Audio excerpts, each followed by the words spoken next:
Chapter 297. David, who had just come out of the gene repair cabin and washed his body, walked to the cockpit, nodded to Captain Hopper, and sat down. After he sat down, the hologram automatically appeared. His fingers kept moving on it, looking at the newly added shipboard weapons of the Thundersnake modified ship. A satisfied smile appeared on his face. Hastings was not stingy. At present, the weapons on the Thundersnake modified ship, in addition to increasing the number of Gauss cannons to 10, also rearranging the miniature planet destroyer cannons as the main cannon on the ship. Originally, using the Gauss cannon as the main cannon of the Thundersnake modified ship was a helpless move, but now it was different. The Thundersnake modified ship finally had a real main cannon. The miniature planet destroyer main cannon was a simplified version of the planet destroyer cannon. It used the main structure of the planet destroyer cannon and could accommodate more energy to increase the attack effect. The energy provided by the two warp engines on the Thundersnake modified ship was the strongest attack power of the miniature planet destroyer main cannon. The most expensive part of the miniature planet destroyer main cannon was not the special alloy material, but the technology contained in it. The planet destroyer cannon was one of the strongest defensive weapons of the Interstellar Federation, and its technology was extremely confidential. Although the miniature planet destroyer main cannon was only a simplified version, it was not so easy to get. This also showed the importance that the Interstellar Flyman Company attached to David. The recognized title of Kaji Invincible played a great role. With the current combat power of the Thundersnake modified ship, the military's Thundersnake corvette, which was the predecessor of the Thundersnake modified ship, did not have such strong firepower. Of course, this also caused the Thundersnake modified ship to be unable to enter the ground of any planet. It could only be parked in space or in a port in low Earth orbit. Nothing could be perfect, and David did not care too much about this shortcoming. At this time, the two warp engines of the Thundersnake modified ship were both at 50% state, entering the stable speed of light. Today was the second day of the voyage. Sir, the estimated time is 12:31:26. We will reach the predetermined position. Captain Hopper reported to David. David looked at the time, which meant that they would reach the vicinity of Yaku in 10 minutes. Hopper, I'm going to prepare. When we arrive at the predetermined location, you stay for 5 minutes and then leave by yourself. Stay far away from Jacques Star. Find a safe airspace and hide, and wait for my call. David stood up and ordered. Yes, sir, Captain Hopper replied loudly. He knew some of David's secrets and knew that David had a spaceship that could not be detected through scanning, which was the hangar that David had specifically ordered not to enter. This matter was strictly controlled by Captain Hopper, and he did not let any of the crew know about it. Some of the things over there were handled by him personally. When David returned to his room, he opened the metal box and asked the shadow attendant to store the 3 Krypton crystal powder bombs in his spatial ring. Now, the shadow attendant's dimensional ring and the dimensional bracer on David's wrist were mostly empty. After returning to the Thundersnake modified ship, he put most of the items he did not need on the ship. With the current combat power of the Thundersnake modified ship and the loyal Captain Hopper's management, this was the safest storage space. David then put on the custom-made exoskeleton armor. He prepared a level 3 heavy axe, a level 2 heavy axe, a Godolphin's Fury sniper rifle, and a level 2 shield. Other than the level 3 heavy axe on his back, the rest were stored in his spatial item. After preparing these, he went to the hangar. The shadow attendant flew out and used the pendant to open the passage to Fire Beacon. He then entered Fire Beacon. When all this was done, the Thundersnake modified ship also retreated from the speed of light, and the power of the two warp engines weakened. Without waiting for the Thundersnake modified ship to stop completely, David opened the hangar door, and Fire Beacon silently flew out. Sir, is invincible. Captain Hopper looked at the screen in front of him that showed the hangar door opened and said softly. Although he did not know the purpose of this mission, Captain Hopper could imagine that this mission was not simple as long as he thought of the many shipboard weapons that were installed on the Thundersnake modified ship. Unfortunately, David did not let him participate and chose to go alone. However, Captain Hopper did not dare to let his guard down. He began to arrange the schedule of all the crew members to ensure that at any time, as long as David called, he and all the crew members would serve David in their best condition. In Fire Beacon, David looked at the map on the screen. The 3 light spots had been marked.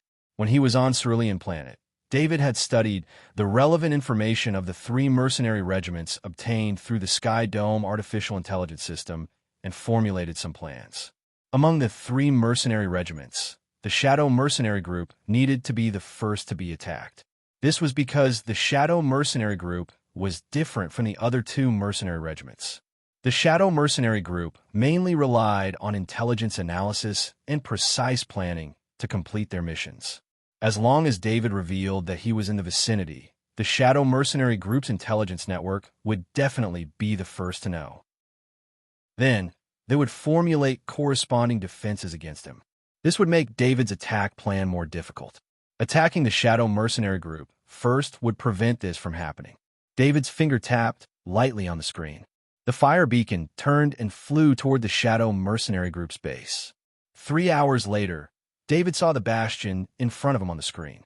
Although the information stated that this was an abandoned bastion, when David saw it for himself, he could not tell that it was an abandoned bastion at all. The only difference between this bastion and a real bastion was that it lacked some heavy defensive weapons. This did not mean that the bastion's defense was weak.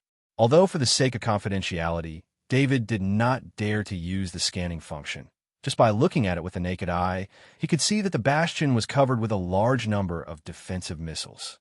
Compared to the strict control of various heavy defensive weapons, defensive missiles were relatively easy to obtain.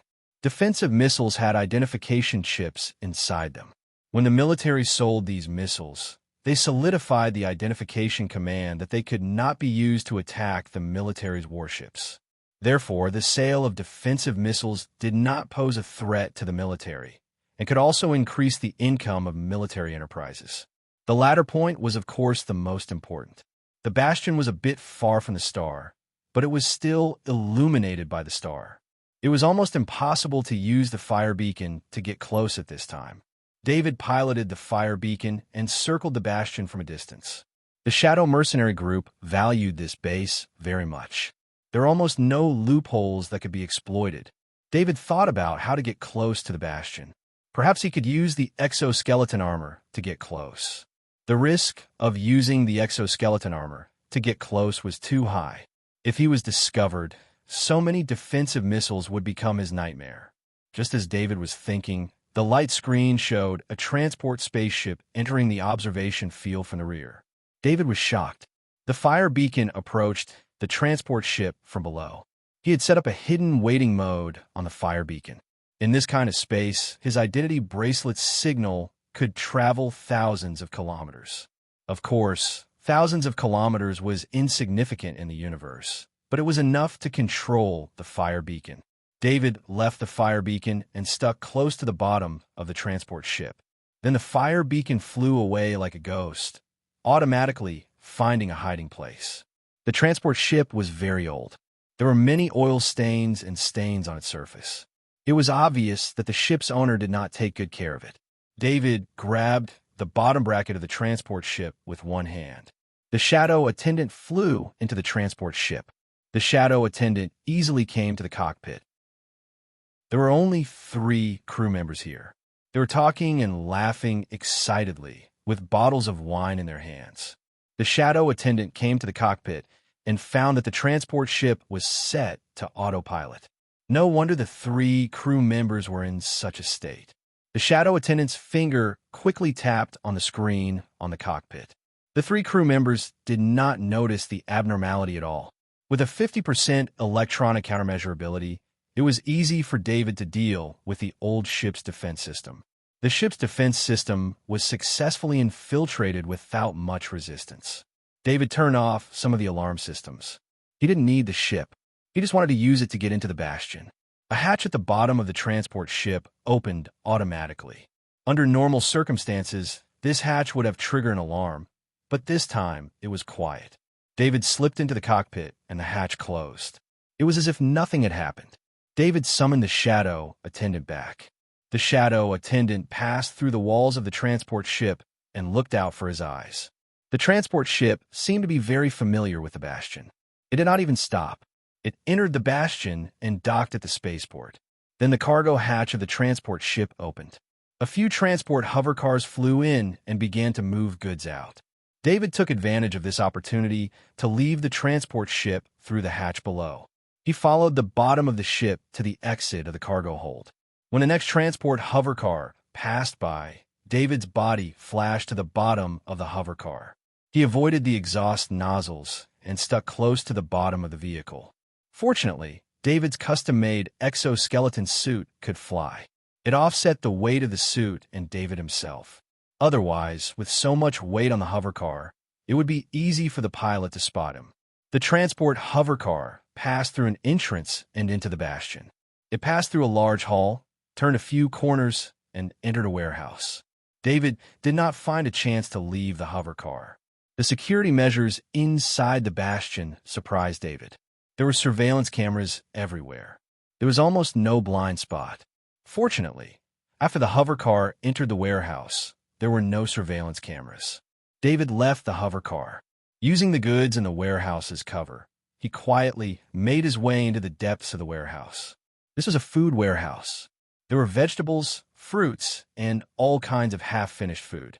Just from the amount of food in the warehouse, it was possible to estimate that there were a lot of people in the Shadow Mercenary base. After finding a place with food on all sides, David breathed a sigh of relief. Now that he was safely inside the Shadow Mercenary base, he did not need to go through so much trouble. Hastings was prepared to provide him with information. He could even bribe some people to bring him into the Bastion. But David refused. He did not trust those people. He was alone. If he fell into a trap, he would be in danger. He only trusted himself. He trusted his master-level abilities. David sent part of his consciousness into the Shadow Attendant. The Shadow Attendant flew out. It was only 40 meters away. There was not much to explore. But David did not ask for much. He only wanted a photon computer terminal. In a room 2 floors away, the Shadow Attendant found a photon computer. This room should be a single person's room.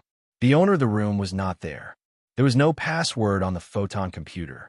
The owner probably did not care about a photon computer. David found a lot of games on the photon computer. The owner was using it as a game console. The Shadow Servant's fingers quickly entered commands on the optical computer. This optical computer, which had been used as a game console by its master, became a terrifying sword in the hands of the Shadow Servant, breaking through the sturdy defenses one after another. In fact, the security system of the Shadow Mercenary base was very strong. Even an electronic warfare master on par with David would have a hard time breaking through it.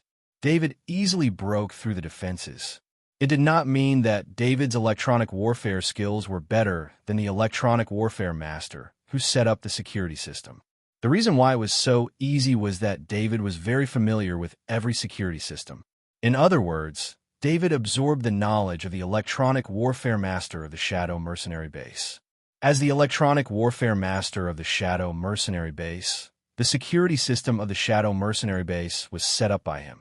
David, who had integrated all of the electronic warfare master's knowledge, dealt with the security system as easily as opening his own door. Soon, the entire monitoring system was under David's control. Then, the weapon control was also under David's control. This was completely different from David's original plan, but it was the best result. In front of David, the Bastion opened up all of David's authority. David could see every nook and cranny of the Shadow Mercenary base through the monitoring system. He could even see the distribution of their members in the base's internal system. The mysterious Shadow Mercenary base was completely exposed to David's eyes. David discovered their biggest secret. It was a program with extremely high authority. It managed an intelligence network that was spread throughout the entire Elydia star system. This intelligence network was single-line communication. For greater security, the intelligence network used this program to communicate with intelligence agents from all over the Elydia star system. Agents used this program to report information and receive bonuses. The agents didn't even know the name of the organization they worked for. It could be said that the designer of this program was an unparalleled genius. Through precise transmission, The program was delivered to a target. Then the target would discover the program on their own. After experiencing the benefits, they would voluntarily become agents. Because of the wide coverage of the program, without the main program of the Shadow Mercenary base, even the designer would not be able to find the entire network. Chapter 298. David realized that his biggest gain from coming to the Shadow Mercenaries' abandoned bastion wasn't revenge, but the program called the Shadow Intelligence System. David only saw how the Shadow Intelligence System operated, but he didn't know how it came to be. The Shadow Mercenaries had spent a lot of time and energy in the beginning to run a complex and huge intelligence network. But when one of the higher-ups betrayed the mercenaries, the entire network was betrayed. A large number of intelligence personnel were purged, and the mercenaries were on the verge of collapse. Then one of the Shadow Mercenaries' genius leaders came up with the idea of handing over all the secrecy of the information to an AI program. If the mercenaries needed to use the Shadow Intelligence System, they could enter a request through the system's management page and get the corresponding information. As for the intelligence personnel who provided the information, they wouldn't be exposed. Even the communication channels between planets were randomly selected by the Shadow Intelligence System. The mercenaries only needed to provide enough funds to make the system work. David only needed to move his finger, and the program would belong to him. Of course, if someone else got the Shadow Intelligence System, they would have to consider the operating environment. The program wasn't simple to run, and it required a lot of computing power. David's Sky AI system in the villa on Lunka had this requirement, but it would take some time to transfer the massive amount of data to the Shadow Intelligence System. David stayed in the food warehouse for 2 hours before the Shadow Intelligence System was transferred to the Sky AI system on Lunka. In order not to be discovered in a short period of time, he left an inquiry interface here so that the higher-ups of the Shadow Mercenaries wouldn't notice anything unusual. The death of the electronic warfare master of the Shadow Mercenaries was the main reason why David was able to do this smoothly. David didn't wait any longer after he got the Shadow Intelligence System. He knew that a mercenary group like this would have a lot of valuable wealth, but it wouldn't be worth it if it affected this operation. He first checked the Shadow Intelligence System for information about the Red Fire and Blue Ice mercenaries. This process would take a while. Some real-time information about the two mercenary groups required intelligence personnel to receive the corresponding mission and complete it. This was a process. The intelligence personnel of the Shadow Intelligence System were very happy to complete this kind of targeted mission, because this kind of mission was much more profitable than the daily intelligence update mission. What pleased David the most was that the Shadow Mercenary Group had just recently recharged 100 million credits into the Shadow Intelligence System. At the very least, he wouldn't have to worry about the operating costs of the system for a period of time. This was also the biggest weakness of the Shadow Intelligence System. If an intelligence organization used the Shadow Intelligence System as a source of income, they could rely on selling intelligence to support the system and earn a lot of money. However, David was just one person. What he wanted from the Shadow Intelligence System was to make it convenient for him to obtain information. It would not generate wealth. This required David to provide his own credits to support the Shadow Intelligence System. The credits required for this system were not a small number. David did not know if his income on Planet Monolith was enough to support this system. Maybe I should find an organization and hand over the Shadow Intelligence System. After all, I only need the authorization to use the interface, David thought as he stood up and stretched his body. Putting aside the matter of how to deal with the Shadow Intelligence System, the Shadow attendant in front of the photon computer sped up the operation. Rows of data were refreshed on the screen. A group of intelligence personnel was in the office looking for information through the interface of the Shadow Intelligence System. Suddenly, the office door was violently opened. The dozen or so intelligence personnel in the office were alarmed by the sound. They all raised their heads from the photon computer and were shocked to see a 2-meter-tall crawler defense robot. In the hands of the crawler defense robot was a continuous firing kinetic Vulcan machine gun. This was a terrifying weapon with a huge recoil and a firing rate of up to 30,000 rounds per minute. However, This type of continuous firing kinetic Vulcan machine gun could only be used in a fixed manner when operated by an ordinary person. Of course, Kaji could easily use it, but this type of weapon did not have much effect on Kaji. However, the crawler defense robot used its huge weight to hold the continuous firing kinetic Vulcan machine gun in its hands. This was also one of the most powerful weapons among the non-Kaji personal weapons.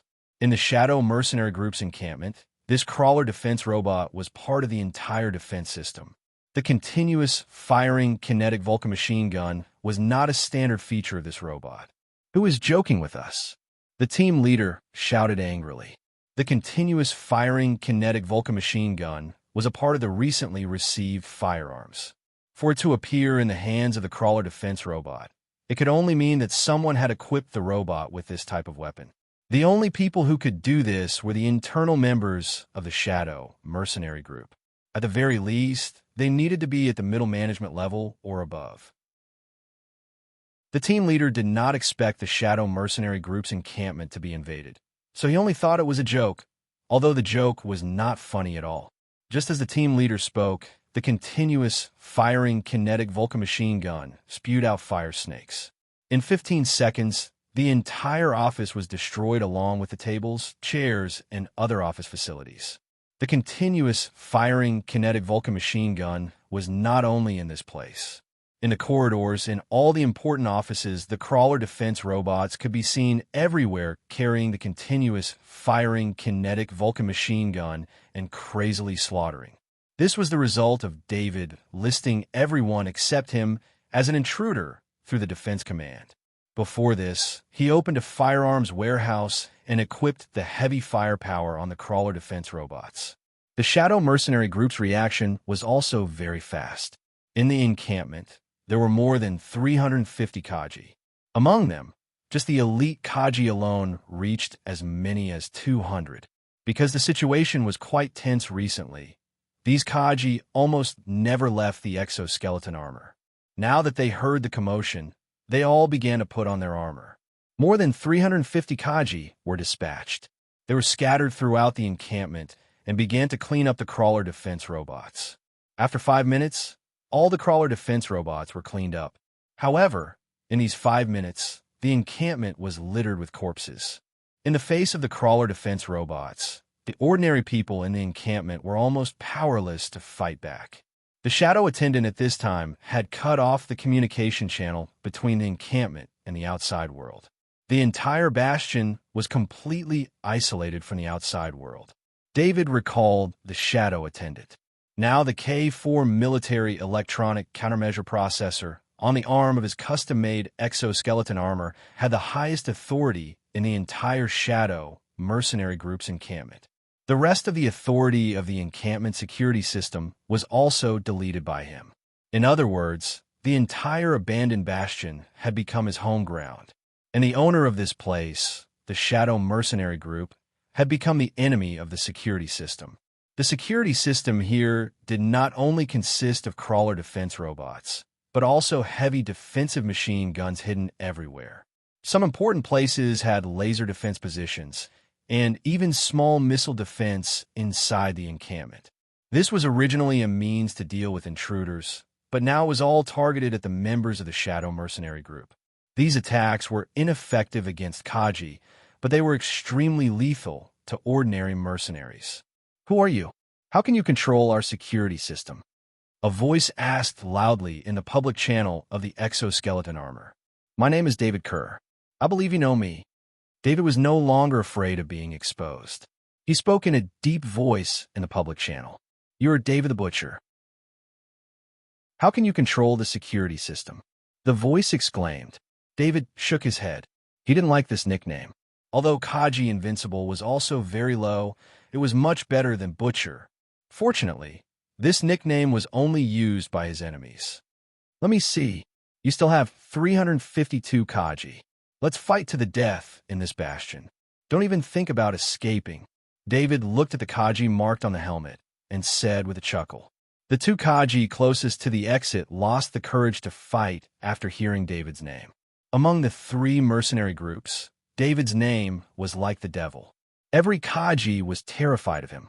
The two Kaji looked at each other and chose to leave the bastion at the same time. They could use a spaceship to leave at any time. Surprisingly, they opened the door easily. They thought they would have to break the door open by force. After all, opening the door was under the control of the security system. The two Kaji didn't have time to think about why this happened. As soon as they saw the door open, they rushed out without any hesitation. Just as they rushed out of the bastion and reached the surface, two defensive missiles were automatically activated by the security system. The launchers of the missiles were less than 100 meters away from the two Kaji. For the missile's speed, this distance was covered in an instant. The two Kaji were still excited about getting out of the bastion and away from David the Butcher. The missiles were already in front of them. They didn't even have time to dodge before they were swallowed up by a huge fireball. These missiles targeted spaceships weren't something a single exoskeleton armor could defend against. The huge explosion and the destruction of the exit made the bastion tremble. There are only 350 Kaji left. I said don't even think about escaping. It's even more dangerous outside. David's voice sounded again in the comms channel. This voice made the Kaji feel a chill in their hearts. David had already come out of the food warehouse. All the surveillance cameras had become his eyes, so he didn't have to worry. However, because too many people had been killed in a short period of time, the dark attendant seemed to have gone mad. He flew continuously within a range of 40 meters around David, passing through many walls and absorbing the souls that were left behind. There weren't many ordinary mercenaries left in the bastion. Most of them had been killed in the first wave of attacks. But because it had been a few minutes, most of the souls had dissipated. Only a small part of them remained. The leader of the Shadow Mercenary Group, Goss, was pacing back and forth. Beside him stood two armored soldiers. These two soldiers were the strongest in the Shadow Mercenary Group, and they were both weapon masters. This room belonged to Goss, so there weren't any surveillance cameras. There wasn't even any defensive equipment within 20 meters of this room. Previously, Goss didn't want his every move to be monitored, so there was a signal jamming device here. Anyway, this was already the deepest part of the base, and there were a few lines of defense outside. No one would be able to enter silently. But now, this was the safest place. At least David wouldn't be able to find them through the security system. Masters, do you have any ideas on how to deal with David? Goss stopped and asked the two weapon masters. Goss, according to the battle report, the Bard brothers were killed by Master David in an instant. Even if the two of us worked together, we couldn't even last a minute against the Bard brothers. The gap between us and Master David is too big. Master Saley smiled bitterly and shook his head. When Goss heard Master Saley's words, he couldn't help but turn his head to look at Master Alva. However, Master Alva's expression was the same as Master Saley's. So, there's no other way? Goss asked softly. He had never felt so powerless before. Goss knew better than anyone else how strong the Bastion's security system was. The Shadow Mercenary Group had spent dozens of years and a lot of credits to turn this abandoned bastion into an impregnable defense system. But now, Goss was thinking about how to break out of this defense system that he had built himself. He had tried everything, including calling for help from the outside world. The entire bastion had been cut off from the outside world, thanks to the large signal jamming device that he had installed. Even the two weapon masters in front of him had lost their courage to fight against David, let alone Kaji. Master David, I'm Goss, the leader of the Shadow Mercenary Group. I hope to talk to you about reconciliation. The Shadow Mercenary Group still has 15 billion credits. In addition, we have about 40 billion in shares and fixed assets. If we can reconcile, the Shadow Mercenary Group is willing to give up this wealth. The only thing Goss could do now was to think of a way to reconcile. Even if he couldn't, he had to buy some time. He looked at the time. There was at most an hour left before a transport ship would arrive. This transport ship wasn't the Shadow Mercenary Group's transport ship, but a specialized delivery ship. If the delivery ship couldn't return within the specified time, or if they lost contact, then the outside world would know what happened here. Although the chance of the outside world sending someone strong to ask for help was slim, it was still an opportunity. Goss didn't want to let go of any opportunity. Chapter 299. David was not attracted by the tens of billions of credits. He knew very well that these credits were not easy to obtain, and he would not give up the advantage he had now. He was not really invincible. This time, he was only able to reach this step by relying on the knowledge of the electronic warfare master of the Shadow Mercenary Group who had died. If it were any other mercenary group, how could their defense system be broken so easily? Unless he could find the location of the defense system's main server, only then would he be able to find a way to hack into it. Even then, he would not be able to control it so thoroughly. The most important thing was that he had obtained the Shadow Intelligence System. If he did not want this information to be leaked, all the higher-ups of the Shadow Mercenary Group must die. He did not even want to leave a single person alive in the Shadow Mercenary Group's encampment. Leader Gosh, I only want the higher-ups of the Shadow Mercenary Group to die. As long as they are still alive, I will continue to kill, David said in a deep voice. At this moment, he was already close to the two groups of mercenaries. Without wasting any time, he took out a level 3 heavy axe from his back and placed it in his right hand. He then took out a level 2 heavy axe and placed it in his left hand. Holding the double axes, he kicked open the door and rushed forward. Without activating any talents, David only relied on his 100% mastery of the heavy axe to charge at the 12 Kaji. It's Master David. Although they were frightened, the Kaji who shouted out still added the title of Master to David's name. This was an instinctive respect for the strong. No matter how much they hated or feared him, it would not change. David's current state was very strange. In his eyes, the tight battle formation formed by the 12 Kaji had many loopholes. Generally speaking, the formation formed by the Kaji would increase each other's combat power and reduce the loopholes in their defense. However, this was only for the other Kaji. In David's eyes, unless the 12 Kaji were mentally connected, there would definitely be loopholes in their defense. When he was charging, David also noticed that the Kaji were clearly afraid of him. This caused many of the Kaji's battle movements to change slightly. In front of a heavy axe master with a half-step perfect heavy axe mastery, it was as if he had let go of all his defenses. When David charged in front of the 12 Kaji, he lightly waved the grade 2 heavy axe in his left hand, striking two of the weapons that were attacking him. His strength was very ingenious, as he just happened to draw the two weapons to the side, blocking the other weapons that were attacking him. The real killing move was in David's right hand. When the grade 3 heavy axe was swung out, a terrifying killing intent instantly enveloped the minds of the 12 Kaji. Because of this killing intent, the 12 Kaji's fear towards David increased several times. All of the Kaji's muscles stiffened and their movements slowed down. When David swung the grade 3 heavy axe in his right hand, he noticed that something was wrong. This was because the battle formation in front of him was full of holes. However, he did not hesitate. The grade 3 heavy axe followed his battle instincts and chose the best attacking path. 3 Kaji's heads flew up. When the 3 corpses fell back, they blocked the other Kaji's attack paths. David used this opportunity to rush into the battle formation.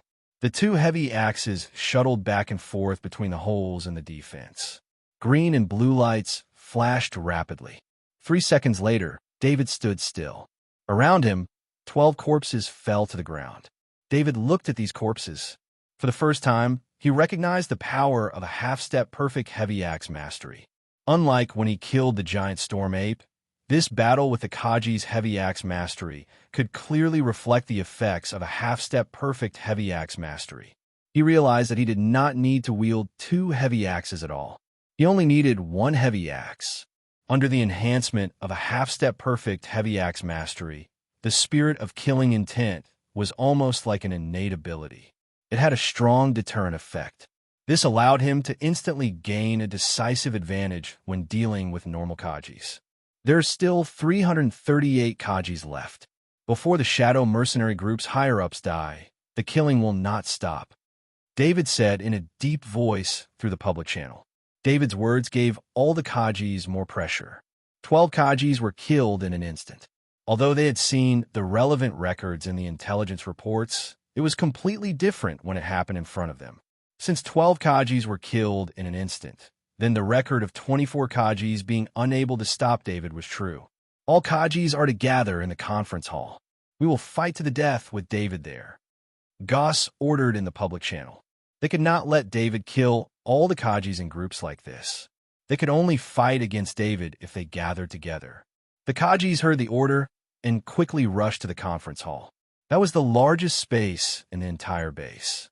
It was originally a hangar for spaceships, but it had been changed into a conference hall by the Shadow Mercenary Group. It could accommodate all the members of the base and carry out activities there. David sped up. He needed to kill as many of the Kajis as possible before they gathered. Because the Kajis were rushing to the conference hall, they could no longer maintain their formation. David once again intercepted 2 groups of 12 Kajis and killed them. However, he was only one person and could not stop the rest of the Kajis. David stood at the window on the 2nd floor of the conference hall and coldly looked at the Kajis gathered below. 314 Kajis had formed a complicated battle formation and were waiting for him. The conference hall was about 2,000 meters long, 500 meters wide, and 20 meters tall. David's position was at the very top. David could actually choose to use the Krypton crystal powder bomb. Just one would be enough to take care of the remaining 314 Kajis. However, the Krypton crystal powder bomb was too rare. It was too wasteful to use such a large area of effect weapon in a situation where he had an absolute advantage. Now that he could save one Krypton crystal powder bomb, he could save another trump card for himself. Besides, what was more effective than sniping in such a situation? He took out the Godolphin's Wrath sniper rifle and fixed it on the window. Luckily, the window was made of alloy and was sturdy enough.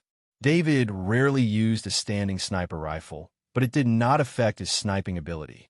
At this moment, the 314 Kajis were basically fixed targets. David adjusted his breathing and released his mental power. With a loud bang, a huge reaction force came from the Godolphin's Wrath.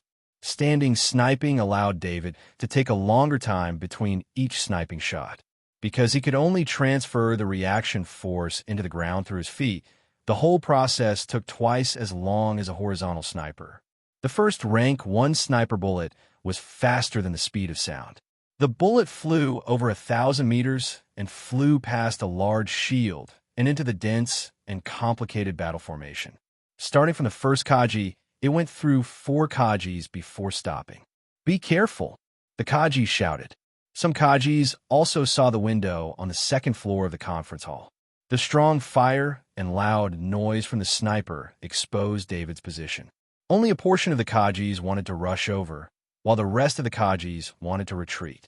This instantly messed up the battle formation. A second later, the 2nd sniper bullet was fired and took away the lives of another 4 Kajis. This time, the Kajis did not hesitate and all rushed towards David. They knew that they could not pull away from David. Otherwise, they would not be enough for David to kill. Looking at the incoming Kajis, there were still 306 Kajis who could fight. David calmly fired his 3rd rank 1 sniper bullet. David wasn't worried at all about the Kajis coming. The window was only so big that it could only fit 3 Kajis at most. If the Kajis wanted to come from the other side, he could have easily retreated. As a professional sniper, Kaji's observation skills were the best. With a complete map of the bastion, he could choose the best sniping point. No matter how hard the Kajis tried to dodge, another 4 Kajis were shot down.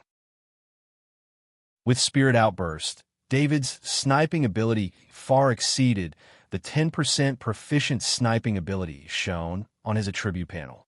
Before David could fire his 4th bullet, the Kajis were already in front of him. David picked up Godolphin's Wrath with his left hand and the rank 3 heavy axe on his back with his right.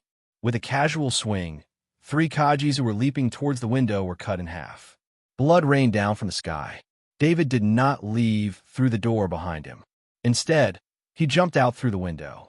However, unlike the other Kajis, after he jumped out, the short wings on his back spat out energy, and his body flew from the top of the conference hall to the other side. The Kajis who were rushing oversaw David fly over their heads. Although they wanted to attack, David was too high and David was too fast for them to attack.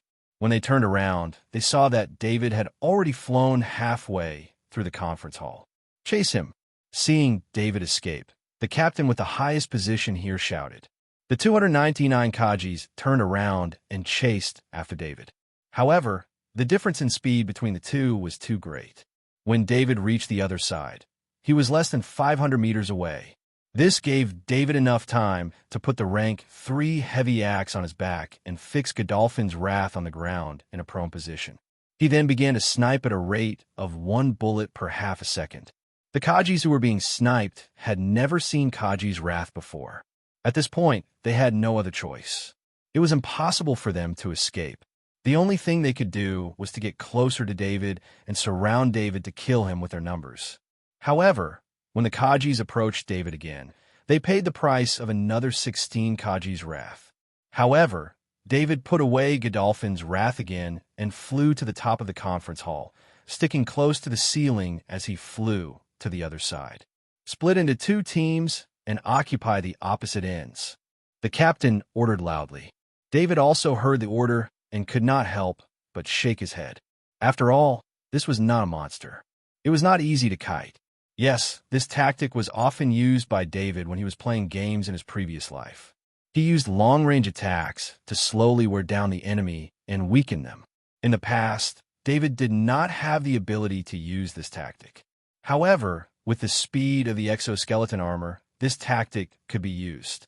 However, this conference hall was 2,000 meters long. Even if the Kaji's wrath split into 2 teams, it was still impossible for them to control the entire conference hall. David flew to the other side again. This time, half of the Kaji's wrath rushed over.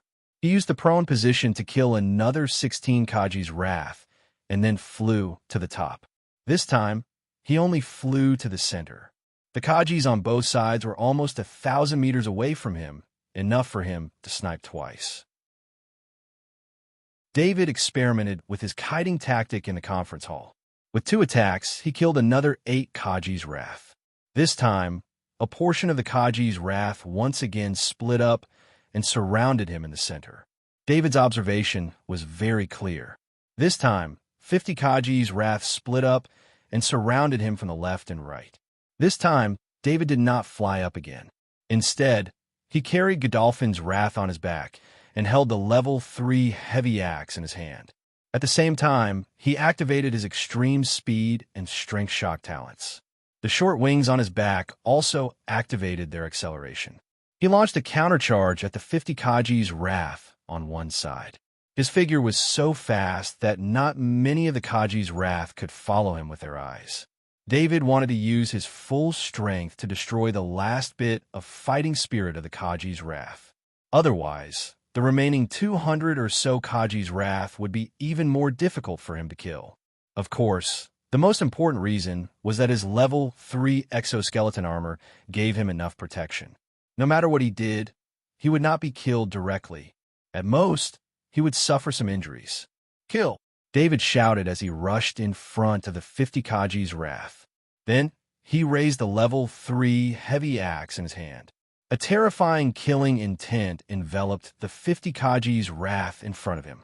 The half-step perfect level heavy axe was definitely a killer weapon against the mentally weak Kaji's wrath. Among the 50 Kaji's wrath, nearly 20 Kaji's wrath in front of him were affected by the killing intent.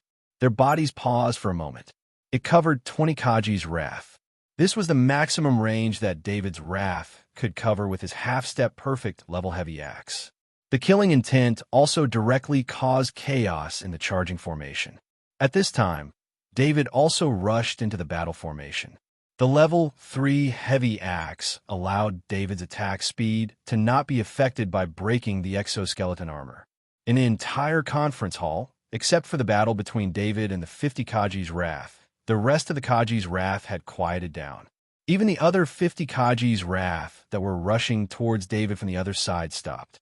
The Kaji's wrath looked at the massacre of 50 Kaji's wrath in disbelief. That's right, this was a massacre, a crushing massacre. Every time David swung his level 3 heavy axe, several Kaji's wrath would be killed. However, the Kaji's wrath's attacks missed every time. This was partly due to David's extremely fast speed and partly due to David's body often having movements that did not conform to the limits of the human body. Some of the attacks that seemed to be able to hit David's body. However, his joints suddenly reversed in an impossible way, easily dodging the attacks. David's attacks were also extremely incredible. The Kaji's wrath were like taking the initiative to meet the level 3 heavy axe, allowing David's attacks to never miss. Chapter 300. There had never been a Kaji who was this strong before. This was the only thought in the minds of the spectating Kaji. Was it really possible to win against such a Kaji? The fighting spirit that had been aroused by the gathering quickly dissipated under David's massacre. 50 Kaji fell to the ground. The moment the battle ended, some of the Kaji in the conference hall let out mournful cries. They turned around and ran, without a goal or direction, as long as they could get as far away from Butcher David as possible. Affected by these Kaji, or rather, the remaining Kaji who did not run away immediately lost their fighting spirit and also began to run away. David would not let go of this opportunity. He jumped up and flew towards the nearest Kaji. The pursuit was also a massacre. The Kaji, without fighting spirit, could not pose any threat to David. In the next half an hour, David used the markings on his mask to kill the Kaji, who were running away one by one. During this process, he was also familiarizing himself with his half-step perfect level heavy axe mastery, allowing him to display more and more of its power. After half an hour, there was not a single Kaji mark on David's mask. However, David did not think that all the Kaji were killed. At least, he did not discover Captain Gosai. However, as long as he was in the encampment, Captain Gosai would not be able to escape. Finding the possible location of Captain Gosai did not take much time for David. After half a minute, he was able to analyze the possible location of Captain Gosai. On the map, there was an area that was clearly different from the other areas. The other areas had surveillance cameras, but this area was completely blank. David carried his grade 3 heavy axe and walked toward the area on the map. The shadow attendant was 40 meters in front of him. He would not let his guard down. Who knew if there were any heavy weapons in the encampment that were not controlled by the security system? Ever since he used the Krypton crystal powder bomb, he had developed a sense of fear towards weapons of this level. Although he had a sense for danger, he did not dare to risk his life. The shadow servant had clearly passed through a barrier formed by energy, and this barrier just so happened to overlap with the wall. When the shadow attendant passed through, he saw 2 Kaji holding grade 2 weapons guarding the 2 sides of the door. One on the left and one on the right, ready to attack at any time. Because of the isolation barrier, David would not be able to sense the 2 Kaji if he did not rely on the shadow attendant. However, the 2 Kaji could use the door's peephole from time to time to check the situation outside. Seeing that David was getting closer and closer to the door, the 2 Kaji tightened their grip on the weapons in their hands. The 2 Kaji were Master Saley and Master Alva. They knew that this was their only chance to defeat David. The isolation barrier could block signals and also the senses of the strong. They believed that the moment David opened the door, the 2 of them would attack at the same time. They would be able to catch David off guard. Even if they could not kill him, they would at least be able to injure him and make him retreat. However, the 2 weapon masters did not know that the shadow attendant was right next to them. David did not choose to open the door when he walked to the door. Instead, he gathered his strength and hacked at the wall next to the door. The thick alloy wall was split open without any resistance. Master Saley did not expect the attack to come from the wall. He was stuck close to the wall, and it was too late when he realized it. From his shoulder to his waist, the side of his body was cut open. The expensive exoskeleton armor did not provide any defense. In front of a grade 3 heavy axe, any defense below grade 3 was useless. Master Saley's body fell backward. The huge wound did not immediately take his life. His strong life force allowed him to see the green axe coming back from the wall. Master Alva quickly backed away from the door and the wall. David kicked the door open and calmly walked in step by step. Master David, what terrifying judgment! Master Alva looked at Master Saley, who was lying on the ground, and said in a deep voice, "So it's 2 weapon masters. Do I have the honor of knowing your names? David looked at Master Alva's defensive posture and knew that he was also a weapon master. Needless to say, the one he attacked was also a weapon master. Out of respect for a weapon master, David asked, "Greetings, Master David." Master Alva introduced the Grade 2 warhammer in his hand. Cough, cough. Master Saley opened his helmet and coughed out blood. He forced himself to say, "Greetings, Master David. Too bad we're not friends." David sighed and shook his head. Just by looking at the attitude of the two weapon masters, he could tell that they had good characters. In the face of a strong enemy, in the face of life and death, he still maintained his respect for the strong. "Master David, I can swear to be loyal to you. Can you save Saley?" Master Alva looked at Master Saley, who was weakening, and begged David. David had a strange look on his face. He did not understand why Master Alva would say such a thing. Would he really believe Master Alva's oath of loyalty and loyalty?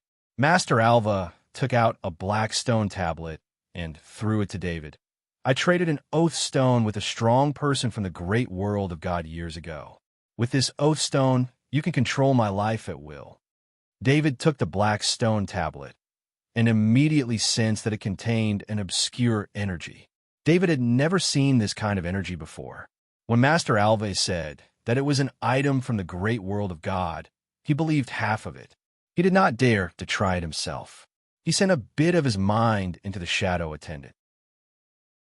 The shadow attendant pressed one hand on the black stone tablet.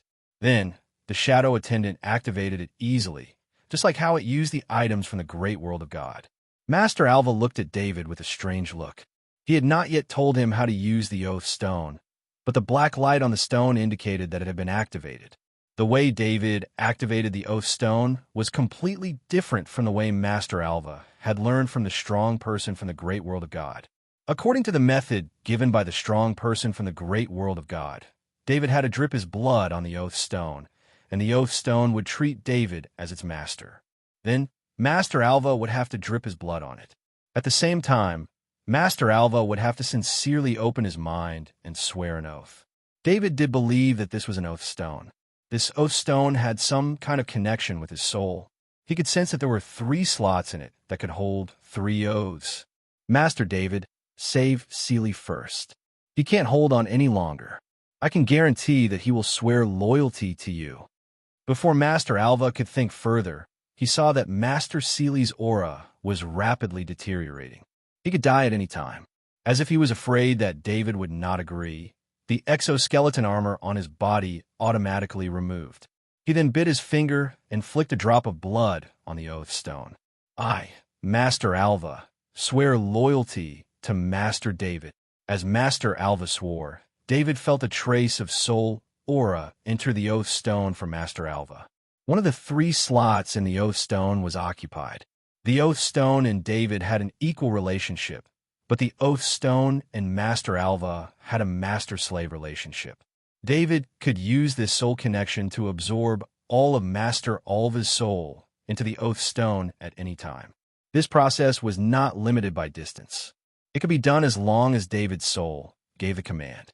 At this moment, Master Alva's life was already in David's hands. "Master Alva, give this to Master Saley. Keep him alive for now, and then send him to the treatment room." Since David had accepted Master Alva's loyalty, he naturally wouldn't refuse to save Master Saley. He took out a bottle of eternal holy water and handed it to Master Alva. Master Alva took the bottle of eternal holy water and immediately recognized it. His eyes were filled with excitement, and at the same time, he was very grateful to David. He knew the value of the eternal holy water very well. With Master Saley's injuries, the chances of him surviving were not high. Since he had already sworn loyalty to David, there was no need for David to take out such a precious bottle of eternal holy water. David's actions showed that he valued Master Alva very much. "Thank you, Master David," Master Alva said as he poured the bottle of eternal holy water into Master Saley's mouth. The effect of the eternal holy water was very strong. With such heavy injuries and loss of so much blood, a bottle of eternal holy water eased Master Saley's face a lot. With the medical conditions of the Interstellar Federation, as long as he could stay alive, the gene repair pod would have time to heal his injuries. It wasn't that the gene repair pod couldn't heal some critical injuries, but that there was no time to heal them. The injured person's body would have already collapsed. Seeing the change in Master Seely's face, Master Alva promised David again, "I'll take Seely for treatment first. Don't worry, he will definitely swear loyalty to you after he recovers." David waved his hand and said, "Go, I still have things to take care of here." If Master Seely didn't swear loyalty to him after he recovered, then he could just kill him again. After all, Master Seely couldn't leave the base without his permission. Master Alva glanced at the room inside and wanted to say something, but he didn't. With his status, it was no longer appropriate for him to ask for help. David didn't have any grudges with the two of them, so they could be spared. However, he had a death grudge with Gosh. Gosh knew that the Shadow Mercenary Group was on a mission to assassinate David, but Master Alva and Master Seely didn't know until later. They had just returned to the base because it was safe. Master Alva let out a sigh and carried Master Seely to the treatment room. David had already seen Gosh through the shadow attendant. There were videos and photos of Gosh in the security system. He was also the person with the highest authority in the security system. David pushed open the door to the inner room. It was a room arranged like a study. Gosh was sitting at the back of the study. "Master David, I didn't expect you to be so powerful." There was no hatred on Gosh's face, only bitterness. David had entered the base of the Shadow Mercenary Group alone, but the entire base was in the palm of his hand. Over 300 Kaji couldn't pose a threat to David, and the two weapon masters couldn't stop David either. David looked at Gosh and asked in a deep voice, "Who sent you to attack me?" Gosh shook his head and said, "I won't tell you. If I tell you, my family will all die. You can't afford to offend that master either. If that master wants to deal with you seriously, you won't be able to stop him no matter how strong you are." David's face was serious. He could sense with his mind power that Gosh was not talking nonsense. Gosh looked at David and said, "Master David, I have a request. If you agree, I can transfer all the wealth of the Shadow Mercenary Group to you." "Gosh, you know I won't let you live." David shook his head and refused. Gosh smiled bitterly and said, "No, I know I'm going to die. My request is for you to stop here and stop chasing after the rest of the Shadow Mercenary Group. If you agree, I'll transfer all the wealth to you right now." He still had a little bit of hope before, but after David said this, he immediately changed his request to the rest of the Shadow Mercenary Group. By others, he wasn't referring to the people in the encampment. Most of the people in the encampment had died. He was referring to the members of the Shadow Mercenary Group, especially one of the branches where most of his relatives were. This was the only thing he could do before he died. As for transferring the wealth to David, the truth was that after he died, the wealth would be taken by the other forces that took over the Shadow Mercenary Group. Instead of that, he might as well give it to David and ask him to stop. This was mainly because David's relentlessness was too scary. He killed all of their mercenaries on the galactic spaceship, and after a few days, he came to the base and killed all of the mercenaries there. With David's personality, Gosh had no doubt that David would continue to chase after all of the Shadow Mercenary Group members. Besides, David's strength was beyond Gosh's imagination. Since the Shadow Mercenary Group took the initiative to provoke such a strong person, it was inevitable that they would end up like this. Therefore, Gosh couldn't resent David. It was all because of that person, because of assistant researcher Nigel. "I can agree to this." David agreed without hesitation when he heard this request. He didn't want to chase after them in the first place. The base was almost cleaned up, and most of the Shadow Mercenary Group's combat power was wiped out. He didn't even need to do anything to the Shadow Mercenary Group. There would be other forces that would kill or take over the rest of the mercenaries. Gosh opened his identity bracelet and operated it for a while. Then, he smiled as he picked up the water on the table and drank it.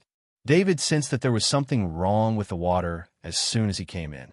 He thought it was a trick of Gosh's, but who knew that Gosh had actually prepared it for himself? While Commander Gosh was lying on his desk, David also received a transfer certificate, which included 15 billion credits. The value of the shares and fixed assets invested outside was also around 40 billion credits. Chapter 301. Although he had obtained a large amount of wealth, David did not have the joy he had when he first came to this world. He didn't care if Gosford was sincere in giving him these riches, or if he had other plans. Since the riches were in his hands, he would accept them. David found Master Alva's location on the mask. He left the room and walked toward that location. It was a treatment room. It was a professional gene repair cabin that was even more high-end than David's small gene repair cabin. Silly was soaking in gene repair fluid. The fluid was constantly repairing Master Silly's wounds. Because the wounds were deep and large, the healing process was very slow. Master David Gaz? Master Alva asked hesitantly when he saw David come in. David didn't hide anything from Master Alva and told him what had just happened. Gosh, the leader of the Shadow Mercenary Group has committed suicide. Before he committed suicide, he transferred all the wealth of the Shadow Mercenary Group to me so that I wouldn't go after the rest of the members of the Shadow Mercenary Group. Master Alva was bound by the Oath Stone and could only be his most trustworthy subordinate. At the same time, he could also tell Master Alva about this and listen to his opinion. Gaz only wanted to protect his family. His family was placed in the Shadow Branch on Jacques Planet. He was good at scheming. Other than the higher-ups, no one else knew about his family. Master Alva knew that David wanted to ask, so he explained, "Since I've taken the wealth, I won't go after the rest." David nodded. Master Alva let out a sigh of relief, and his face relaxed a little. The two had been standing there for some time. At this time, a message appeared on David's identity bracelet. After opening it, he found that a spaceship had entered the scanning range of the Shadow Mercenary Group's base. The target was the base. "Are you familiar with the spaceship?" David asked Master Alva as he transferred the message on the identity bracelet. "This is a delivery spaceship. It sends some supplies every once in a while. Why don't I go and receive it?" Master Alva glanced at the message and suggested, "I'll give you the authority of the base. Do as you see fit." David nodded in agreement. The Shadow Mercenary Corps had been dealt with, but he couldn't expose himself now. Otherwise, the Crimson Fire and Blue Ice Mercenary Corps would be prepared. "Master David, please keep an eye on Seely." Master Alva asked David as he looked at Seely, who was in the gene repair fluid. "No problem." David smiled and waved his hand. Master Seely, who was in the gene repair fluid, had already regained his consciousness. Feeling the gene repair fluid and the numbness on his body, he knew that he was receiving treatment. He recalled what had happened before and recalled Master Alva's words. He had fainted after Master Alva had asked David for his freedom in exchange for a chance to be treated. Now that he had received treatment, it meant that Master Alva had used the Oath Stone to pledge his loyalty to David. Master Seely and Master Alva had been together for almost 60 years. Their friendship was comparable to that of the closest family members.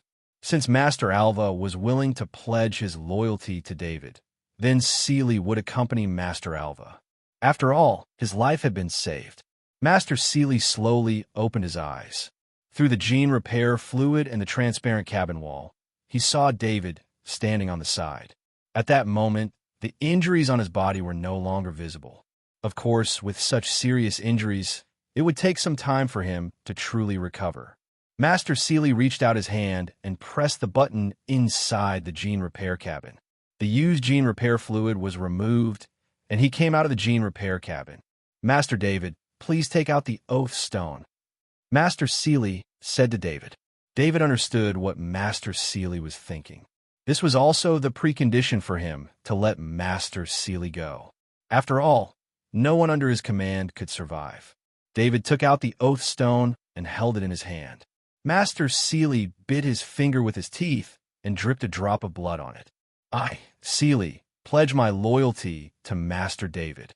When the Oath Stone shone with a black light, Master Seely completely let go of his mind and said sincerely, "Master Seely, rest well."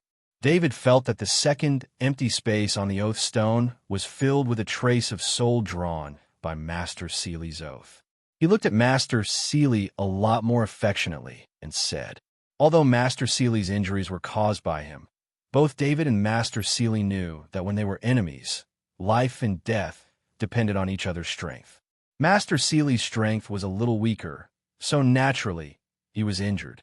Master David, I've sent the cargo spaceship away. Master Alva walked in and reported. He then looked at Master Sealy and stepped forward to hug Master Sealy. His face was full of excitement. Master Sealy's injuries were so severe that Master Alva thought that Master Sealy would not survive. Now that he saw Master Sealy standing there in good condition, he was very happy. Master Alva, you're familiar with this base. Think of a way to transport any precious resources. Master Sealy also needs some time to recover. You and him go to Kia City on Lunka Planet and wait for me. David had a plan in mind and ordered Master Alva. Master David, you should be attacking the base of the Crimson Fire and Blue Ice mercenary groups this time. I'll stay and help you. Let Master Sealy deliver the resources. Master Alva quickly said. Master Alva knew that David came this time for revenge. First, he went to the Shadow mercenary group. Then, he would naturally go to the Crimson Fire mercenary group or the Blue Ice mercenary group. He was also a Warhammer master. His combat strength was above average among weapon masters. He could do his part if he followed David, especially since he had just pledged his loyalty to David. If David was going to fight, it would be inappropriate for him to leave. No need. My fighting style is suitable for me to act alone. You and Master Sealy can take away the resources in the base. David shook his head and said. His words were very firm. Master Alva could hear that there was no room for doubt, so he nodded. There are not many transport robots in the base, but there were not many resources that needed to be moved. David was not interested in ordinary resources. With the help of Master Alva, who knew the base well, the warehouse of the Shadow mercenary group was quickly found.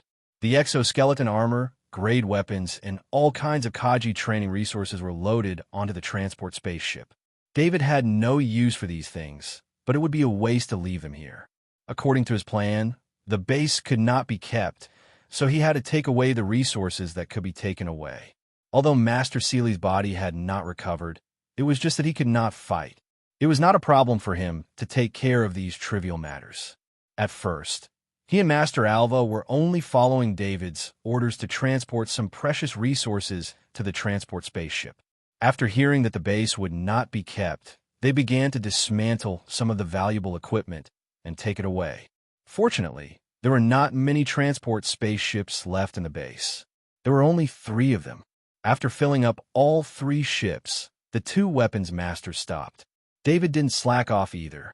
With the help of mechanical maintenance, 87% complete, and ship maintenance, 65% complete, he made some changes to the Bastion's hull.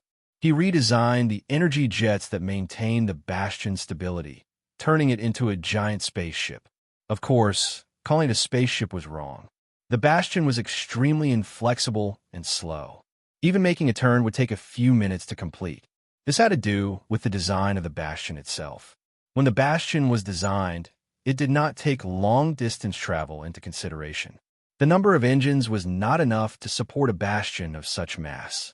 Although it was a simple modification, it still took David a day. This was with the help of the maintenance robots. With the help of both mechanical maintenance and ship maintenance, he was able to complete the work so quickly. Master Alva and Master Sealy secured the 3 ships together and left the base ahead of the rest. David calculated the time. After a day of training, he came out of the professional level gene repair cabin. He immediately took out the K4 military electronic warfare optical computer and started to operate it. The Bastion shook slightly. This was the result of reducing the number of stabilizers. Then the hundreds of jets on one side of the Bastion began to release energy. Propelled by the jets, the Bastion slowly began to move forward. In space, only the initial propulsion was difficult. As the Bastion picked up speed, it reached a balance between its speed and the amount of energy it emitted. It moved at a steady pace. David didn't remain on the Bastion. Instead, he remained in Beacon Shadow.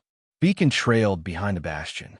At this distance, David could use the K-4 military ECM processor to control the bastion at any time. After an hour, the bastion was discovered by the forces near Jacques. This was a mercenary's paradise. Every force attached great importance to their own safety. There were many patrol ships at work near Jacques. There were constant requests to contact the base. David ignored them. His goal was clear. It was the bastion of the Red Flame mercenaries. The distance between the two bastions would take 10 hours at the bastion's current speed. In the universe, this distance was considered very close. In fact, if they used warp engines to reach the speed of light, this distance would be covered with a simple acceleration. The movement of the Shadow Mercenaries base attracted a lot of attention. Some ships wanted to approach, but they were immediately locked down by the base's scanning system.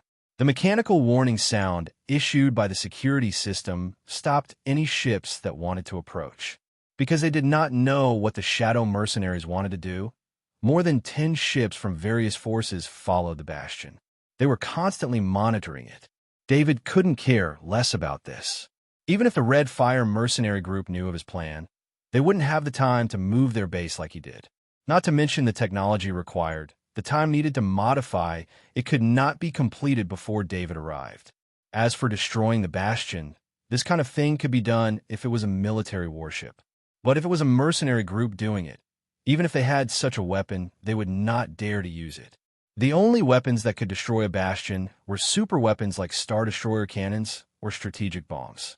Super weapons like Star Destroyer cannons could not fall into the hands of mercenaries.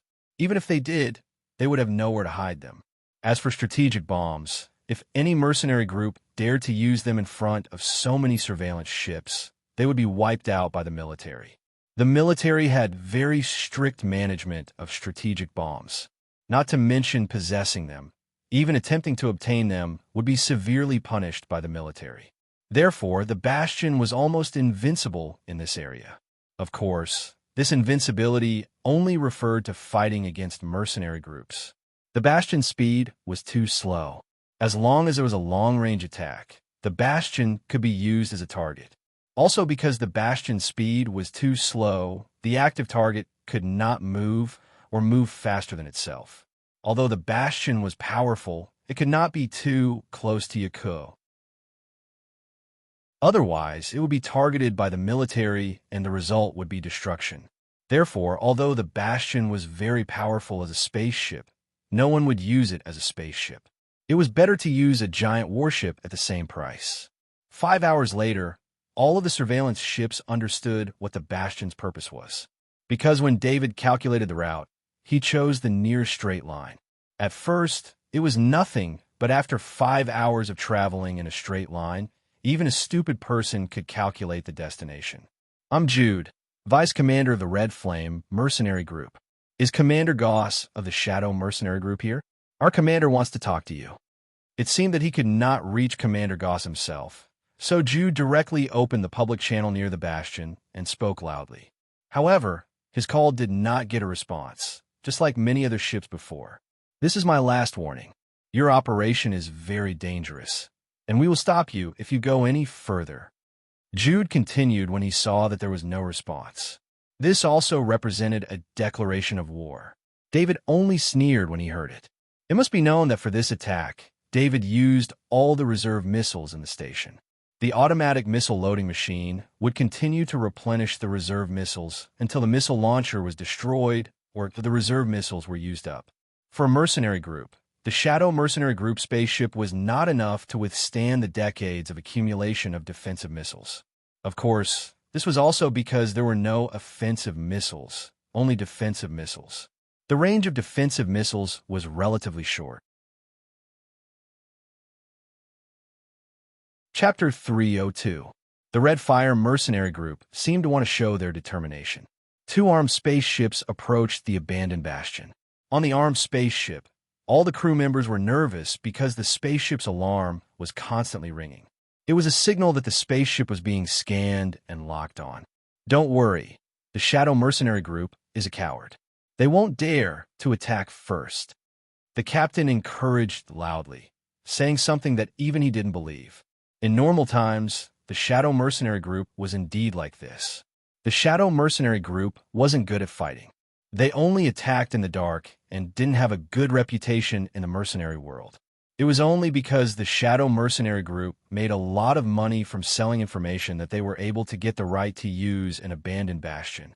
At the moment when the captain said this, the harsh alarm turned into a continuous and sharp sound. At the same time, the lights in the cabin turned into a flashing red. "Quick, turn!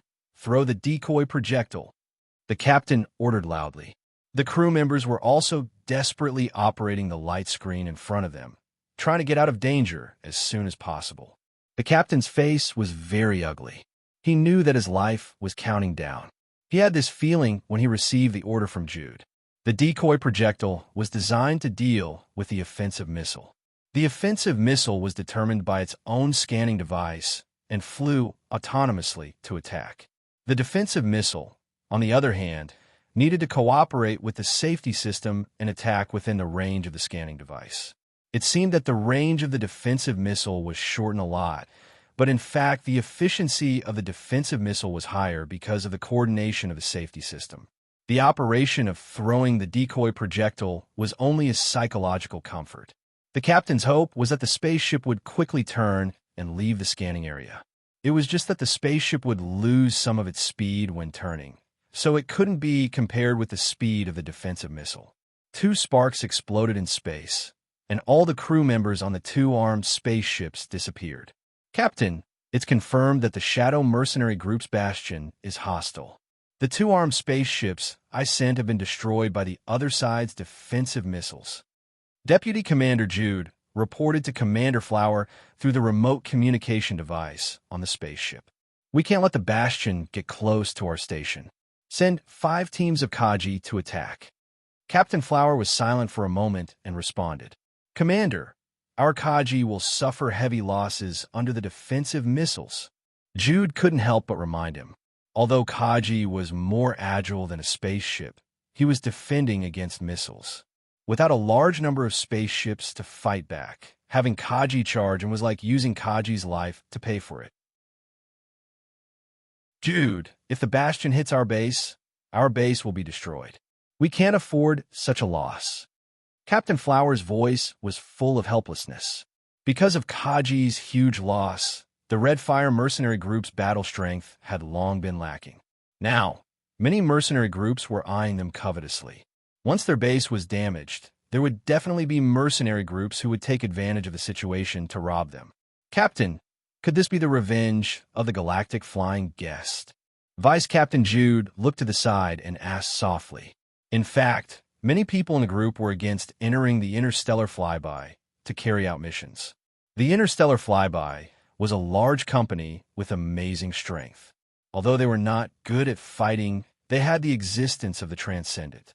The plan before carrying out the mission was to completely destroy the Interstellar Flyby and kill everyone on it. In this way, it would be difficult for the Interstellar Flyby Company to find the murderer. It would take many years to find the wreckage of the Interstellar Flyby in the universe. They didn't expect that the mission would fail, and they would also completely offend the Interstellar Flyby Company. It shouldn't be. This isn't their style of doing things. Don't worry about the Interstellar Flyby Company. We in Lanbing have sent a big gift to the Transcendent. In case the Transcendent from the Interstellar Flyby Company comes, the Transcendent Gerald will deal with it," Captain Flower said in a deep voice. 30 Kaji in space exoskeleton armor flew out from several spaceships. They scattered and flew toward the abandoned bastion.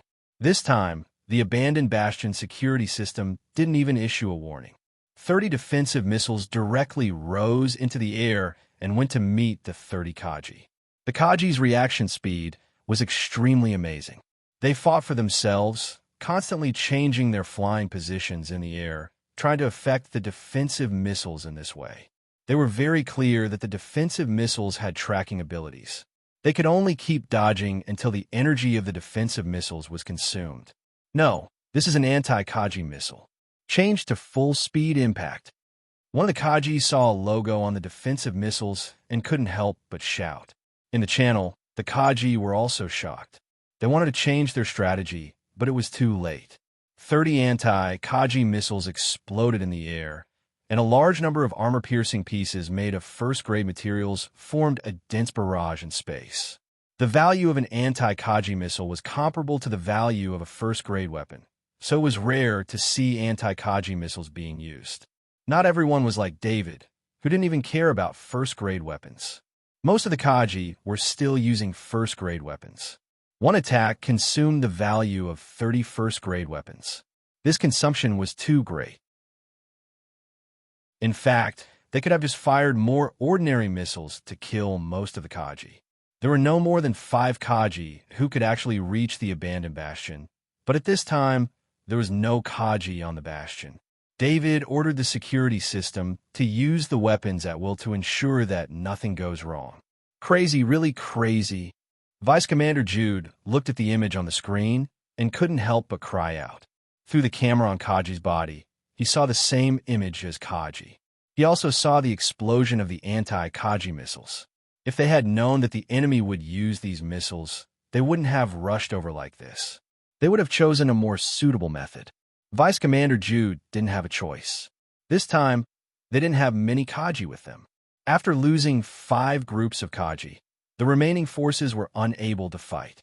The abandoned bastion didn't slow down because of Vice Commander Jude's obstruction and continued to move towards the Red Fire Mercenary Group's base. In the process, the Red Fire Mercenary Group tried everything. They sent out spaceships and Kaji to attack the bastion many times, but the defensive missiles on the bastion seemed to be endless. The Red Fire Mercenary Group's method of dealing with the bastion through attrition was useless. Finally, the abandoned bastion was very close to the Red Fire Mercenary Group's base. The scanners on both sides could directly scan each other. David was now far away from the bastion. His small spaceship couldn't be detected by the scanners, so he didn't have to worry about being discovered by other spaceships. Unless it happened to enter the visual range of the spaceship, it was possible to be discovered. Before David left, he issued a last order to the security system on the abandoned bastion to destroy any enemy that entered the scanning range. So when the abandoned bastion approached the Red Fire Mercenary Group's base, and the Red Fire Mercenary Group's base entered the scanning range of the abandoned bastion, the defensive missiles on the bastion were madly fired. Intercept the missiles immediately. Kaji, put on your armor and get ready to fight. Commander Flower sat in the command room and looked at the holographic screen in front of him and ordered loudly. Until now, he still thought that the Shadow Mercenary Group or other forces wanted to break their base's defense in this way and attack their base. He didn't expect that there was no one on the nearby abandoned bastion. All the Kaji in the base had put on their exoskeleton armors and were waiting for the battle order at any time. The Red Fire Mercenary Group's base was somewhat surprised by the intensity of the abandoned bastion's attack. The air defense alarm sounded, and defensive missiles were constantly launched into the air. Even if all the missiles were within the scanning range and were locked by the base's security system, it was still a little difficult for the security system to deal with so many missiles at one time. On the abandoned bastion that originally belonged to the Shadow Mercenary Group, David had already put all the missiles in the warehouse in a combat-ready state. On the other hand, the Red Fire Mercenary Group still needed to continuously drag out missiles from the warehouse. All the missiles needed to be activated during this process, which caused the Red Fire Mercenary Group's base to not be able to supply missiles in time.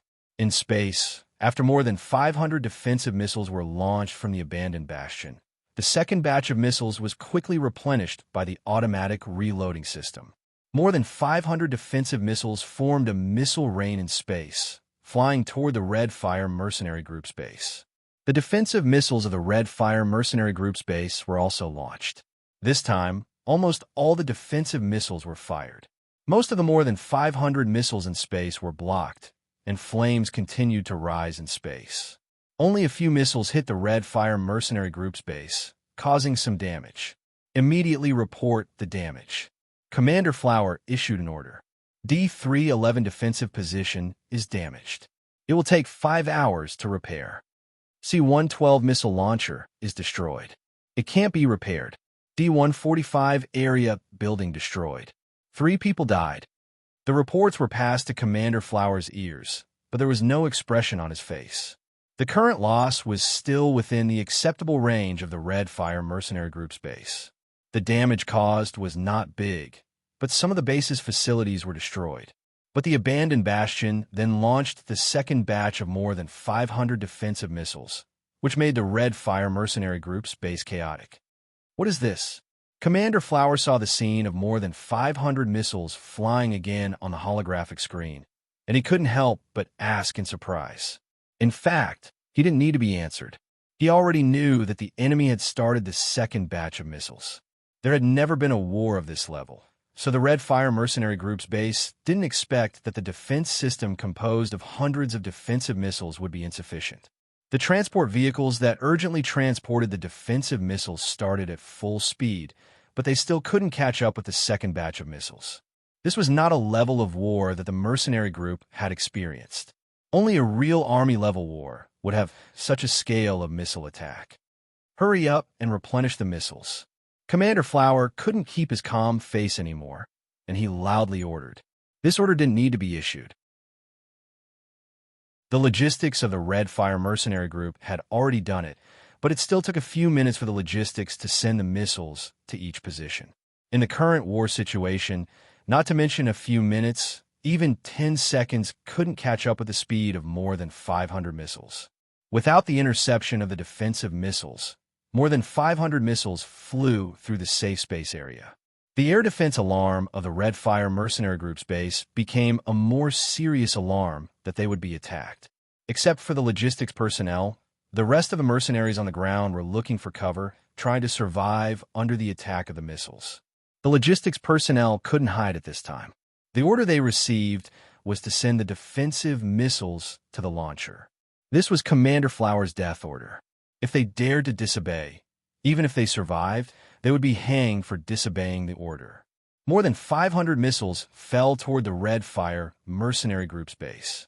Because this place was also in the scanning range of the abandoned bastion, the target of these missiles was very clear, which was to find all the defense systems. A huge explosion rose on the surface of the Red Fire Mercenary Group's base, and a missile launcher became the primary target. The explosion triggered some missiles that had just been sent to the vicinity and hadn't been launched yet. A large area of the Red Fire Mercenary Group's base became a sea of fire. At this time, on the surface of the Red Fire Mercenary Group's base, those who could still scream were better off. Most of the mercenaries didn't even have the chance to scream before they were swallowed by the explosion. The powerful missiles made some of the mercenaries who were hiding in the bunker unable to escape. This kind of bunker was very effective against medium and light weapons, but its defense against missiles was very weak. In addition to the mercenaries who were directly burned to death by the flames in the explosion range, more mercenaries were injured or even killed because of the shock caused by the explosion. After this attack, only a few mercenaries survived on the surface of the base. This was because this batch of missiles wasn't aimed at these mercenaries, but at the missile launcher. Commander Flower didn't ask about the loss. In front of him, he could see the explosion on the surface of the base. Even if he was in the command room inside the base, he could still feel the terrible, continuous explosion outside. He clenched his hands tightly and slammed them on the table in front of him. "Commander, you should evacuate first. The base is too dangerous." A confidant of Commander Flower reminded him, "Get out of here, I won't leave the base." Commander Flower pushed his assistant away and scolded. He turned to the 4 weapon masters next to him and said, "You guys, please do your best to kill everyone on the bastion." These 4 weapon masters were the Red Fire Mercenary Group's own weapon masters. When this kind of mercenary was in danger, these 4 weapon masters would be needed to take action. No matter how many Kaji were on the bastion, Commander Flower was confident that he could defeat them. Chapter 303. In the Red Fire Mercenary Group's encampment, almost all of the Red Fire Mercenary Group's elite Kaji were there. There were over 300 of them, plus 4 weapon masters. This kind of strength could be considered extremely powerful among mercenary groups. It should be known that normally, weapon masters were rarely gathered together. Generally, if a mission had one weapon master, then it was very important. For example, when they dealt with David last time, 5 weapon masters had appeared. That was because David's battle record was too terrifying, and there was also the mandatory order from Assistant Nigel that they had to send out the strongest combat power they could at that time. Many mercenary groups had gathered their strongest combat power at the last minute. However, although the mission to deal with David had failed, in reality, the Red Fire mercenary group's losses were the smallest. The Red Fire mercenary group had lost 2 weapon masters. They had spent a lot of money to invite them.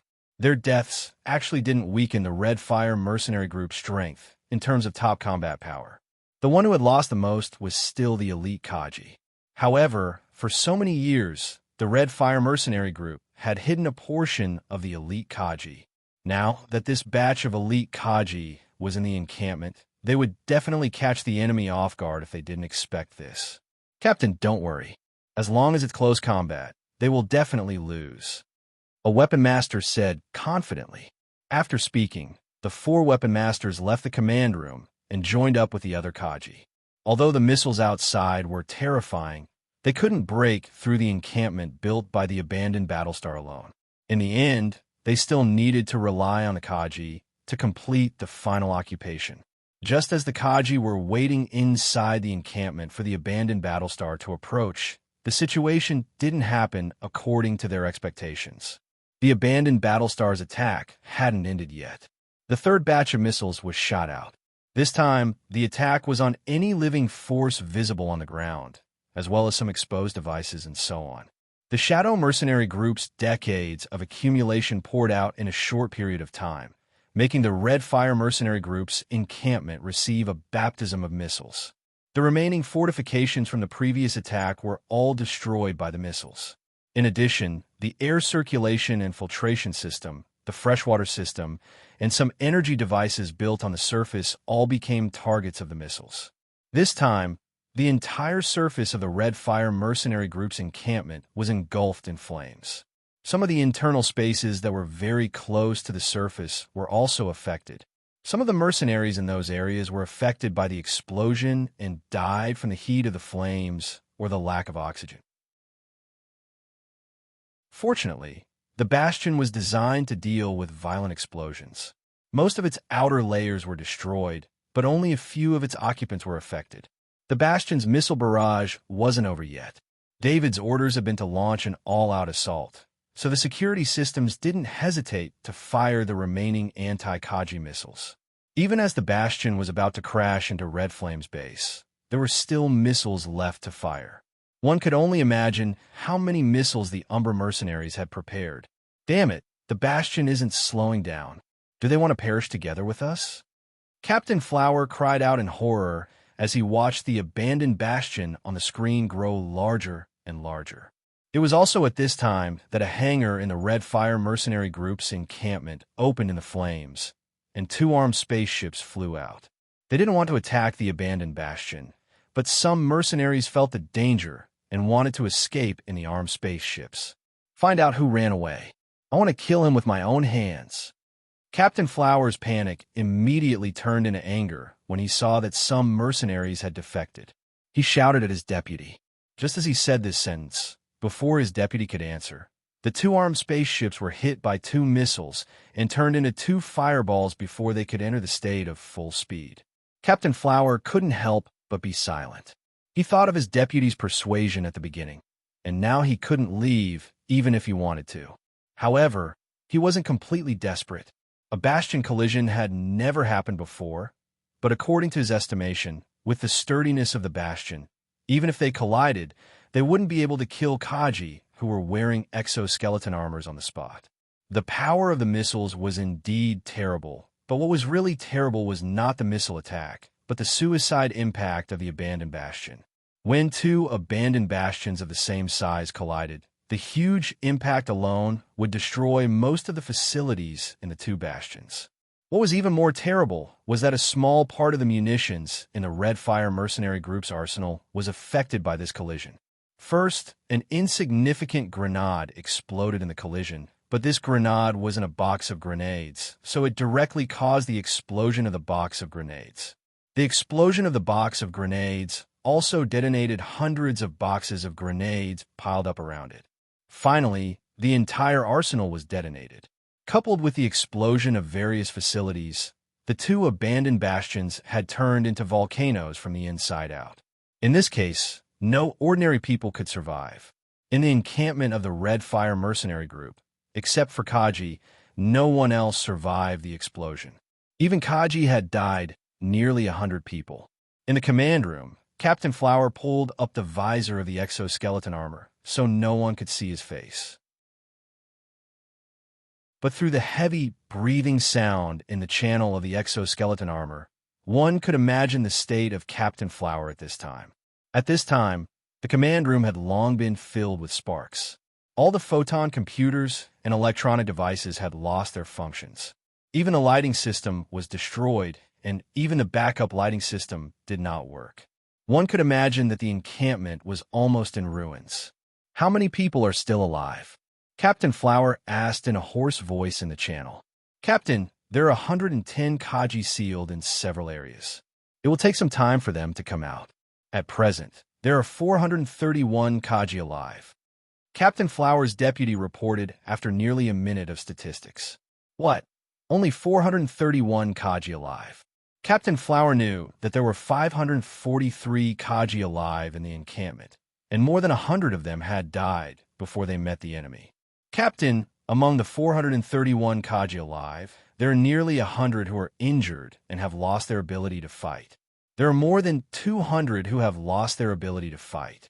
In fact, there are only 120 Kaji alive.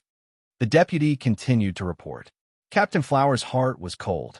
The loss of the Red Fire mercenary group, this time, was too great. How are the 4 weapon masters?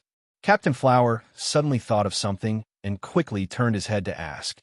Just now, the 4 weapon masters went to prepare for the battle and left the command room. Captain Flower was very worried.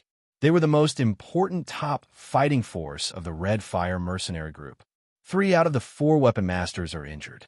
2 of them are injured in their arms and calves, but they can still fight. The last weapon master was hit by a falling heavy object. His life is not in danger, but he can't participate in the battle without receiving treatment, the assistant replied softly. He and Captain Flower used a private channel to talk, so they did not let the other Kaji know. But this situation could not be hidden. If the energy supply was normal and the treatment equipment was not damaged, these injured Kaji, including the 3 weapon masters, could quickly recover after a simple treatment. But the current situation could not let the injured Kaji be treated. The unknown enemy had not yet appeared, and a battle could happen at any time. The mercenary group's spaceships that followed the abandoned bastion were also shocked. In the history of the Jacques Star, there had never been such a battle. This could no longer be described as tragic. This was simply the craziest way to attack, using an abandoned bastion in exchange for the destruction of another abandoned bastion. Perhaps after today, all the mercenary groups that use bastions as their base would have to consider how to deal with this kind of attack. As soon as the explosion subsided, a ghost-like spaceship flew into the wreckage of the 2 abandoned bastions. Only David dared to be so bold. Sitting in the pilot's seat, David's spirit was in an explosive state. He felt every possible danger and let the fire beacon pass through the ruins. David saw an open hangar. The entrance of the hangar was not blown up, and the fire beacon immediately entered from there. David did not believe that the collision of 2 bastions would kill all the members of the Red Fire mercenary group. In addition, he came here to harvest the souls of all the members of the Red Fire mercenary group. The explosion had just happened more than a minute ago, so the souls of the mercenaries who had just died were still there. 40 meters away from David, the Shadow Servant's flying speed was close to the speed of light. Sometimes left, sometimes right, sometimes forward, sometimes backward. As long as any soul came close, the Shadow Servant would suck it over and absorb it into its body. David jumped down from the fire beacon and turned the scanning device on the exoskeleton armor to the maximum. In this kind of environment, as long as there was a living thing, it was needless to say that it was an enemy. In addition, the shadow attendant could pass through the walls at will and ignore the environment here, so it was safer for David to walk inside the base. David held the level 3 heavy axe in one hand and passed through the hangar's passageway, heading towards the base's interior. He did not have to worry about the fire beacon. Without the shadow attendant, even he would not be able to enter. The destruction of the base's interior was beyond David's expectations. He had only walked a dozen meters when the path ahead was blocked. The passageway was blocked by the defensive weapon system installed at the top of the passageway. Now that it was affected by the violent collision, the entire defensive weapon system fell down and blocked the passageway. This was not a problem for David, but David's scanning device discovered that there were 32 living things on the other side. The shadow attendant immediately flew over and blocked the passageway for a distance of 5 meters. It was as if the entire ceiling, defensive weapon system, and other living things had all fallen down. The shadow attendant passed through the 5 meters and saw the situation on the other side. 30 Kaji were supporting each other, and 2 Kaji were using weapons to cut open a path in the passageway. Although they had level 2 weapons in their hands, their progress was not fast. This was because the defensive weapon system was made of a special alloy. Even level 2 weapons could not quickly break it open. David shook his head. These Kaji were not a threat to him. He waved the level 3 heavy axe in his hand, and the passageway in front of him was like a piece of paper. He waved the level 3 heavy axe as he walked forward. He did not even need to stop as he continued to move forward. We're saved. There's someone on the other side. One of the Kaji could clearly hear the sound of metal being broken coming from the other side. He could not help but be happy. God, we're finally saved. Behind him, a Kaji cried tears of joy. Just when the Kaji were excited, a green light flashed at the passageway. Then, a Kaji wearing a strange exoskeleton armor walked in. All of the Kaji's excitement instantly disappeared. When they saw David's exoskeleton armor, they immediately knew who it was. Recently, David and his exoskeleton armor had become very famous. It had already spread throughout the Red Fire mercenary group. Run! None of the Kaji had the courage to fight with David. Most of the Kaji among them were heavily injured. Even if the 32 Kaji were in their peak condition, they could not guarantee that they could defeat David. David's battle record of killing more than 600 Kaji by himself had already spread throughout the mercenary world. It had become a mercenary's nightmare. David had no mercy. He always thought that only a dead enemy was a good enemy. He waved the level 3 heavy axe in his hand and killed the 2 Kaji at the front who were holding level 2 weapons. The moment he waved his axe, he rushed forward and dodged the counterattack of the 2 Kaji. When he rushed past the 2 Kaji, the heads of the 2 Kaji flew into the air. This scene caused the remaining Kaji to be extremely shocked. These 2 Kaji were the 2 captains of the 32 Kaji. They were the strongest among them. In just one exchange, the 2 strongest Kaji were killed. In addition, the level 3 heavy axe in David's hand flashed with a green light. The remaining Kaji had no chance of surviving. When David rushed forward, one of the Kaji who was supporting the injured pushed the injured Kaji towards David and turned to run.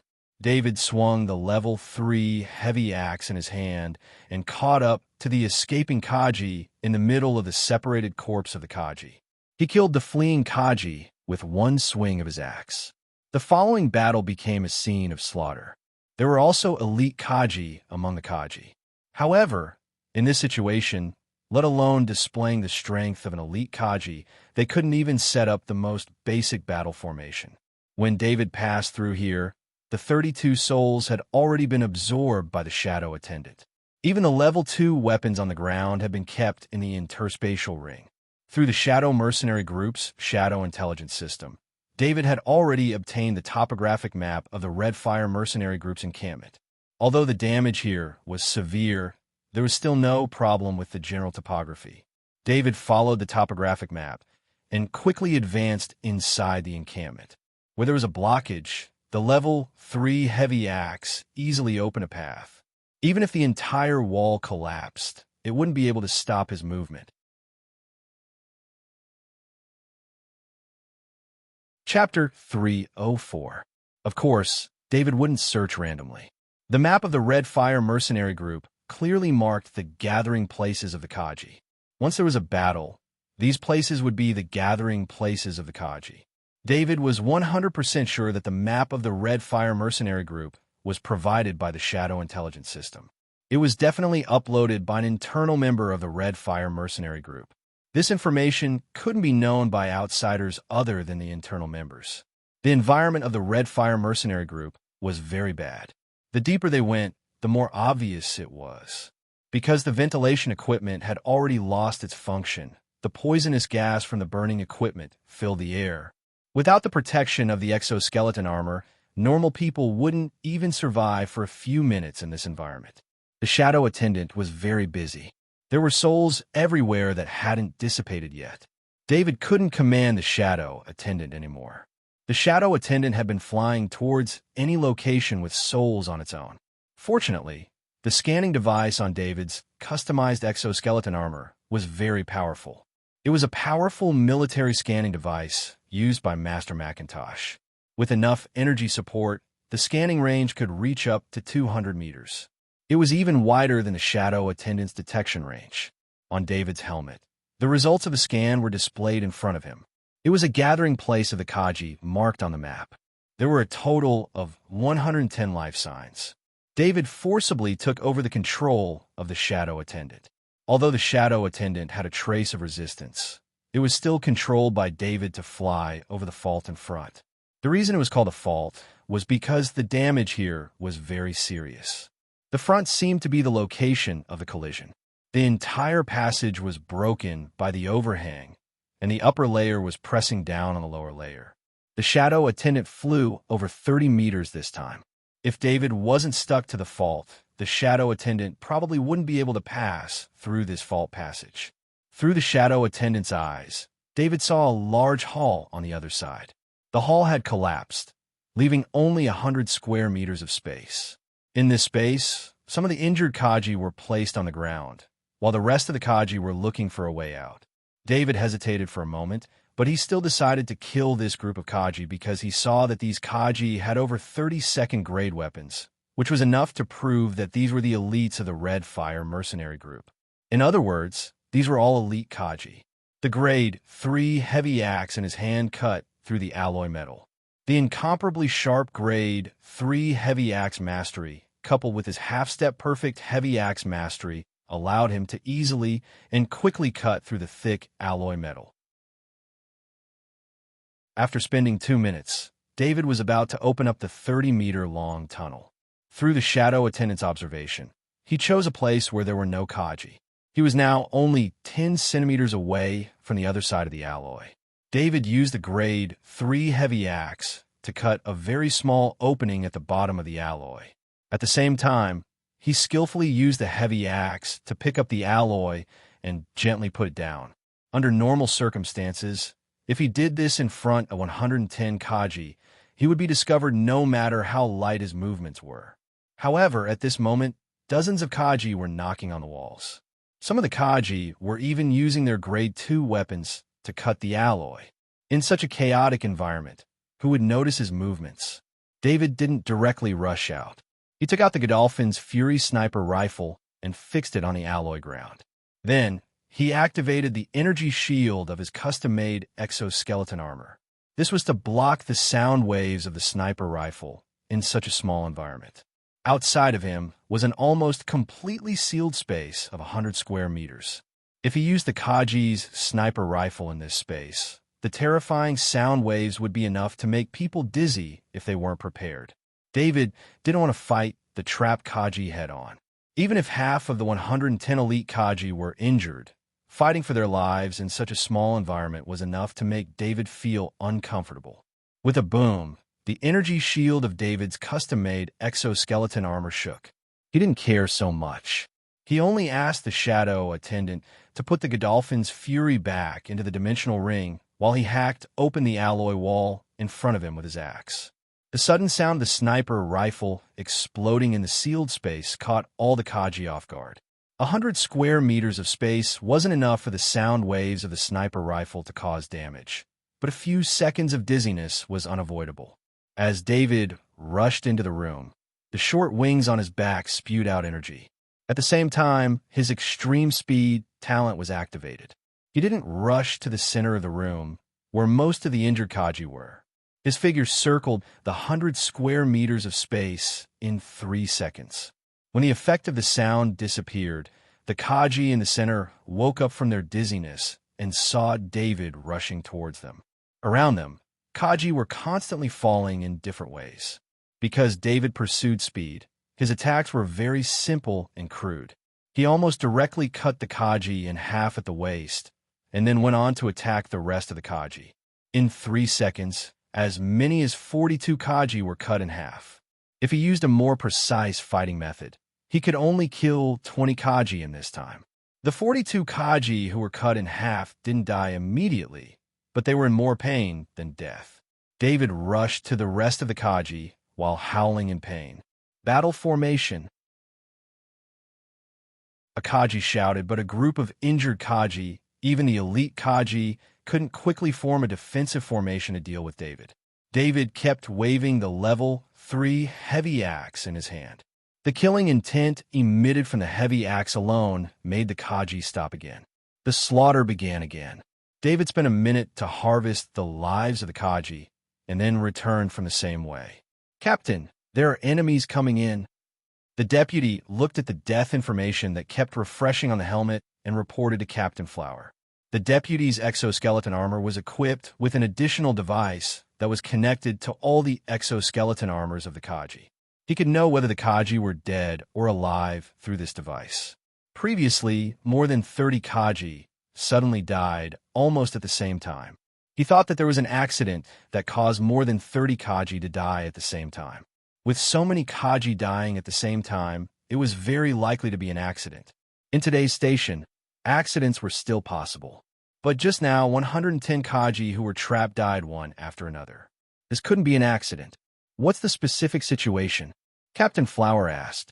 The 110 Kaji who were trapped are all dead. In addition, more than 30 Kaji also died in another place. The deputy replied, "Inform all the Kaji to gather here immediately. We still have the power to fight." Captain Flower ordered in a deep voice. For this result, Captain Flower had already guessed. The enemy had arranged this method to deal with them. How could they let the remaining Kaji live? But no matter what, if they wanted their lives, then they had to exchange it with the enemy's life. Soon, the rest of the Kaji, except for those who couldn't move, met up with Captain Flower. Captain Flower looked at the last fighting force of the Red Fire mercenary group in front of him. His eyes behind the helmet were full of tears. After many years of hard work, he built the Red Fire mercenary group into a large mercenary group, which had a good reputation in the mercenary world. But now, there were only about 200 Kaji in front of him, and half of them were wounded.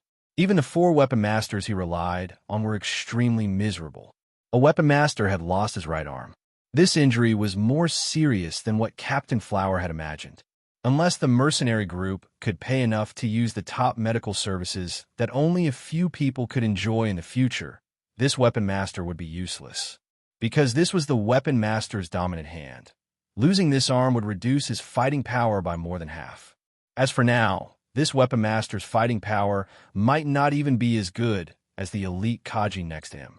It would be difficult for him to master the weapon in his left hand unless he had specially practiced it.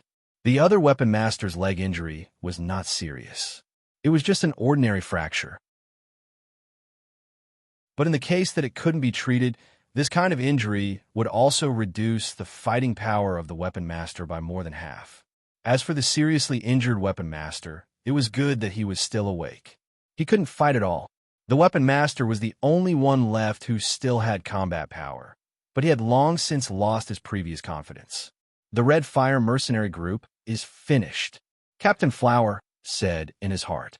The Red Fire mercenary group was the ladder for him to become a transcendent. The reason why he accumulated wealth was to become a transcendent. In Kaji, there was a saying that talent was not the only constraint to become a transcendent. Having enough wealth was the foundation to become a transcendent. There were many examples in the transcendent to illustrate this point. The ordinary Kaji who had the support of wealth had unexpectedly become a transcendent, while the talented geniuses had been wasted by time. But Captain Flower was not reconciled. He wanted the enemy to pay the price. Brothers, the enemy is here. Our brothers on the periphery, even those who were injured, have been cruelly slaughtered by the enemy. Now, let's gather together and fight to the death with the enemy. Let's avenge our dead brothers. Captain Flower waved his arms and shouted. Captain Flower's encouragement was very effective. He had a lot of prestige in the hearts of the Kaji. At this moment, the morale of the Kaji was raised. Revenge! The armored soldiers waved the weapons in their hands and yelled. Captain Flower looked at the Kaji, and his heart was filled with fighting spirit. He hadn't lost yet. There were still 200 Kaji here. With this kind of fighting power, he was confident that he would be able to kill his way out. Sorry to interrupt. Are you waiting for me? A voice from the exoskeleton armor's external loudspeaker interrupted the excitement of the Kaji. Captain Flower looked towards the direction of the voice.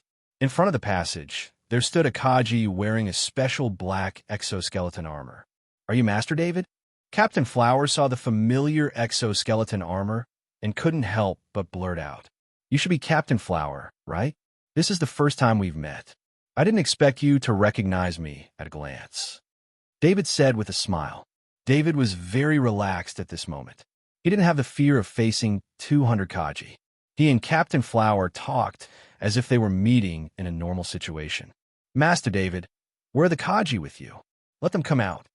Captain Flower said in a low voice. Sorry to disappoint you. It's only me, David said as he stepped back. When Captain Flower was talking, dozens of Kaji had already rushed towards David. How could it be only him? Commander, Flower murmured. Then, he ordered loudly, everyone kill him. Be careful of any possible ambushes. The rest of the Kaji rushed into the passage and chased after David. The most important reason why David was so bold was that he had discovered the terrain here. Due to the impact, the passage here had been severely damaged. Although it didn't collapse, there was a section of the passage that had been squeezed into a narrow passage that could only fit 2 people at a time. Although it was 2 people with the exoskeleton armor, it could only accommodate 1 Kaji at most. David had retreated to this place. The place where he stopped was a narrow passage that was about 5 meters in front and behind. In order to facilitate the battle here, he even put away the 3rd-grade heavy axe on his back and replaced it with a 2nd-grade spear in his hand. His spear mastery was also as high as 98% perfection. Although it was not as good as the half-step perfect heavy axe mastery, in this environment, he could exert the strongest effect. Soon, the battle began. The ones chasing after them were naturally the strongest group of elite soldiers. The speed of the 6 soldiers was very fast, and they were able to maintain their battle formation as they ran and chased after them. But when they reached the narrow passage, this group of elite Kaji slowed down. They also saw David in the passage, waiting for them with a spear in his hand. Big Shield Kaji, go forward and force him out of the passage. This passage is only 10 meters long. The captain immediately made a judgment and ordered. Big Shield Kaji was holding a 2nd-grade big shield. When he heard the order, he immediately rushed into the narrow passage with his big shield. Behind Big Shield Kaji, the other 5 Kaji lined up in a row and were ready to attack at any time. David held a 2nd-grade spear in his hand. When he saw Big Shield Kaji approaching, he did not panic. If it was in the past, when he encountered Big Shield, who was the nemesis of spears, he would have thought of changing back to his 3rd-grade heavy axe and using the sharp heavy axe to kill the enemy. But now, he was already a peak spearmaster. The 2nd-grade spear in his hand pierced through one of the fulcrum points on Big Shield's power.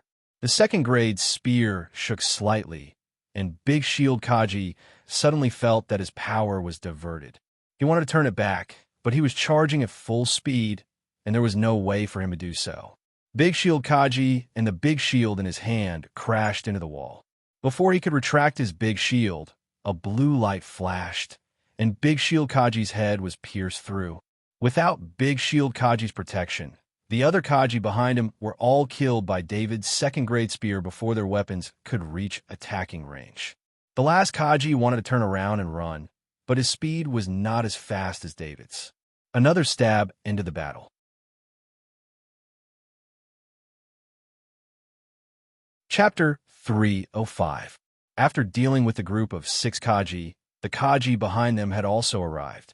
David did not advance rashly. Instead, he retreated again, leaving a 3-meter narrow passage in front of him. Although they saw the corpses of their companions, the Kaji relied on their advantage in numbers and rushed towards David. David's feet firmly stepped on the ground, and the spear in his hand pierced forward. The first Kaji, who was stepping into the narrow passage, did not see David's movements clearly. A blue light shot out from the passage, pierced his head, and then retracted. The Kaji behind him noticed that the Kaji in front of him had stopped. He could not help but use his hand to push the Kaji in front of him, causing him to fall down. The Kaji behind him was shocked. He wanted to retreat, but under the excitement of the crowd, how could he retreat even half an inch? The only direction he could go was forward. Even if he did not want to, he would still be pushed forward.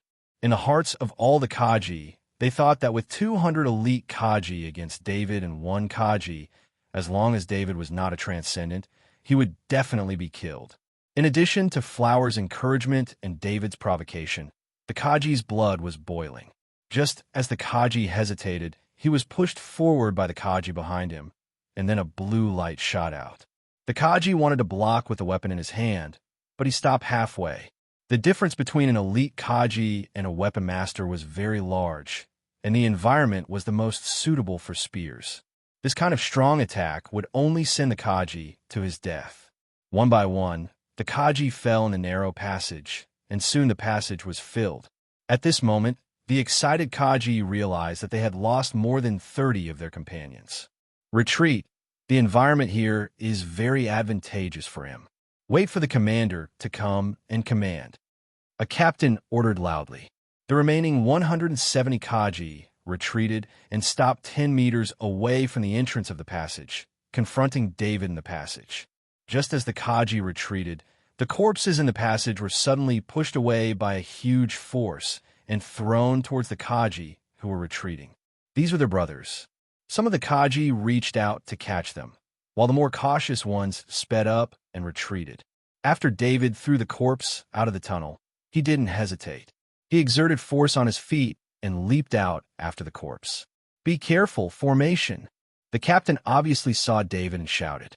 Because the corpses had affected the movements of the soldiers, they were a step slower when they heard that there was danger. David stabbed the spear in his hand more than 10 times in a row. He did not check the result and immediately retreated back into the passage.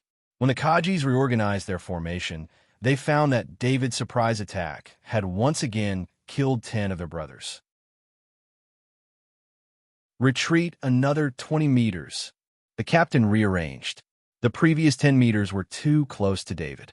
With David's speed, the distance of 10 meters was just a matter of 1 step. It was too easy for him to launch a surprise attack. The captain did not expect David to be so bold. In the face of so many elite Kajis, he still dared to rush out of the passage, which was advantageous to him. At this time, Captain Flower and the weapon master, who was still in good condition, came over. As for the other 2 weapon masters, they were left to take care of the weapon master who was seriously injured. "Master David, you are so cruel."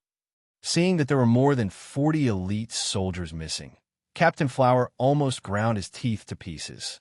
He roared in anger. "What the hell? How can I be as cruel as Captain Flower? You are preparing to destroy the entire interstellar flyby. Otherwise, why would the interstellar flyby company hire me to deal with you?" David said with a sneer. "Although you have the geographical advantage, it's impossible for you to kill us in this situation. After a while, there will be other mercenary groups coming to check. At that time, it will be difficult for you to leave Jacques Star." Captain Flower said in a deep voice. In fact, they did not dare to let the Kajis die again. However, after David's successful surprise attack, they were also prepared. It would be difficult for David to attack again. The result of the stalemate here was likely to be a lose-lose situation. When the other mercenary groups learned about the situation of the Red Fire mercenary group, they would definitely hit them when they were down. As for David, His behavior was challenging the entire mercenary world of Jacques Star. After the other mercenary groups learned about what happened, it was possible that the entire mercenary world of Jacques Star would be dispatched to kill David. One person destroying the Red Fire mercenary group was almost like slapping the face of the entire mercenary world of Jacques Star. Not to mention that David also destroyed the Shadow mercenary group before this. Otherwise, how could the abandoned Battlestar of the Shadow mercenary group be brought here by David and used as a weapon to deal with the Red Fire mercenary group? If what David did was spread out, the entire mercenary world of Jacques Star would become the laughing stock of the entire Federation. David smiled and retreated to the end of the narrow 10-meter passage. Then he calmly took out Godolphin's Fury from the space ring from the Shadow attendant. He put Godolphin's Fury on the ground, looked at Captain Flower, and made a provocative gesture with his finger. Sniper rifle. Captain Flower couldn't help but be surprised. He didn't expect David to take out a sniper rifle at this time. He also saw David lying down as if there was no one else around, and then aiming with the standard Kaji sniper posture. The original 30 meters, plus the 10 meters in the passage, the distance of 40 meters was too short. It wasn't suitable for a sniper rifle at all. But this was a straight passage. Even if they went out of this narrow passage, the passage outside could only accommodate 5 Kaji standing side by side. At this moment, there were more than 160 Kaji standing in the passage. In this case, there was no need to aim. As long as the sniper shot, it would be difficult to miss. The weapon master standing next to Captain Flower with a heavy axe suddenly stretched out his hand and pulled Captain Flower away. At this moment, a sniper bullet passed through the position of Captain Flower. Captain Flower was saved by the perceptive weapon master, but the Kaji behind him didn't have such good luck. The first-grade sniper bullet shot into the body of the Kaji behind Captain Flower, who didn't dodge in time. It passed through the body and exoskeleton armor and shot into the body of another Kaji behind him. David's sniper rifle continued to shoot. In just a few seconds, more than 10 Kaji's lives were harvested. Fortunately, the sniper Kaji still needed some time to stop after being shot continuously, so it didn't cause more casualties. Master Huntington, please help us. Captain Flower first thanked Master Huntington for saving his life, and then asked for help. If David continued to snipe like this, all the Kaji here would be killed by him. If he let the Kaji rush up, it would be almost the same as sending them to their deaths. At this time, he needed a Kaji to block David alone.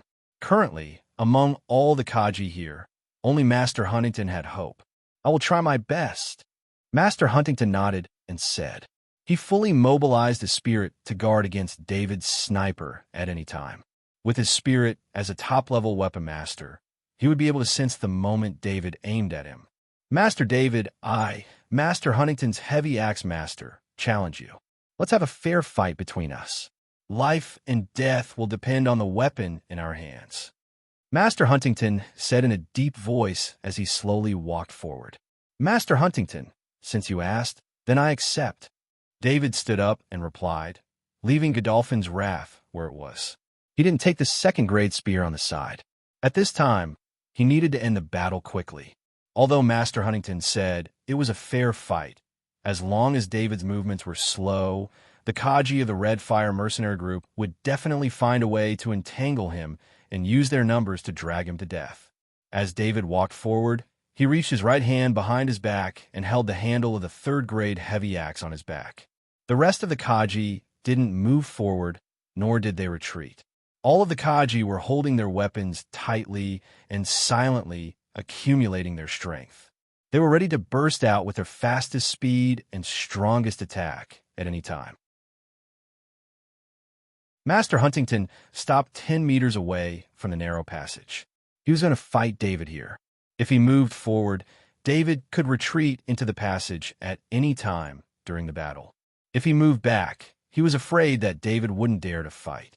10 meters was the best distance he judged. He had already planned it out. In the battle between him and David, as long as he could switch positions with David and become the one blocking the narrow passage, there would be no need to talk about a fair fight. If he cooperated with the Kaji, he would definitely kill David directly. Master Huntington's plan was very good. However, when David stood 5 meters in front of him and pulled out the third-grade heavy axe from his back, Master Huntington's expression changed greatly. As a heavy axe master, even if David's mastery of heavy axes was much lower than his, he still had an absolute advantage with the third-grade heavy axe in his hand. What a third-grade heavy axe! Master Huntington's voice was half bitter and half envious. This is Transcendent Castle's weapon. David gently waved the third-grade heavy axe and replied. Master Huntington remembered the information about David. It mentioned that he had killed a Transcendent. When everyone saw this record, they knew that it was definitely not a head-on kill. However, when David mentioned it and had Transcendent Castle's weapon, Master Huntington still felt a lot of pressure. You need to have the strength to use a good weapon. Master Huntington took a deep breath to calm himself down and said in a low voice. After saying this, he raised the second-grade heavy axe in his hand and made an attacking posture. David also raised his heavy axe and made the same attacking posture. Master Huntington accurately took the first step to attack. However, when he was about to attack, he felt a murderous intent enveloping his whole body. As a top-notch master of heavy axes, he immediately sensed the difference in David. His eyes flashed with horror. Although he was wearing a helmet, he could still feel David's gaze on his weakest point. As long as he attacked with his heavy axe, he would be killed by David. Master Huntington only had this feeling when he faced the Bard brothers together. The Bard brothers combined combat power with a half-step to perfect heavy axe mastery, which belonged to the legendary weapon mastery ability. While Master Huntington was distracted, David's weak points suddenly became bigger in his eyes. Almost instinctively, he waved the third-grade heavy axe in his hand. His extreme speed and strength oscillation talents had already been activated. He would not hide his strength in a battle with a weapon master. The moment David attacked, Master Huntington was awakened by the sudden increase in murderous intent. He also realized that he had made a big mistake. In fact, it was not his fault. He was affected by the murderous intent of the half-step to perfect heavy axe mastery. Even the Bard brothers were not as good as David in this aspect. This was related to the fact that David had killed a large number of powerful people in just a year. His spirit was tainted with a lot of murderous intent. Master Huntington sensed the aura of death. He made up his mind and no longer cared about David's attack. Instead, he swung the heavy axe in his hand towards David. Halfway through this action, Master Huntington felt the power in his body disappear. His vision was strangely separated, and the world was separated from his left and right. This was also his last thought in this world. David retrieved the third-grade heavy axe from Master Huntington's split head. Master Huntington's head was split in the middle. This battle had a special meaning for David. Before this, David had killed a lot of weapon masters. However, these weapon masters' deaths were almost never settled in a fair one-on-one battle. David's most common method was to use the spirit arrow to affect the weapon master's spirit. Then, he would use the momentum to kill the weapon master. Or, he would use other methods to fight the weapon master when he had enough advantage. Almost all of the 5 weapon masters on the starship were killed by him in this way. When the Shadow Mercenary Corps met Master Alva and Master Sealy, he even ambushed Master Sealy and forced Master Alva to admit defeat on his own accord. Although David still relied on the advantage of a third-grade weapon this time. In fact, during the whole battle, he didn't take advantage of the third-grade weapon. He completely crushed Master Huntington with a stronger weapon. When Master Huntington said his name, David knew the details of Master Huntington. This was the information he found from the Shadow Intelligence System. Master Huntington was a top-level heavy axe master. Although he was not as good as the Bard brothers in the Blue Ice Mercenary Group, if it was a one-on-one battle, Master Bard and Master Bard would not be able to do anything to Master Huntington. Master Huntington was killed. Panic spread among the Kaji. The battle between Master Huntington and David was too short. Life and death were determined as soon as they came into contact. This made the Kaji feel desperate. How could they be enemies with such a terrifying David? David felt the emotions of the Kaji. Fear, Fear, loss of courage. The boiling blood from before had already cooled down. The encouragement of words was shattered into pieces by reality. Kill. David did not hesitate. Under the emotions of the Kaji, it was already very good that the Kaji could exert more than half of their combat power. This was a good opportunity to pursue the victory.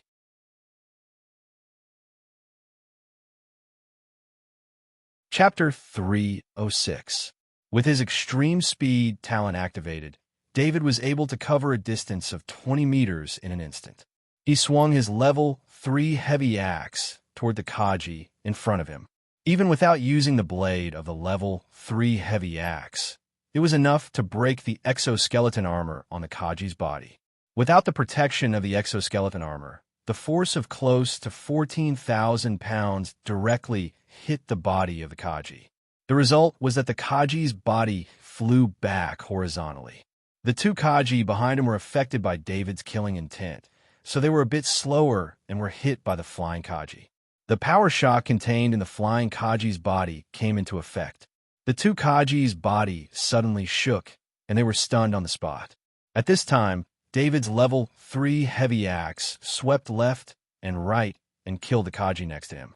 To deal with these Kaji, as long as they didn't form a battle formation or didn't have an absolute advantage in numbers, they would all be killed by him in a second.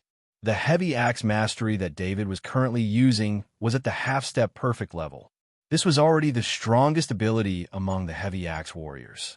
The higher perfect level of the heavy axe mastery had only appeared in some legends. In reality, it had never been heard of anyone who had truly mastered it. Most of the Kajis regarded the perfect level weapon mastery as a kind of belief. Although it was their goal, they had never really thought of achieving it. This huge difference in weapon mastery was enough to close the gap between David's strength and these elite Kajis, not to mention David's absolute advantage in speed. The killing intent and the fear caused by Master Huntington's death made these Kaji's strength unable to be fully displayed. Under these circumstances, David dared to launch a 1 versus many attack. After the Kajis on his left and right were killed, David stepped forward, still not caring about the two Kajis who were hit. David had used Power Shock many times and had a clear understanding of its effects. He knew how long the two Kaji would be affected. David used the two Kaji's bodies as cover and killed the two closest Kaji. Then he kicked the two Kajis who were affected by Power Shock towards the Kajis who reacted and rushed towards him. Be careful. He has the Power Shock inherent skill. Captain Flower was experienced and knowledgeable. He had seen through David's use of the Power Shock talent twice in a row, so he loudly reminded him. However, his reminder was still too late. The two Kaji that were kicked out caused many more Kaji to be affected by the Power Shock wave. This made it impossible for the Kaji and the others to set up battle formations and make use of their advantage in numbers. The Kajis in the front block him. The Kajis in the back retreat and fight with him in the hall. Captain Flower finally woke up. At this time, with the morale and the advantage David had, it was very likely that all the Kajis would not be able to defeat David even if they used up all their strength. The difference between the elite Kajis and the ordinary Kajis showed. Although Captain Flower's order was obviously to abandon the Kajis who were fighting with David in front, these elite Kajis carried out Captain Flower's order and did not step back.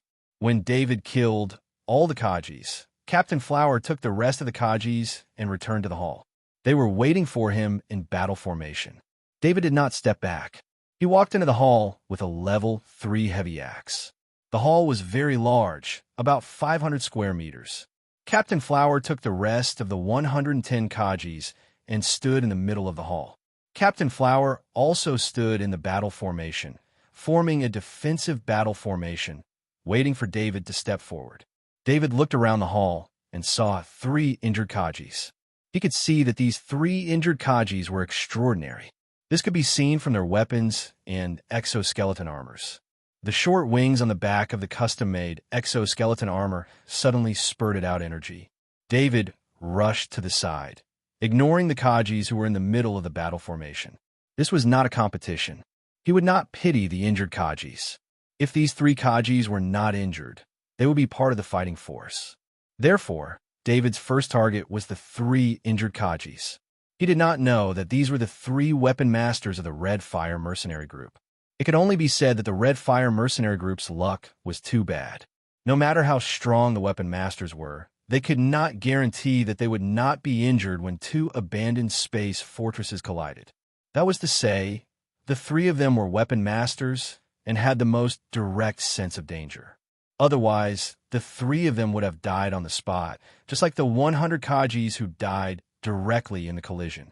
The reason why David chose to attack the Red Fire mercenary group first was that he wanted to use the Shadow mercenary group's abandoned space fortress as his most powerful weapon to attack the strongest Red Fire mercenary group. Because in the battle with the Interstellar Flying Man, the Red Fire mercenary group's high-end combat power was the least. It should be said that there was no loss. On the other hand, the Blue Ice mercenary group's high-end combat power was greatly damaged. Of course, David used his strongest attack on the Red Fire mercenary group. It was just that David did not expect that the effect of this attack would be so good that it directly disabled the combat power of the 3 weapon masters. No, stop. Captain Flower saw the direction David was rushing in. With David's speed, he could only helplessly roar. When David rushed to the 3 injured Kajis, he also discovered that the 3 injured Kajis were not ordinary. Perhaps it was because they had been together for many years. When the 3 weapon masters felt David's killing spirit, they relied on each other's spirit to resist the spiritual influence of David's killing spirit. But this was only a spiritual battle. Because they were injured, they were not David's opponents at all. In other words, they could not even fight back. In David's eyes, the weapon master who was holding a weapon in his left hand was an unguarded Kaji. He could kill him with a casual blow. The weapon master who was injured in the calf could not even stand, let alone move. In this case, David could also kill him with a single blow. The last seriously injured weapon master was grabbed by David and slammed into the middle of the hall. It seemed that they were afraid of David's power shock talent. None of the Kajis dared to catch him.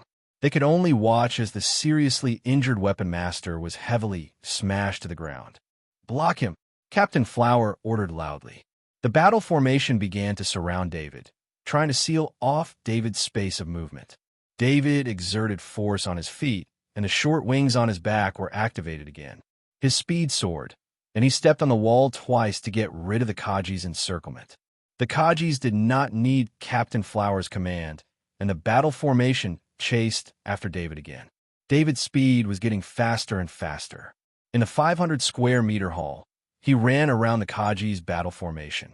The battle formation formed by the Kajis could not keep up with David's speed.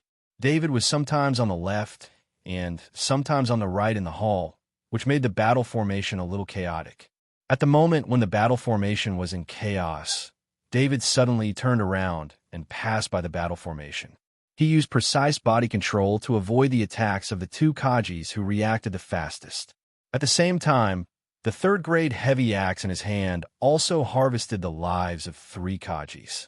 The sharp 3rd-grade heavy axe, even if the Kaji's weapon made a blocking action, was cut off together with the weapon. This was just the beginning. David's figure in the hall was like a ghost. He was mobilizing the enemy's battle formation, and using his speed advantage, he slowly nibbled away the enemy's strength. Every time he passed by, he would take away the lives of several Kajis. Of course, it was inevitable that he would be attacked in this kind of battle. The 3rd-grade defensive exoskeleton armor ensured that his body would not be directly hit, and the shock injuries he received were not serious, because he was able to resolve them in time. In just 2 minutes, there were only 50 Kajis left standing in the hall, including Captain Flower. The rest of the Kajis protected Captain Flower. At this moment, they no longer had any confidence in their battle formation. David's exoskeleton armor was too strong, especially at the place where it was cut. After the surface coating was cut, the green light inside was exposed, which made them understand that David was wearing an exoskeleton armor that was completely protected by 3rd-grade armor. Shortly after the surface coating of David's customized exoskeleton armor was cut open, it automatically reunited and hid the green light. This kind of coating had an automatic recovery function. Unless it was destroyed in a large area, it would automatically repair itself. Master David, the Red Fire Mercenary Group, is gone, and the 4 weapon masters are all dead. Can you let go? How much did the Interstellar Flyman Company pay? I am willing to compensate you double. Captain Flowers' only thought at this moment was to survive, so he begged David for mercy. David's body was also injured at this moment. He stopped running and adjusted his breathing. Although he had a great advantage, there was still a huge gap between him and his opponents. The opponents were all elite Kajis. As he used the same fighting method more often, the probability of him being hit increased a lot. When David approached the battle formation, he would be attacked by multiple Kajis at the same time. Even if he had practiced the soft body technique and used joints that exceeded the limit to dodge some attacks, he could not dodge all the attacks. In 2 minutes, his injuries were not visible on the surface, but if he was hit a few more times, he might not be able to suppress it. This was also the reason why he stopped when he heard Captain Flowers' words. At this time, do you think I will let go? David said with a chuckle. As he spoke, he activated the 2 sleeping patterns and bewitching patterns on the Soul Fortress. Before, he had been waiting for this opportunity, but at the beginning, there were too many Kajis in the battle formation. Even if 1 or 2 Kajis had problems, it would not affect the battle formation much.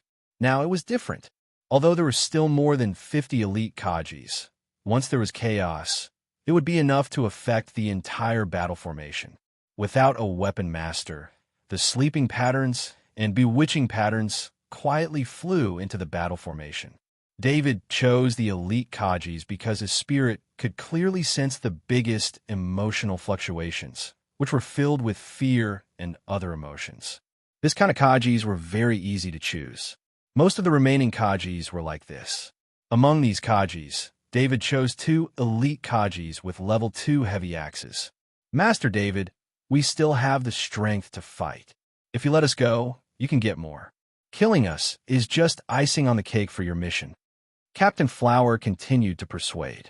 David's killing intent was too strong. Even if David did not accept this kind of talk, it could still weaken David's killing intent. Because Captain Flower was talking to David, the battle formation was completely silent. No one noticed the abnormality of the 2 Kajis. After being hit by the sleeping pattern, the Kaji's body was completely relaxed. If it was not for the exoskeleton armor, he would have fallen directly to the ground. In his soul, the sleeping pattern was madly absorbing the soul power and transforming it into more sleeping patterns. This process took a little time, but the situation of the other Kajis was different. The bewitching pattern was very domineering. After entering the Kaji's soul, it immediately became bigger and absorbed the soul power. This elite Kaji's soul was at its weakest, and he was not prepared. After being invaded by the bewitching pattern, he did not have time to react and was controlled by the bewitching pattern. David felt that there was a strange connection between the Soul Fortress and the elite Kaji with the level 2 heavy axe standing in the middle of the battle formation. He could even use this connection to enter the elite Kaji's soul. Without thinking too much, David divided some of his attention into the elite Kaji's soul, just like how he controlled the shadow attendant. The elite Kaji tightened his grip on the heavy axe. At this moment, the one controlling the elite Kaji had become David. In David's hands, the level 2 heavy axe became extremely light. This was not because the weight of the heavy axe had changed, but because the ability to control the heavy axe had changed. David was also a little surprised. When he controlled the elite Kaji, he could actually use the half-step perfect heavy axe control. The level 2 heavy axe in the hands of the bewitched elite Kaji turned into a faint blue light. In a situation where none of the Kaji had expected, the faint blue light was like a jumping elf, continuously sweeping across the Kaji around him. Every time his level 2 heavy axe swept across a Kaji, it would aim at the weakest part of the exoskeleton armor. David did not aim for the greatest kill.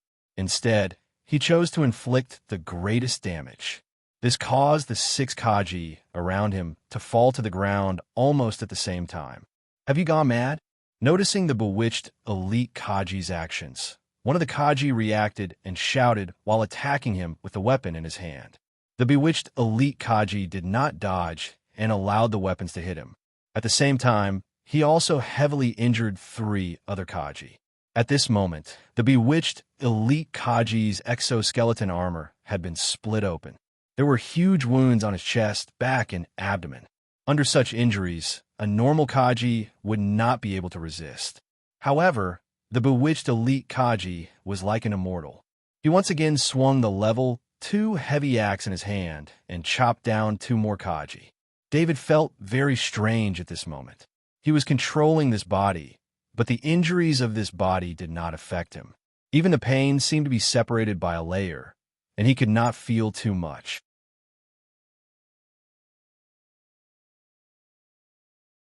Chapter 307. David's body did not move. Although the elite Kaji were in chaos, it was only a small area. Big shield Kaji in front, pay attention to Master David. This Kaji is no longer your teammate. Chop off his head. Commander Flower commanded through the team channel. With Commander Flower's command, after paying the price of 3 Kaji being seriously injured, the elite Kaji was killed. When the elite Kaji fell, all the elite Kaji breathed a sigh of relief. They did not understand why David did not use this opportunity to attack them. However, since David had lost this opportunity, both sides would be in a stalemate again. Commander Flower commanded the Kaji to check the injuries of the 12 Kaji. The exoskeleton armor automatically gave these Kaji some medicine. Their lives were not in danger, but they would not be able to fight for a short period of time. Commander Flower and the elite Kaji did not think that the sudden madness of the elite Kaji was caused by David, because it was too difficult to explain. What kind of ability would make an elite Kaji attack his own teammates? It was not realistic at all. Therefore, after the elite Kaji was killed, they focused their attention on David again, ready to welcome David's attack at any time. After the elite Kaji was killed, David's mind automatically returned. He sensed that the elite Kaji was killed, but he did not lose anything. Thinking about it, this ability came from the very special brain bewitchment of the level 2 Zerg. It could use the power of the will to control a large number of enemies and make them their own helpers. If the death of these control targets would cause damage to the brain bewitchment, then the brain bewitchment would not dare to control so many puppets. At this moment, the soul of another elite Kaji that was affected by the slumber pattern was undergoing a huge change.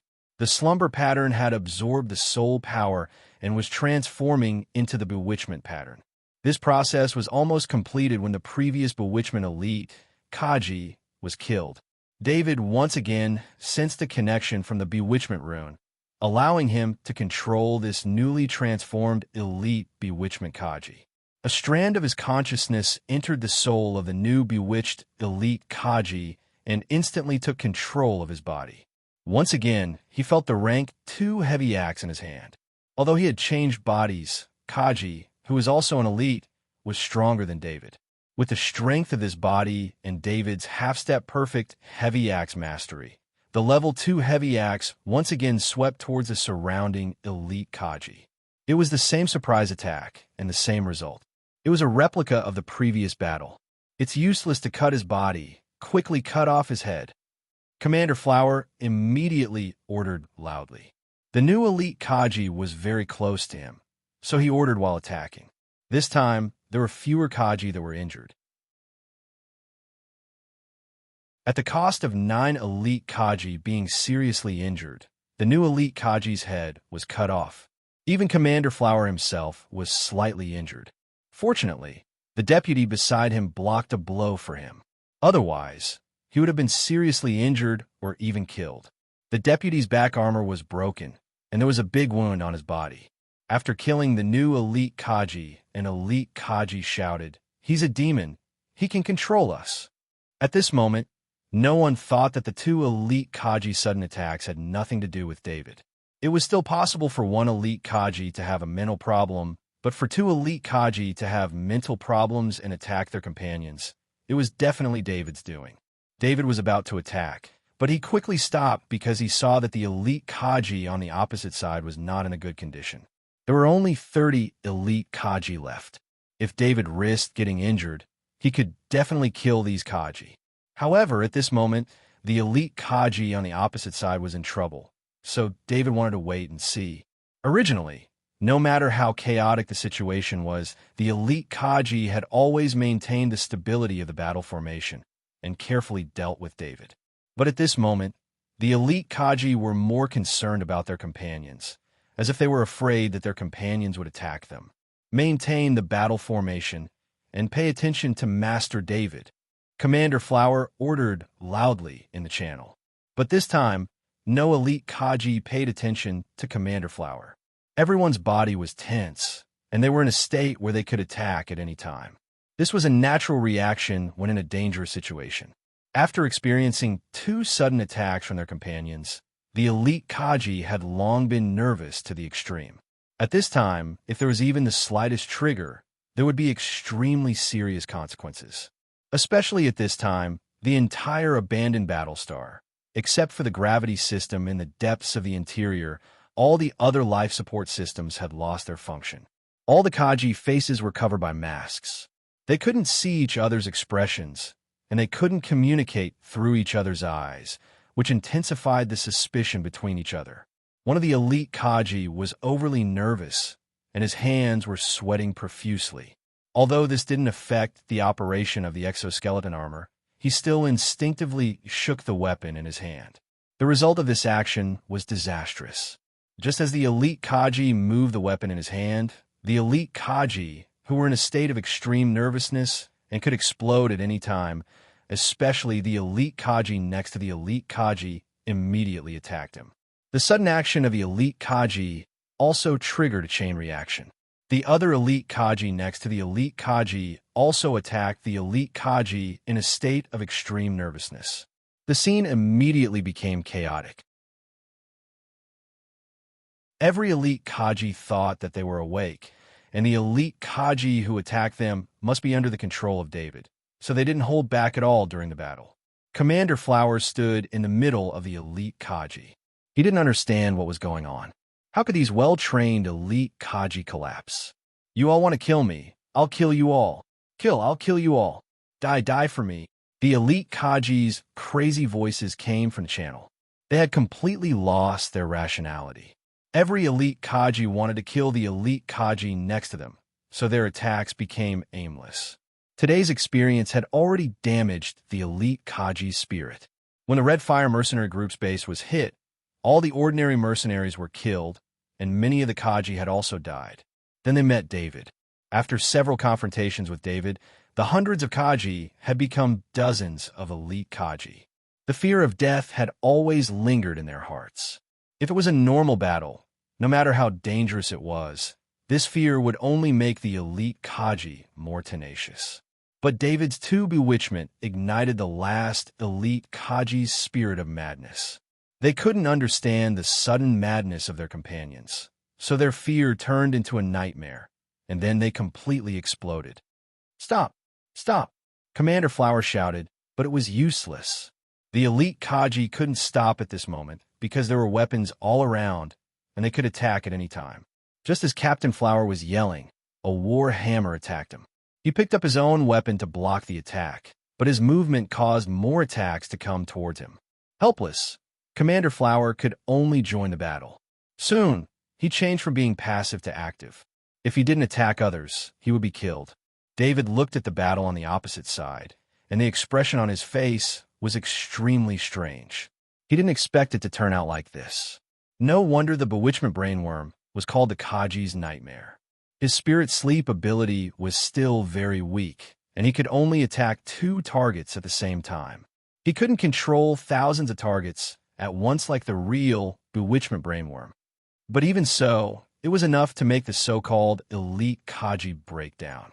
The battle ended quickly, and the last one standing was Commander Flower.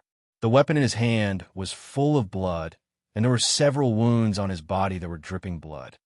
Demon, I'm going to kill you. Commander Flower's eyes, under his helmet, were blood red. He didn't care about his injuries, and he dragged his injured body and rushed towards David. Then in a green light, his head flew into the sky.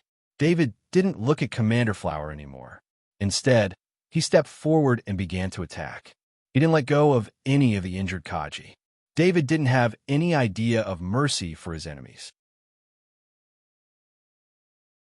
Since he got the Shadow Attendant and improved his ability through the Shadow Attendant, killing his enemies to promote his growth had become inevitable. David still had principles in his heart. If he was someone without a bottom line, he would have continued to kill to strengthen himself. At least, all the people David killed were his enemies, and he would never take the initiative to provoke others. David took back the level 3 heavy axe and put it back on his back. After the Shadow Attendant absorbed all the souls, it picked up the level 2 weapon on the ground. After cleaning up the battlefield, David didn't stop and quickly walked back the way he came. On the way, he took back Godolphin's Wrath and the level 2 spear. After returning to the fire beacon and coming out of the ruins, David saw a spaceship approaching from a distance. The fire beacon immediately lowered its altitude and left in the opposite direction of the ruins. The Red Fire Mercenary Group should still have some fighting power outside, but after losing their base, losing their main force, Kaji, and losing all their weapon masters and leaders, the Red Fire Mercenary Group was no more. As for the wealth of the Red Fire Mercenary Group's base, David didn't have time to dig it out from the ruins. Perhaps for a long time, this place would become a mercenary's paradise or a graveyard. The mercenaries would become rich because of the wealth here, and they would also die because of the wealth here. The fire beacon flew into space, and David sent a signal to the modified Thundersnake ship. Captain Hope sent the location of the modified Thundersnake ship. 2 hours later, Captain Hope stood outside the hangar. When he saw David, Captain Hope's eyes tightened slightly, but he quickly smiled and bowed. "Sir, you're back." David was wearing a custom-made exoskeleton armor. On the surface of the exoskeleton armor, there was a layer of blood stains, and the pungent smell of blood entered Captain Hope's nose. One could imagine how many people must have been killed to have such a strong smell of blood.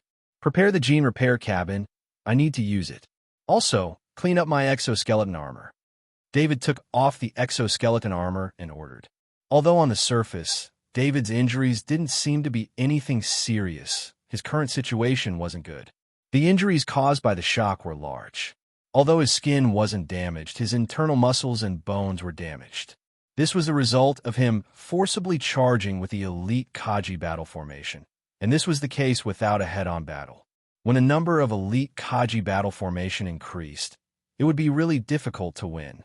The most important thing is that he hasn't become an advanced Kaji yet, let alone a peak Kaji. His physical strength, physique, and so on can't compete with the elite Kaji battle formation. Captain Hope didn't let the crew take over what David had told them to do. After David entered the gene repair cabin, he personally took the customized exoskeleton armor to clean up. An hour later, when David came out of the gene repair cabin, his injuries had healed. "Sir, your exoskeleton armor has been cleaned, and the meal is ready for you. Please eat." Captain Hope appeared beside David on time after David changed his clothes, put down the exoskeleton armor loading box, and said, "Okay, sorry to trouble you." David nodded with a smile. He looked at the time on his ID bracelet and said, "After the meal, I need to rest for 8 hours. Wake me up on time after 8 hours." The continuous battle not only tired him physically, but also mentally. 8 hours later was the time for him to practice the advanced Kaji battle technique. So although he was tired, he only had 8 hours of rest. After eating the exquisite meal, David went into the room. After completing the crystal meditation, he put the Shadow Attendant in the energy-gathering disc and went into a deep sleep. The next morning, there seemed to be no such thing as night and day in space. He could only determine the time according to his ID bracelet. After David completed his routine training, he came to the cockpit and sat in the special chair. His finger tapped on the light screen in front of him. This place was not far from Jacques Star. Through the communication device on the Thundersnake modified ship, he could connect to Jacques Star's Skynet. Through Jacques Star's Skynet, he contacted the Shadow Intelligence System in the villa in Lunka, Starzy City.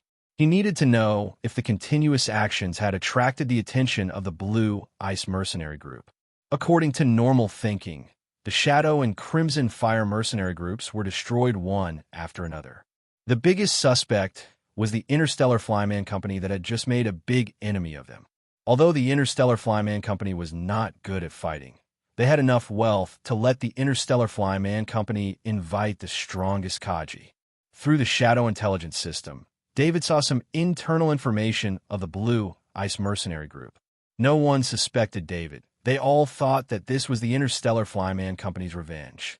Therefore, the next action against the Blue Ice Mercenary Group would be very troublesome.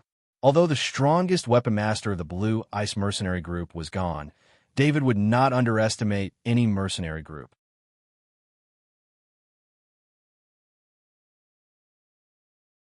Chapter 308.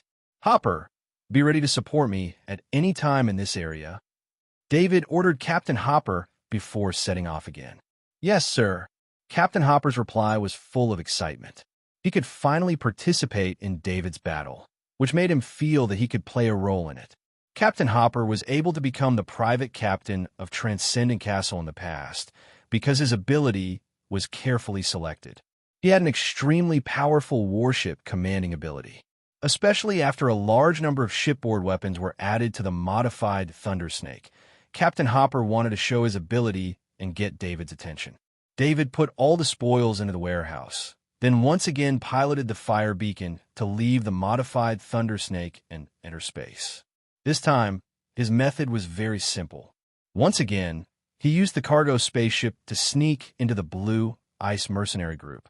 Then, using the complex terrain of the abandoned Battlestar, he constantly launched sneak attacks to slowly weaken the Blue Ice Mercenary Group's combat power.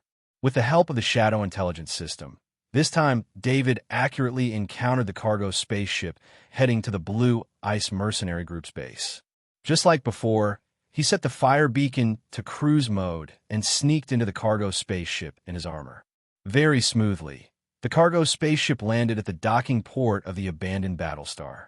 The transport hover car also began to transfer the cargo on the cargo spaceship to the base. David disembarked from the cargo spaceship.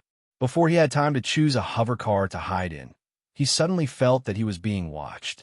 He immediately hid on a thick reinforcement pile made of alloy. This reinforcement pile was a fixed point for the spaceship that had lost its power. It was extremely strong and thick, making it the best hiding place. Then the shadow attendant rose into the air and searched for the source of the feeling just now at a distance of 40 meters. However, the shadow servant looked around and didn't find anything out of the ordinary. Just as David's mind was still in the shadow attendant's body, observing the situation around him, he felt a faint murderous intent. Almost instinctively, his body dodged. At the same time, the thick reinforcement pile, made of alloy in front of David, was penetrated by a shining blue bullet. In front of the blue bullet, the reinforced pillars that could fix the spaceship couldn't even stop it for a moment. David had never thought that he would be hit by a sniper bullet. He had also used a sniper rifle to snipe a weapon master before, and he had also been sniped by sniper Kaji before.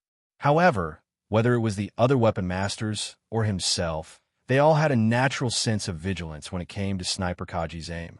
Not to mention shooting, even aiming would cause them to be vigilant. However, it was different this time.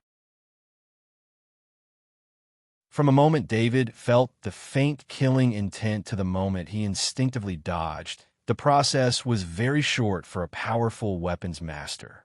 However, even after reacting in such a short time, David was still unable to dodge the blue level 2 bullet. The second-grade bullet was originally aimed at David's heart, which was one of Kaji's 2 fatal spots. He had chosen this spot to kill David in one shot. However, at the last moment, David slightly dodged. Although he was still a little slow, he still managed to avoid the fatal spot on his chest. However, his left shoulder was still hit. The level 3 material armor on the left shoulder of the custom-made exoskeleton armor played an excellent role, but the sniper rifle used to snipe Kaji was far more powerful than an ordinary sniper rifle. In particular, the environment of the base's surface was like a space environment. In such an environment, sniper bullets were not affected by air resistance and were even more powerful than when they were in the atmosphere. David felt as if his left shoulder had been hit by a giant hammer, and his entire body was sent flying. He could clearly hear the sound of his shoulder blade cracking. The bone there had been broken. However, he didn't have time to care about his shoulder blade at the moment. He had been sent flying. It was such a good opportunity. He was originally aiming to snipe Kaji, so he naturally knew that he would have to follow up with another sniper attack. In the air, David's bones cracked, especially his left shoulder blade.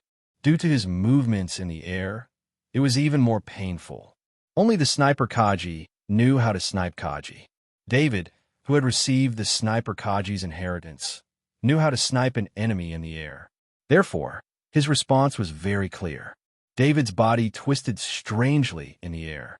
The timing of the twist was very good. The second blue second-grade bullet seemed to have passed through his body. In fact, it didn't even touch the exoskeleton armor. David's body landed on the ground. Without any hesitation, he stepped back and leaned his body to the side. Behind him was the spaceship's docking port. It was a concave area that blocked the direct line of sight of the sniper Kaji. Jumping down from the spaceship, there was an exposed walkway below the docking port. David immediately changed his position. Just as he changed his position, a second-grade bullet passed through where he was standing. Damn it! I met a sniper master. David did not stop running.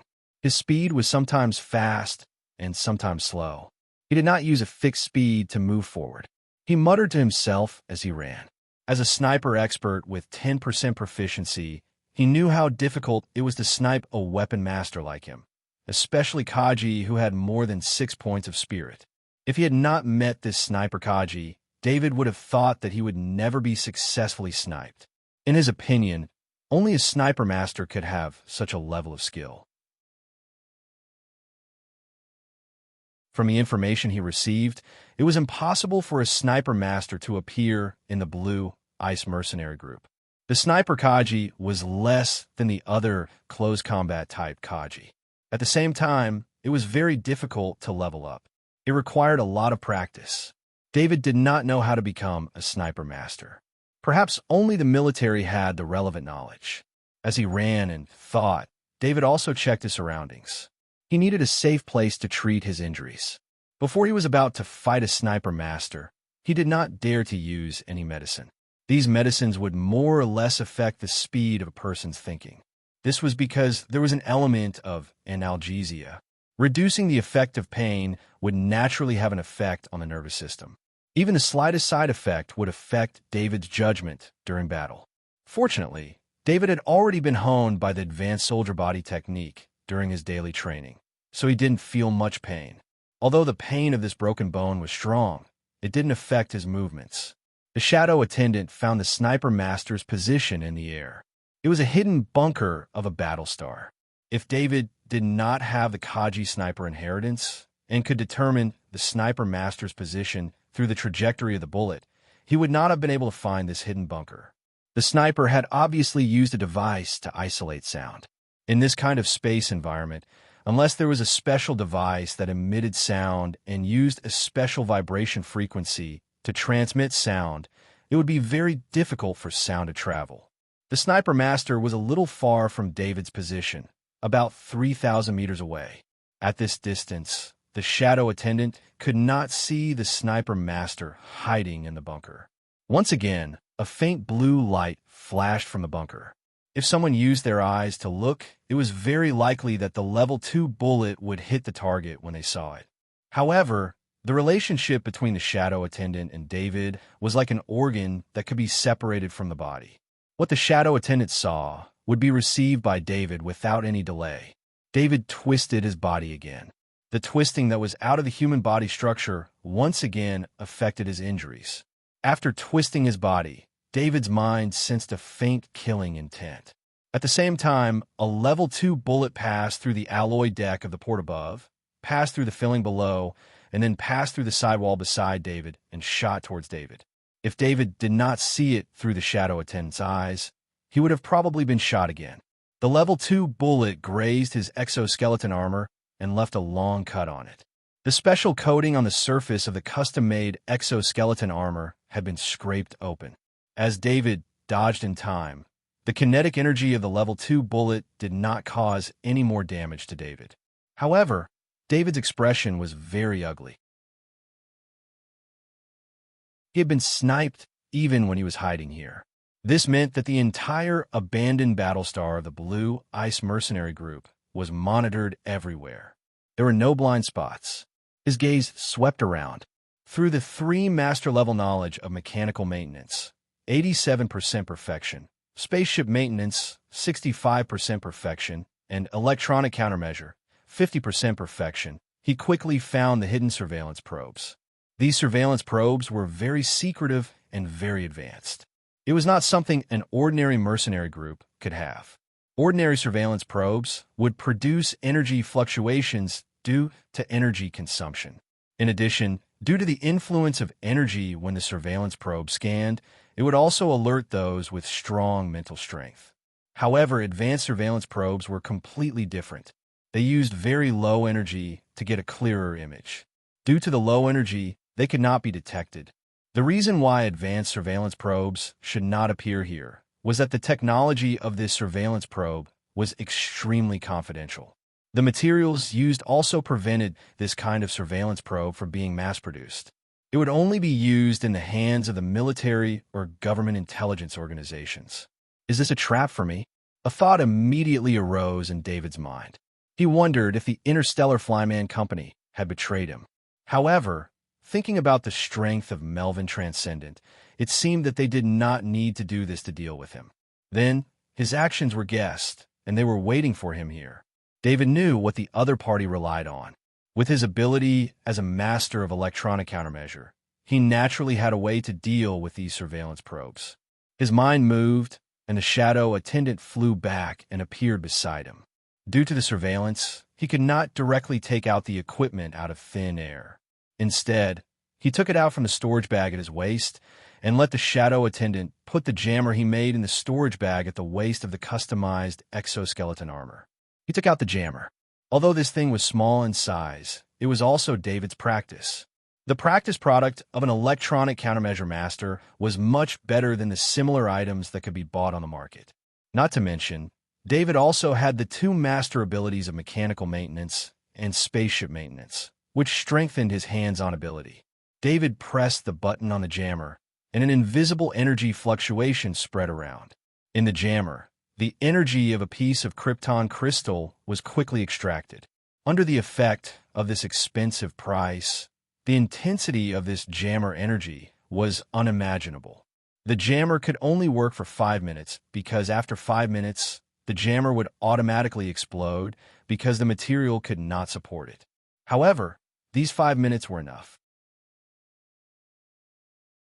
As the jammer energy rushed out, except for the customized exoskeleton armor on David's body that had the ability to block the jammer, all the surveillance probes within a kilometer around him emitted sparks as if they were short-circuited. Even in the cargo spacecraft nearby, a large number of instruments were damaged by the jammer energy. Sniper Master, who was lying in a prone position in the bunker, had many images on his exoskeleton armor turn black continuously. He continuously switched the surveillance probes from multiple angles, but found that all the surveillance probes within a kilometer around David had lost their signal. "You have some ability," Sniper Master said coldly. Just from that contact, he could tell many things. For example, the surface of David's exoskeleton armor was definitely made from grade 3 materials, or else it would not have been able to block his grade 2 bullets. They were in space, and his special sniper rifle and grade 2 bullets would not be able to withstand his sniping, even if his opponent was wearing grade 2 exoskeleton armor. At the same time, he was greatly surprised by David's reaction speed. He usually faced the most terrifying insectoids, and in truth, he did not think much of Kaji in the rear. The insectoids were far more sensitive to danger than Kaji. To silently snipe an insectoid and succeed without being discovered, one needed to suppress one's killing intent. Whether it was during the process of aiming or sniping, one had to turn oneself into a lifeless rock. After decades of fighting on Warstar, Sniper Master's unparalleled talent as a sniper and the love of the military bigwigs had allowed him to grow rapidly. He had become a rare sniper master even in the entire Interstellar Federation, and he had the rank of lieutenant colonel. Lieutenant colonel was not to be underestimated. This was practically the highest rank a normal soldier could reach. Any higher, and one would need to further their studies in a military academy. He originally had the opportunity to further his studies in a military academy, but he had given up this opportunity to kill David. Sniper Master's name was Dart, and he was a super sniper in the military. At the same time, he was also Kaji's subordinate in the same team as several of the higher-ups of the Thunder and Lightning mercenary group. Sniper Master Dart had used the military's intelligence network to track David's movements. There was no need to even think about the range of Planet Lunka. If Sniper Master Dart did not want to continue staying in the military, he could of course use his military connections to enter Planet Lunka and snipe there. However, the consequences of doing so would be very severe. Fox Transcendent was protecting David on Planet Lunka. If this matter was exposed, even the bigwigs behind him would not be able to protect him.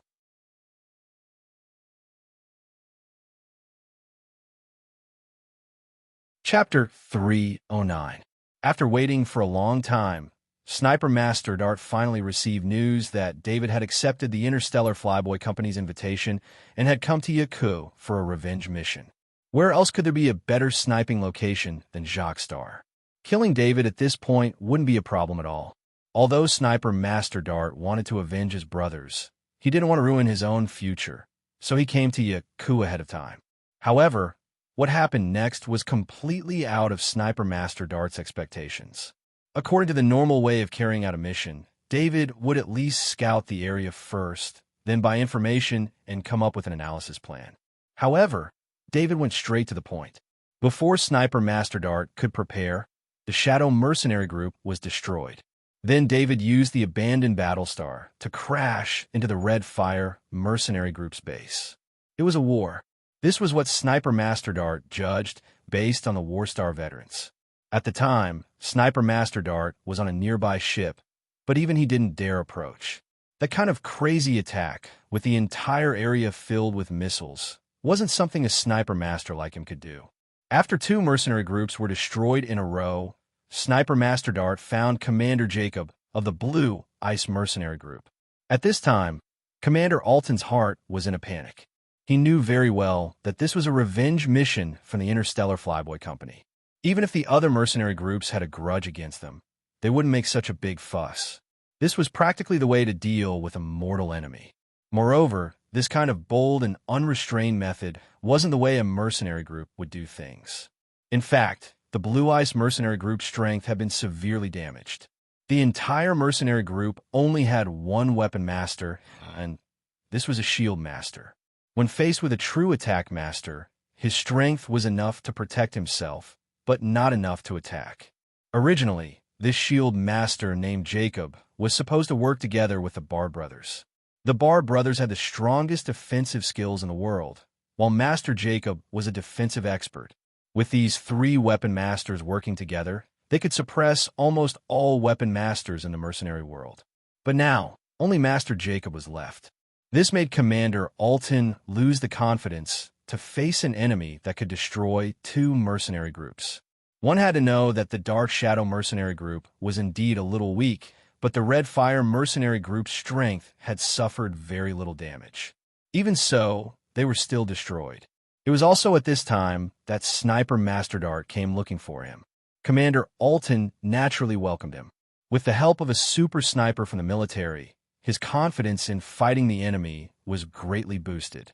Of course, Master Sniper Dart had requested for him to be in charge of the defense of the encampment. He needed him to set up the security system. Normally, Commander Alton would never leave the security of the encampment in the hands of others. However, the situation was as such. Coupled with Dart's identity as a sniper master, Alton knew that Dart would not be interested in his assets. Therefore, he agreed to Dart's request. Sniper Master Dart looked at the four pictures beside the bunker. They were the pictures of his four brothers who had been killed by David. "Brothers, please wait. I missed. But don't worry, he won't be able to escape," Sniper Master Dart said softly. David did not know that his ambush this time had so many implications. At this time, he was using the window created by the jammer to increase his movement speed. He did not need to use tactical movements to avoid being ambushed. Soon, David saw a passageway used for work. The passageway was made of alloy. He was about to use his grade 3 heavy axe to break open the alloy door. However, he could not help but stop when he saw the lock. This was not an electronic lock, but a highly encrypted cyborg lock. Compared to a normal electronic lock, this type of cyborg lock was much more secure. It was only a matter of time before an electronic lock was broken by an electronic warfare specialist, especially when David used the jammer. Under the effects of the jammer, if it was an electronic lock, it would have been broken long ago. However, a cyborg lock was different. Its complicated mechanical structure and the alarm system would be triggered once it failed. This was why cyborg locks were often used in important locations. Of course, this type of lock was also troublesome. It required a key to open the door. David knew that he could easily enter the interior with his grade 3 heavy axe, but his whereabouts would be exposed. When he saw this lock, David could not help but think of an ability that he had always thought was useless. Steal, 80% perfect. He thought that he would never use this ability, but now he found that it was very suitable.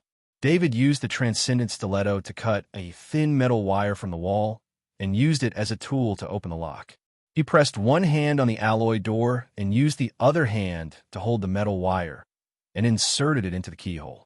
The Master Steal ability allowed him to manipulate the metal wire and easily break through the checkpoints. During this process, his hand on the door became a sensor that sensed the state of the lock. In 3 seconds, this cyborg lock that would take a professional locksmith a long time to open was easily opened by David. David flashed in. This time, he did not have to worry about the surveillance. The surveillance here was also affected. After walking for a while, David stopped when he saw a maintenance room. The injuries on his body had to be treated. He walked into the maintenance room and asked the shadow attendant to take out the genetic repair pod from the space item. He also took out a camouflage cloth from the space item and covered the genetic repair pod. Then he asked the shadow attendant to look outside while he took off the exoskeleton armor. David sensed that his shoulder blade was broken. He pressed his right hand on it and forcefully connected the broken bone. This was the only way for the genetic repair pod to repair his bones. Of course, very few people did this. Usually, it was left to the medical staff. No one would have thought that David would be so daring as to use the genetic repair pod here. If it were not for the shadow attendant, he would not have done this. The genetic repair pod could repair injuries, but the broken bone would not be healed so quickly. At most, it would only be repaired on the surface. The bones were not strong. Luckily, it was only his left shoulder. It did not affect David's right hand to use weapons. After knowing how scary the enemy was, David had to fight in his best condition. At least at the critical moment, his left hand could still attack with full force. However, the consequence of this was that his shoulder blade would be broken again. 5 minutes later, Sniper Master Dart sent out a drone to scan the area. However, he did not find any trace of David. He was very sure that David did not leave the base. This was because he had set up a lot of warning devices outside the base. As long as any object passed by, it would be discovered. Sniper Master Dart began to use the base's surveillance system and scan the entire base. Dots of light were marked one by one. Each of them had an identification. The base's scanning device could detect any life. He really didn't. Sniper Master Dart said to himself in disbelief. He then checked the security system again. After half an hour, he finally found an anomaly. Near where David disappeared, a maintenance door had been opened. Although it was open normally, it was enough to make him suspicious. Since it was opened at the same time that David disappeared, Sniper Master Dart suspected that David had spies in the Blue Ice Mercenary Group. Sniper Master Dart was not a professional intelligence analyst. He was only good at sniping. Half an hour was enough for David to enter the base from the maintenance door and reach any place in the base. When it came to sniping, the thing that Kaji did not want to encounter the most was fighting inside a building. Sniper Master Dart was the same. The small space inside the building would not allow him to snipe Kaji. David did not stay in the gene repair pod for too long. He used double the amount of gene repair fluid to forcefully shorten the repair time. This made the repair less effective. After coming out of the gene repair pod, he put on the custom-made exoskeleton armor without washing up. As soon as he put on the exoskeleton armor, a wave of scanning energy passed through. He knew that he had been discovered. Previously, he had the military's special camouflage cloth to snipe Kaji. It could block some untargeted scans. Now that he came out, he was immediately discovered. The shadow attendant flew over and put away the gene repair pod and the camouflage cloth. David moved his left shoulder. As long as he was not hit there, it would not affect his combat ability much. Now he needed to deal with Kaji from the blue ice mercenary group. The shadow attendant flew out first and searched within 40 meters of him. He needed to find a photon computer or an information terminal. Only then would he be able to find information about the base. Although he had obtained a map through the Shadow Intelligence System, it was of limited use. Almost all of the abandoned space bastions had the same general structure. The public areas were also in the same location. However, some of the most important facilities were not marked. Or rather, even the intelligence personnel could not find the relevant information. This was also the shortcoming of the Shadow Intelligence System's development of intelligence personnel. Because intelligence personnel were not directly managed, intelligence personnel treated the system as a side job. The limited rewards could only attract some low-level personnel. This time, David's luck was not good. The shadow attendant did not find a suitable target. David did not want to stay here for long. He believed that Kaji had already come over. At the same time, his position would be exposed to the Kaji's helmet. David ran quickly and opened the map he already had. According to the map, the most likely place to have a photon computer or terminal was a dormitory area about 200 meters away. 200 meters was a short distance. David only needed to go through a tunnel to reach the area. Then, the shadow attendant could complete the security system invasion. As soon as he entered the tunnel, he bumped into a group of Kaji. They were about 20 meters apart. At this time, the shadow attendant was searching the left wall. It had checked the tunnel before and did not find any Kaji. They must have just arrived. Both sides were stunned. Then, the 6 Kaji excitedly waved their weapons and rushed at David. David did not understand why the other party was so confident. They were obviously ordinary Kaji. One must know that the Kaji he met in the mercenary group recognized him at a glance. Without enough strength and numbers, fighting him would be suicide.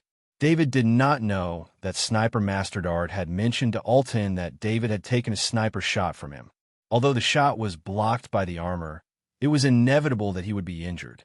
His combat effectiveness would be greatly reduced.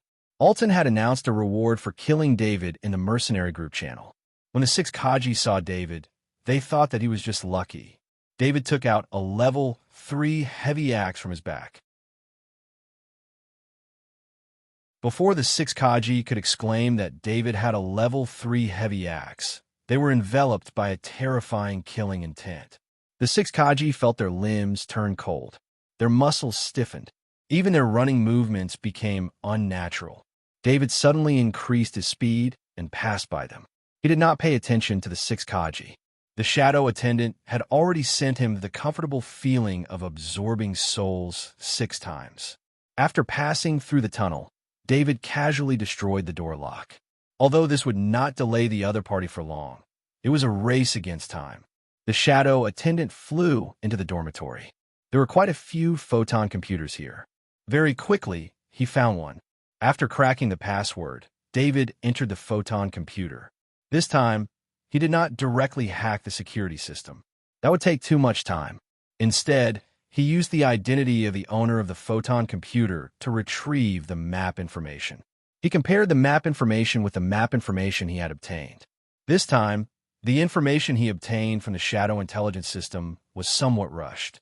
He did not have enough information to compare. Now, it seemed that this map had many mistakes and omissions. He did not know if the other party had done this intentionally or if the other party had the authority to do so. David made a mental note of this experience. Next time, Even if he had to spend more credits, he would obtain more information from other sources. The map obtained from the photon computer was not complete. However, David saw the gravitational system located at the center of the encampment. It was sealed, so even if he knew about it, he would not be able to enter. The gravitational system came with its own maintenance robots. As the technology was very mature, the maintenance robots did not have much use other than providing energy. It was also for this reason that such an important system that did not require any management would be placed in a sealed area to ensure its safety. This was also the case. Even if one knew where the gravitational system was, they would not be able to enter it. Of course, this was not a problem for David. Without hesitation, he used his grade 3 heavy axe to cut open the ground under a relatively hidden table. Through this hole, he directly went to the next floor. The Kaji who were searching for the location where David had just been found simultaneously discovered that the light on their helmets was not right. On the 3D map, David's current position was actually not on this floor. The Kaji began to chase after him again. However, before they could reach the next floor, David's position had already gone down another floor. David entered the encampment floor by floor. His method of moving in a straight line was naturally much faster than the Kaji who were searching for the passageway down. Very quickly, he arrived at a floor close to the interior of the encampment. As soon as he entered this floor through the hole, he was locked on by 4 heavy machine guns. Countless bullets were fired at him. David's figure flashed as he used his grade 3 heavy axe to destroy the 4 heavy machine guns. The entire area quieted down.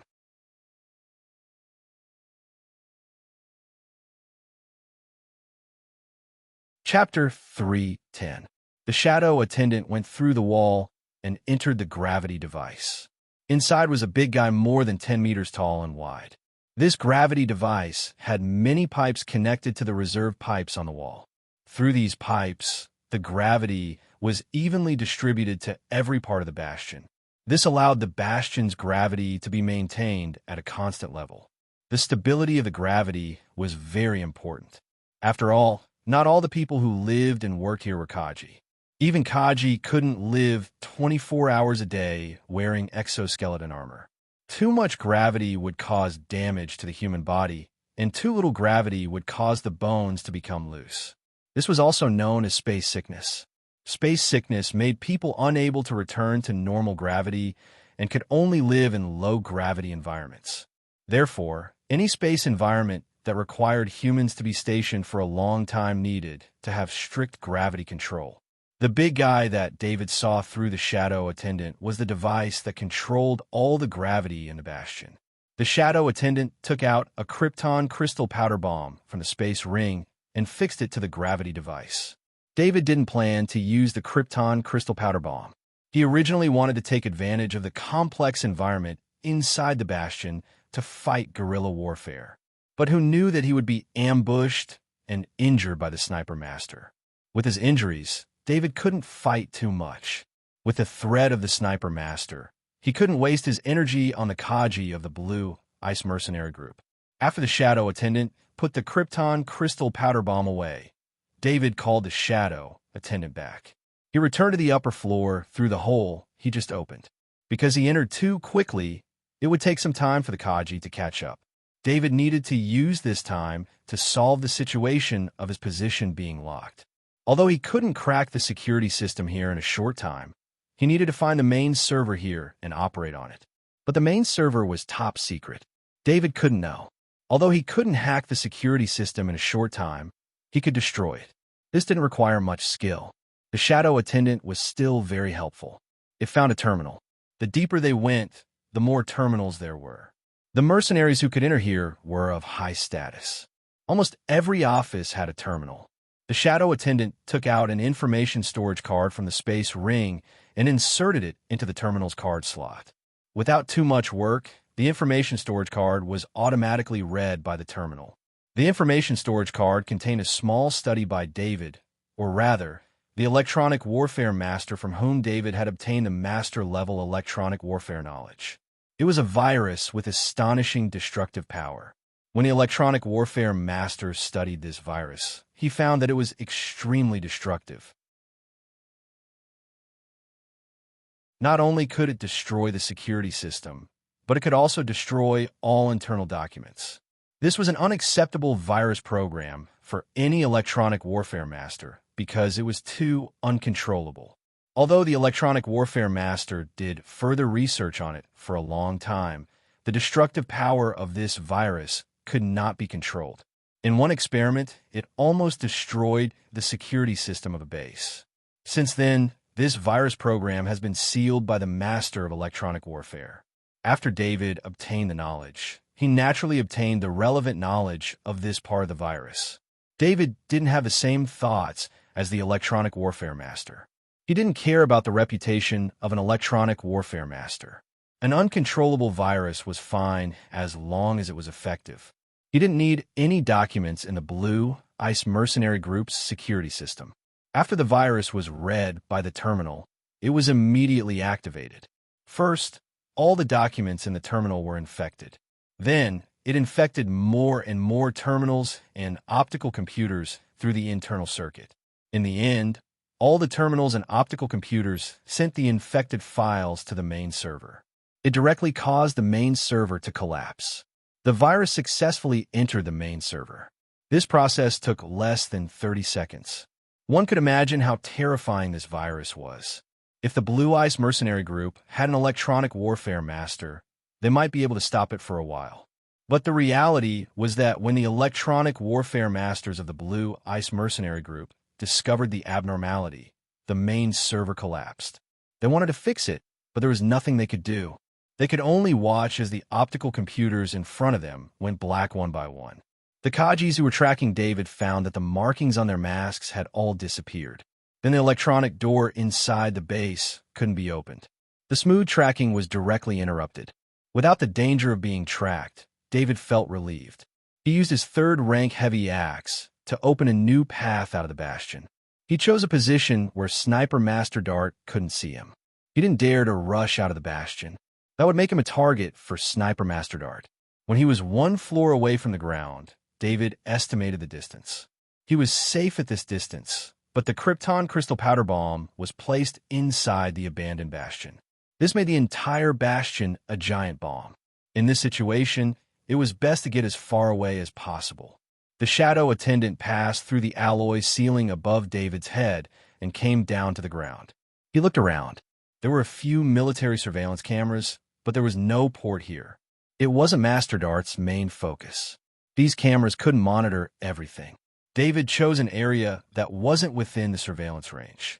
He used his third-rank heavy axe to open a path and carefully came out. The shadow attendant flew to his side. He had a remote control in his hand.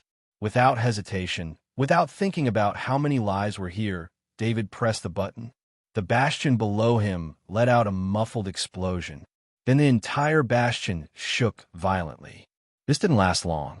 After 2 seconds, the bastion didn't completely collapse as David had imagined.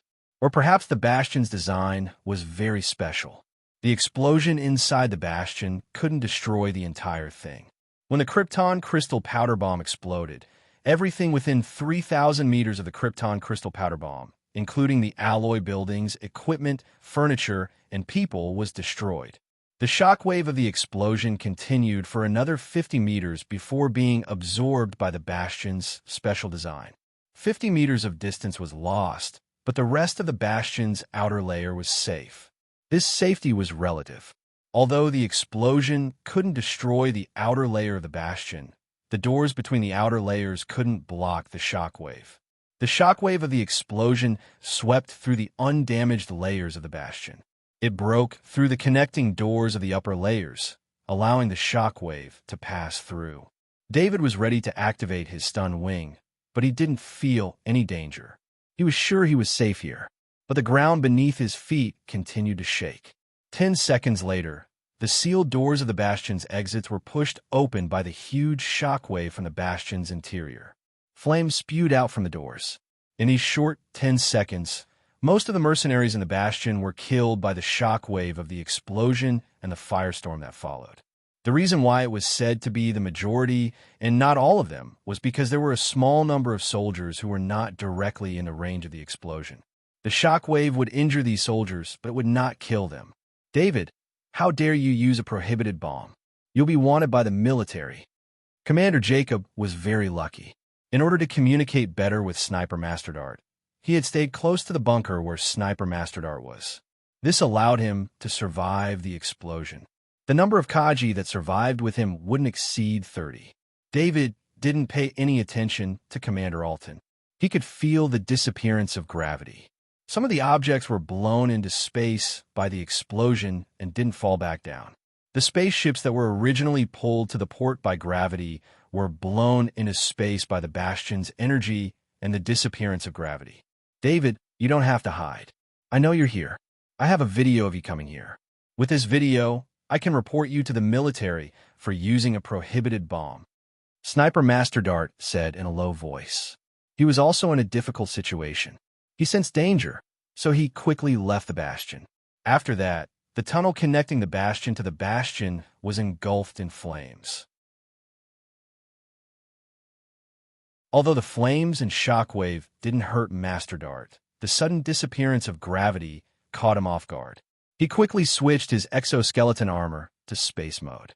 His exoskeleton armor was specially made by the military for master snipers.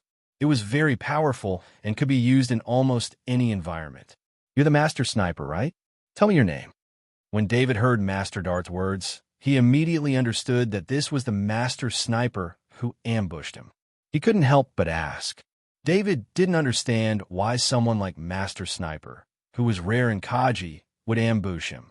If a Master Sniper wanted credits, as long as he opened his mouth, there would be a large number of people willing to pay him credits. It was the same for other resources. David didn't believe that the Blue Ice Mercenary Group could pay a price to hire a Master Sniper. I'm Lieutenant Colonel Dart. In the name of the military, I order you to surrender. Master Sniper Dart said in a low voice as he scanned his surroundings. Lieutenant Colonel Dart, I don't think we have any grudges. Why did you ambush me? David ignored Master Sniper Dart's threat. They were in space. The only thing that mattered was who had the bigger fist. He continued to ask, do you remember Norton, Earp, Prague, and Meade? Master Sniper Dart couldn't find David's location. He wanted to find a new sniping spot. So he answered while flying towards the highest point in the distance. His exoskeleton armor was quite flexible, so his flying speed wasn't slow either. David finally understood Master Sniper Dart's identity. He was here for the Lightning Mercenary Group. At the same time, the shadow attendant in the air also noticed Master Sniper Dart's flight path. David's lips curled into a smile. Although David's sniping ability was far inferior to Master Sniper Dart's, he still had a good eye for sniping. Naturally, he knew where the best sniping spot was in this area. Therefore, when David came up from below, he chose to hide where Master Sniper Dart was flying. This was also the sniping spot that Master Sniper Dart had chosen. I didn't think you'd be related to the Lightning Mercenary Group, David said as he observed Master Sniper Dart through the shadow attendant. They're my brothers, the kind that I can entrust my life to. You killed them, so you must die. Master Sniper Dart said as he took out a round-shaped item from his waist. Then according to you, I should have taken the initiative to die when they were chasing me. David replied with a hint of sarcasm. They were chasing you, so you should die. Master Sniper Dart said in a low voice. During this unpleasant conversation, there was only a distance of 20 meters between the two of them. Master Sniper Dart had already sensed David's obvious killing intent. Although he didn't know why David had such a strong killing intent, it was precisely because of this that David had completely exposed his location. Master Sniper Dart had encountered too many Kaji on Warstar who had this kind of killing intent. Killing frenziedly brought about a change in the mind. There was no good or bad in this kind of change, but a mind tainted by killing intent could more easily give the opponent the greatest pressure in battle. However, this didn't mean that killing intent was beneficial. In Warstar, David's killing intent was so strong that David couldn't hide himself in the insectoids. In other words, David could only act as a Kaji in a defensive position. If he went out on a mission, there was a high chance that he would be exposed. Most importantly, killing intent often had a negative effect on insectoids. Instead, it would trigger the insectoids' potential and make them fight even harder. Therefore, the military would use certain methods to weaken Kaji's killing intent, such as listening to music, reading books, cultivating some interests, and so on. In truth, there were also some special methods, but these methods couldn't be passed down in the military. They could only be exchanged through massive amounts of contribution. In Master Sniper Dart's eyes, David's killing intent was a kind of barbaric growth. No matter how strong David was, if he didn't have anyone to teach him how to suppress his killing intent, he would have a lot of trouble fighting insectoids in the future. It wasn't that David didn't have anyone to teach him. He had his teacher, Galen Transcendent, but he had improved too quickly. In particular, his killing intent had been obtained after he left Galen Transcendent and massacred Kaji. His teacher, Galen Transcendent, didn't know about this.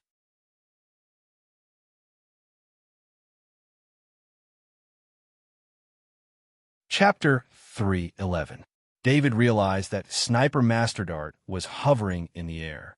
He knew that Sniper Master Dart had discovered him. Right now, Sniper Master Dart's only weapon was a special sniper rifle. Since he was hovering in the air, he couldn't fire the sniper rifle at all. This was one of the drawbacks of sniping Kaji. No matter how strong a sniper Kaji was, he still needed a stable sniper position. Otherwise, the recoil of the sniper rifle would make it impossible for the Kaji to fire accurately, and he wouldn't be able to eliminate the recoil.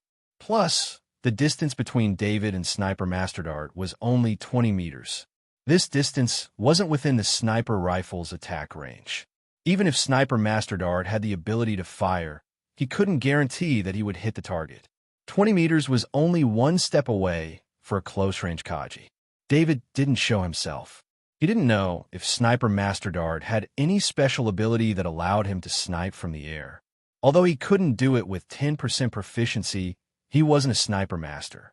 He didn't know the true abilities of a sniper master. David used his mind power to lock onto Sniper Master Dart. The two Kaji didn't make the first move, one in the open and one in the dark. The situation was in David's favor. If Sniper Master Dart wanted to run away, it would be the worst choice. Once he exposed his back to David, with David's speed, he could easily attack from a distance of 10 meters. Sniper Master Dart also understood this, but he wasn't too worried. "I didn't think you would choose this spot before me. Is this a trap you set up?" Sniper Master Dart asked in a deep voice. "Master Dart, although I'm not a sniper master, my sniping skills are at proficiency. I should be able to pick a good sniper position. Your choice has proven this point." David replied calmly. Although they were enemies, David still maintained his respect for his sniper master. "Master David, do you think you've already won?" Master Sniper Dart's voice was still calm as he spoke with a hint of provocation. The corner of David's eye twitched. The meaning behind Sniper Master Dart's words was very clear. Sniper Master Dart was very confident that he could deal with David. David didn't know where Sniper Master Dart's confidence came from, but he didn't dare to let his guard down. He was even guiding the spirit arrow in his soul fortress, keeping it ready to fire at any moment. Not far away, nearly 30 figures flew out of the flames. They were all Kaji. Their exoskeleton armors were covered with burn marks. Although the exoskeleton armors were fire-resistant, they could not stay in flames for long. These Kaji must have found a way out of the flames and rushed out immediately. David saw these Kaji appear. If it was any other time, he would be able to deal with so many Kaji even if they were uninjured. However, it was different now. Sniper Master Dart was right in front of him. If he let Sniper Master Dart meet up with them, he would be at a disadvantage. Without any hesitation, David flew out from behind the hidden building. He raised a rank 3 great axe in his hand, and a powerful killing intent enveloped Sniper Master Dart. Because Dart was a sniper master, David needed to be at a closer distance to use the spirit arrow. Otherwise, Dart would be able to dodge it. "You're looking to die." Sniper Master Dart saw David appear. and his face behind his helmet was filled with mockery. No matter how strong a Kaji who grew up in a peaceful area was, his vision was very narrow. How could he know how terrifying this world was? Due to Sniper Master Dart's terrifying sniping skills, he would often participate in important operations on Battlestar and come into contact with powerful people from the great world of God. He had even become friends with some powerful people from the great world of God, which allowed him to obtain some special items from the great world of God. The round card in Sniper Master Dart's hand was one of those special items. This was not a magic item that required a special bloodline to activate, but a special magic item that could be activated with the use of the mind. This was also why Sniper Master Dart dared to get close to David. He believed that with this magic card in hand, David would not be a threat to him. Sniper Master Dart lightly tapped the magic card in his hand with his mind. The reason he could use the mind was because he had learned the mind technique from a powerful person from the great world of God. Compared to the Interstellar Federation's technology, the Interstellar Federation's training was far behind. The great world of God could fight against the powerful battleships of the Interstellar Federation just by training their bodies. The difference between the two training systems was unimaginable. A dim light flashed on a magic card, and a special energy activated the pattern on the magic card. A beam of light shot towards David. David felt something was wrong. His body wanted to use the soft body technique to exceed the limit of his joints to dodge the beam of light.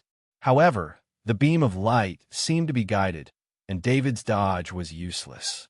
The beam of light shot into David's body. In almost an instant, David felt his whole body weaken. The weakness caused his strength to rapidly decrease. Even his speed was reduced to a third of what it was before. The decrease in David's strength caused the customized exoskeleton armor to exert a terrifying amount of pressure on his body. It was 1,000 kilograms of pressure. Luckily, his vitality didn't decrease, and he could still withstand the pressure for a short period of time. The basic requirement of the exoskeleton armor was 1,000 kilograms of strength. Without this amount of strength, it was impossible to withstand the pressure of the exoskeleton armor. David's condition was very bad. Although he could still move his arms, the rank 3 heavy axe in his hand was too heavy. It was so slow that it couldn't pose a threat. I wasted a weakening talisman for you. You should feel proud. You can't even begin to imagine the value of this talisman. Sniper Master Dart said as he flew 5 meters away from David. He knew how long the weakening charm lasted. It was enough time for him to kill David, so he still had time to talk to David. Sniper Master Dart took out a rank 3 stiletto from his calf. This was a rank 3 standard equipment that the military specially prepared for high-ranking people like him. David let go of the rank 3 heavy axe and let it float away. He also took out the transcendent stiletto from his calf. Of course, before the transcendent stiletto was used, no one would be able to see the attributes of the transcendent. Sniper Master Dart looked at David's transcendent stiletto and said with a laugh, "Master David, I didn't think you would actually want to fight with my stiletto. Indeed, a rank 3 heavy axe is too heavy for you right now. This rank 3 heavy axe will be part of my collection. You have made the wrong choice. As a sniper master, I have received the most professional stiletto training. You have no chance of winning." Sniper Master Dart wanted to see David die, but he wanted to see David struggle on the edge of death even more. Only then would he feel the joy of revenge. David was waiting for his chance. He was still too far away from Sniper Master Dart. If he was in his normal state, 5 meters was close enough. However, right now, his speed and strength were only a third of his normal state. He was also extremely tired, so he couldn't unleash his master-level combat ability. Even though his master-level combat ability allowed him to fight barehanded, the short transcendent stiletto was almost barehanded against a normal weapon. Before, when David used the stiletto to fight, he was able to unleash the full power of the stiletto with his barehanded combat ability. However, right now, his barehanded combat ability was at most at the level of proficiency. Combined with his slow speed and low strength, it seemed like David would lose for sure. However, David didn't lose his confidence. He also had a trump card. Master David, although I really want to respect a master like you, but I will still cut off all your arms and legs and then sacrifice you to my 4 dead brothers." Master Sniper Dart slowly approached David, his military knife flashing in all kinds of fancy patterns as he spoke. David saw Sniper Master Dart's stiletto technique and knew that he had already reached the level of proficiency with the stiletto. In his current state, he wouldn't be a match for Master Dart at all. "Oh right, the exoskeleton armor you're wearing is a level 3 armor. I will pay attention to the joints of the exoskeleton armor." Sniper Master Dart was still pressuring David. He wanted to make David break down in front of him. "My father told me that when sniping Kaji, I must always remain calm. Talking too much is asking for death," David said as he calculated the distance between him and Sniper Master Dart. By this point, Sniper Master Dart was only 1 meter away from him. He had already stabbed towards the joint of Abel's left arm. David didn't wait any longer. The arrow of the spirit flew out from the Soul Fortress and shot towards Sniper Master Dart. Just when David thought the arrow of the spirit was going to hit, a flash of light appeared on Sniper Master Dart's body, and an illusionary shield blocked the arrow of the spirit. "Haha, so you have a secret technique of the spirit. No wonder you're so confident." Sniper Master Dart stopped and laughed as he looked at David. David was also a bit surprised. It was the first time his arrow of the spirit was blocked. But Sniper Master Dart was standing in front of him without any hesitation. Did he think he was going to win? David took a step forward. The distance between him and Sniper Master Dart was only 50 centimeters. Sniper Master Dart had been paying attention to David the whole time. The reason he didn't have any hesitation was because he was 100% confident that he could block David's attack. He wanted to destroy David's spirit, crush David's confidence, and neutralize all of David's counterattacks. For revenge, Sniper Master Dart took a leave of absence from Battlestar and came to this faraway place. He didn't want to give up the joy of revenge. He wanted to make it last as long as possible. David moved. He swung out the Transcendent Stiletto in his right hand. Sniper Master Dart's rank 3 stiletto was faster than David's and blocked the Transcendent Stiletto. Just as the 2 rank 3 stilettos were about to collide, something strange happened. David's arm and the Transcendent Stiletto disappeared at the same time. At the same time, the Transcendent Stiletto appeared in front of Sniper Master Dart's neck. David also chose to attack through the gap in the exoskeleton armor. Although he was using the Transcendent Stiletto, the Transcendent Stiletto was only a rank 3 stiletto. He had a rank 3 exoskeleton armor himself. He didn't know if Sniper Master Dart's exoskeleton armor was the same, so he chose a gap that was easier to cut through. The Transcendent Stiletto gently entered the gap and cut open half of Sniper Master Dart's neck. Because of David's strength, the Transcendent Stiletto was stuck in the neck of Sniper Master Dart's exoskeleton armor. "Cough, cough, it's a transcendent weapon. I should have killed it earlier." Sniper Master Dart didn't finish his sentence. His brain and heart had lost their blood supply and vitality after his neck was cut open.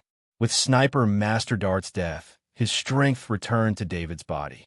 It seemed like the weakening charm had lost its effect after the user died. The shadow attendant rushed over and absorbed Sniper Master Dart's soul.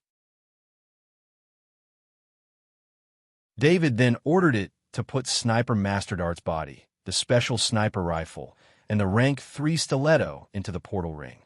After recovering, David's short wings spat out energy. In a flash, he grabbed the rank 3 heavy axe that was still floating in the air. The battle between David and Sniper Master Dart only lasted a few minutes. The Kaji were watching from a few dozen meters away. The sudden change of events surprised them. After David took back the rank 3 heavy axe, they immediately chose to escape. However, the exoskeleton armor these Kaji were wearing was not space type. Not only were their flight speed very slow, they also didn't have space combat capabilities. David didn't even ask which one of them was Captain Alton. It took him less than a minute to kill them all. After killing these Kaji, the Bastion also calmed down. David quickly turned around and rushed downwards. The rank 3 heavy axe in his hand opened up a path in front of him. He rushed into the bastion without any hesitation. The shadow attendant moved like crazy this time. Souls were constantly being absorbed. David also turned on the scanning device on the exoskeleton armor and activated it to the maximum. He kept moving through the abandoned bastion. He didn't just want the shadow attendant to absorb souls. He also wanted to see if there were any survivors. He used the Krypton crystal powder bomb in this operation. Just like Sniper Master Dart said, once the military had evidence, he would be in big trouble. Sure enough, there were still some smart people. He found 3 Kaji hiding in the ruins. These 3 Kaji didn't rush out of the flames. Instead, they chose to stay in the flames. Although this would cause the exoskeleton armor to withstand more heat and damage, it was more important than their lives. However, they encountered the cautious David. The 3 Kaji didn't have a chance to survive.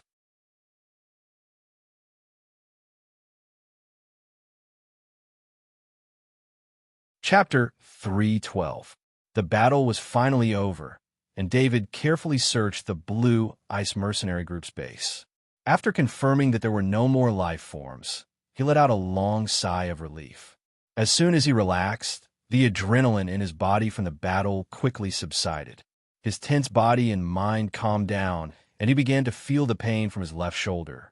He sensed the injury, and the crack that disappeared after the scapula was repaired appeared again.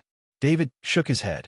He had forgotten about the injury when he was fighting, and now the injury had returned. Fortunately, the bone was not broken, and it would be fine as long as he was careful not to fight again. Thinking of this, David contacted Captain Hopper, who was guarding the nearby airspace, through the communication device on the exoskeleton armor. "Sir, Hopper is always at your service." Captain Hopper's voice was full of excitement, and he knew that he was needed. "Hopper, locate my coordinates and come pick me up immediately." David did not explain anything and ordered, "Yes, sir." Captain Hopper replied loudly. On the screen in front of him, the location of David's identity bracelet appeared. "Everyone, prepare for battle. Warp engine number 150% charged. Warp engine number 250% charged. Enter warp flight mode." Captain Hopper ordered his men. In fact, there was no need to use warp engines for such a short distance. But Captain Hopper wanted to reach the coordinates faster, so he directly ordered the warp engines to be activated. Of course, the premise was that there was a rich owner. The Krypton energy that David left on the Thundersnake modified ship was enough for him to squander at will. In addition, the transcendent castle that Captain Hopper used to work for was not a frugal person. Using warp flight for short distances was extremely energy-consuming, and Captain Hopper had done it many times before. David returned to the surface from underground, and he was about to summon the fire beacon when he was suddenly shocked. In the distant space, 15 armed spaceships were approaching in combat mode, and at the same time, the scanning on the armed spaceships also found David. This was also David's fault. Normally, David would let the shadow attendant investigate the situation first before taking action. But this time, they had just cleaned up the entire abandoned battlestar where the Blue Ice Mercenary Group was stationed, and they thought that there would be no enemies. At this moment, 15 armed spaceships appeared. After scanning and discovering him, they even began to aim their long-range weapons at him. David didn't think too much about it. This wasn't the time to worry about his injuries. The short wings on his back spewed out energy, and his body flew into space. He was not afraid of these armed spaceships. These civilian spaceships were modified for combat, and their performance was far inferior to a real battleship. However, if David were to fight again while injured, he would not be able to recover in a short period of time. This would affect his daily cultivation. The advanced Kaji body art could not be stopped. If his scapula was damaged again, he would have to stop the practice, which would affect David's training plan. "All spaceships, get ready. I want you to fire at full power. Don't treat him as an ordinary Kaji. I'll compensate you double the amount of ammo you use." Jude, who was sitting in the middle of the armed spaceship, commanded. When the Red Fire Mercenary Group was destroyed, Jude was leading a small fleet of armed spaceships. After failing to stop the abandoned battlestar, they reorganized themselves and prepared to return to the mercenary group's base. Who knew that on the way back, they would learn that the mercenary group's base was destroyed. This drove Jude crazy. After guessing that it might be revenge from the Interstellar Flyway Company, he hired several armed spaceships and formed a fleet of 15 armed spaceships. Jude had been waiting in the airspace near the Blue Ice Mercenary Group's base recently. When the Blue Ice Mercenary Group's base was ignited, they discovered it and immediately approached. Sure enough, Jude saw David leaving the ruins. Although he didn't know how David destroyed the Blue Ice Mercenary Group alone, there was no doubt that David was the murderer. The Blue Ice Mercenary Group's base was destroyed, and there were corpses and wreckage floating in space. David was the only one alive, which proved that he was the murderer. Just as the 15 armed spaceships activated their energy-charging weapons and David was about to rush forward to fight, the modified Thundersnake spaceship appeared not far away in a flash in space. The scanning devices of the 15 armed spaceships sounded the alarm at the same time. This kind of spaceship was obviously modified from a battleship and was the most dangerous in space. Not to mention that it appeared at such a close distance, which was enough to pose a fatal threat to them. Warning, leave this area immediately, or we will use force. Jude didn't want to take the initiative to fight the battleship, so he said loudly through the public channel. Captain Hopper's spaceship was extremely experienced in combat. When he saw the confrontation between the two sides, and that one side was David, he immediately prepared for a counterattack. The miniature planet destroyer main cannon began to charge, and at the same time, the 10 Gaussian cannons were also charged at the same time. This made the two warp engines suddenly activate to 75%. The 10 Gaussian cannons charged very quickly, but the miniature planet destroyer main cannon took some time to charge, and all the shipboard weapons needed at least a minute to fully charge. This is Warstar Z7654490133546. We received a distress signal and came to investigate. Captain Hopper pretended that he didn't know the two sides and said in the public channel, the so-called distress signal was naturally fake. Captain Hopper only said this to tell the other side the serial number of his spaceship. Any spaceship with the name Warstar had a powerful deterrent force by itself. This was the terrifying reputation of Warstar as a meat grinder for war for a long time. A spaceship that could survive on Warstar meant that it had terrifying combat power.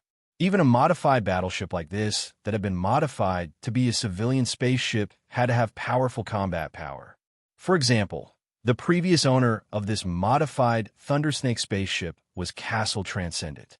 Castle Transcendent didn't care about the combat power of the spaceship because he had enough deterrence and no one dared to have any ideas about his spaceship. Sorry, we are mercenaries. We are assisting in the capture of a fugitive. Please cooperate. Jude felt his scalp tingle and quickly said in a gentle tone. As a mercenary, he naturally knew some things that ordinary people didn't know. A spaceship with the serial number Warstar was not something that Jude could take the initiative to provoke. This was because he didn't know whether the spaceship had powerful firepower or how many powerful Kaji were inside, or even if it was Transcendent spaceship. When David saw the modified Thundersnake spaceship, the worry in his heart disappeared. He had seen Captain Hopper command a spaceship in battle. Even among the captains of the military, Captain Hopper was considered very strong, not to mention using the strengthened Thundersnake spaceship to deal with these mercenaries. Captain, the number 1 Gauss cannon is fully charged. Captain, the number 2 Gauss cannon is fully charged. Captain, the number 3 Gauss cannon is fully charged. Captain, the mini Star Destroyer main cannon is fully charged. With the reports, Captain Hopper didn't wait any longer. Attack. Under Captain Hopper's command, all the hidden weapons of the modified Thundersnake spaceship were activated. The first to attack was the mini Star Destroyer main cannon. Oh my God, they are attacking. Dodge, dodge. Jude roared. The armed spaceship didn't have an energy shield. That kind of high-end defense device was many times more expensive than the armed spaceship itself. Mercenary groups wouldn't be equipped with an energy shield. They would rather buy a few more armed spaceships. It must be known that during a mission, More armed spaceships would be a deterrent, and fewer armed spaceships would be more likely to fall into a battle. It was very clear what to choose. Before the dodging action was initiated, the operator had just issued an order to the engine when a thick energy beam shot out from the modified Thundersnake spaceship. The target was the armed spaceship in the middle where Jude was. The energy beam hit the armed spaceship, and the contact surface between the armed spaceship and the energy beam was immediately vaporized. On this armed spaceship, Kaji, who was prepared, didn't even have time to leave before he was directly killed by the mini-Star Destroyer main cannon. After the mini-Star Destroyer main cannon vaporized the armed spaceship, the energy beam burst out and surged in all directions. The 14 armed spaceships were immediately affected, and the spaceships changed direction. This was just the mini-Star Destroyer main cannon. If it was a real Star Destroyer main cannon, the energy beam would be able to destroy everything around it. However, the mini-Star Destroyer main cannon had already disrupted the formation of the armed spaceships. At this moment, they couldn't even fight back. The position of the armed spaceships had changed, and they needed to readjust their weapons before they could fire. Captain Hopper wouldn't let them have a chance to fight back. The modified Thundersnake spaceship began to fire its Gaussian cannons. The modified spaceship was also constantly rotating, so that every Gaussian cannon behind the spaceship could have a chance to fire. After a round of attack, only 4 armed spaceships were left in space. However, the first Gaussian cannon of the modified Thundersnake spaceship had been recharged at this time, which was why there were 10 Gaussian cannons installed. 10 Gaussian cannons could form a non-stop attack cycle. From the time the first Gaussian cannon charged to the end of the 10th Gaussian cannon, the second round of attack would be just in time. Therefore, the 4 armed spaceships continued to become targets. The 4 armed spaceships that had lost their commander wanted to escape, and some wanted to fight back. However, the difference in military quality made it so that those that wanted to fight back were hit before they could readjust their weapons. Escaping was even more impossible. In a close-range air battle, escaping was the worst choice. It took time for the spaceship to start its engine and run at full speed, which was enough time for the enemy to destroy the spaceship. David saw the result of the battle and smiled. He flew in the direction of the wreckage of the spaceship. Of course, he was going to let the shadow attendant absorb the souls.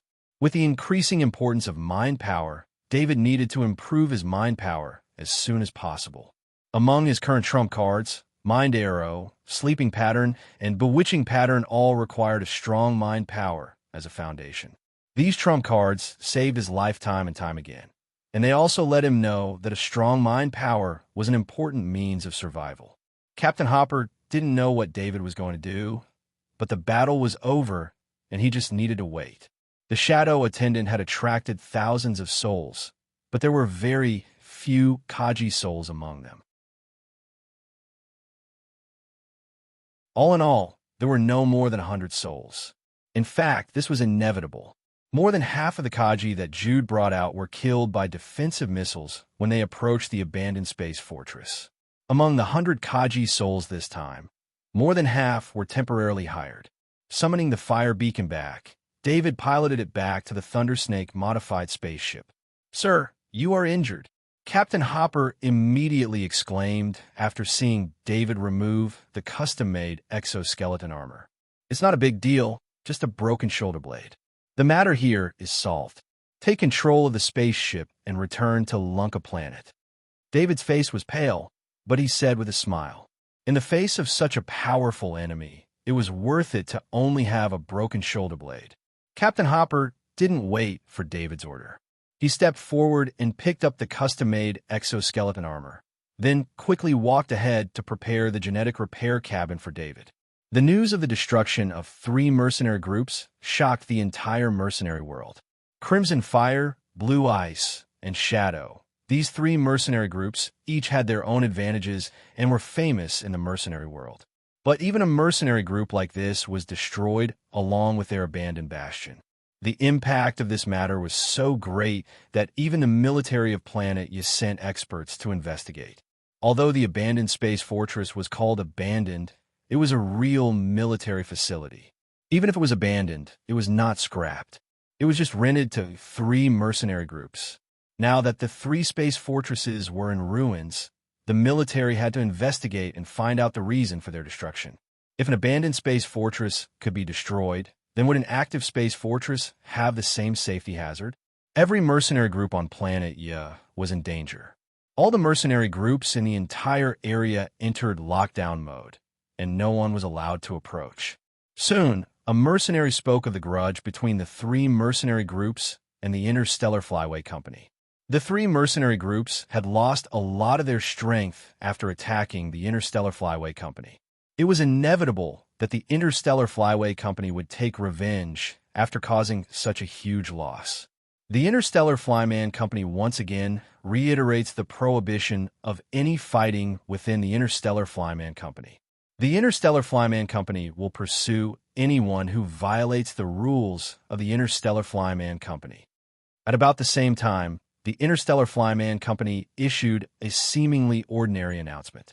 However, combined with the fact that the 3 mercenary groups had been destroyed, this announcement had a strong sense of threat. This also confirmed that the destruction of the 3 mercenary groups was related to the Interstellar Flyman Company, even if the Interstellar Flyman Company did not directly admit it. Of course, the Interstellar Flyman Company would not directly admit it, because it involved the matter of the Krypton crystal powder bomb. The Blue Ice Mercenary Group's base had been blown into a hollow by a Krypton crystal powder bomb. This news had long spread. When the military was investigating, the Interstellar Flyman Company would not take the initiative to admit it.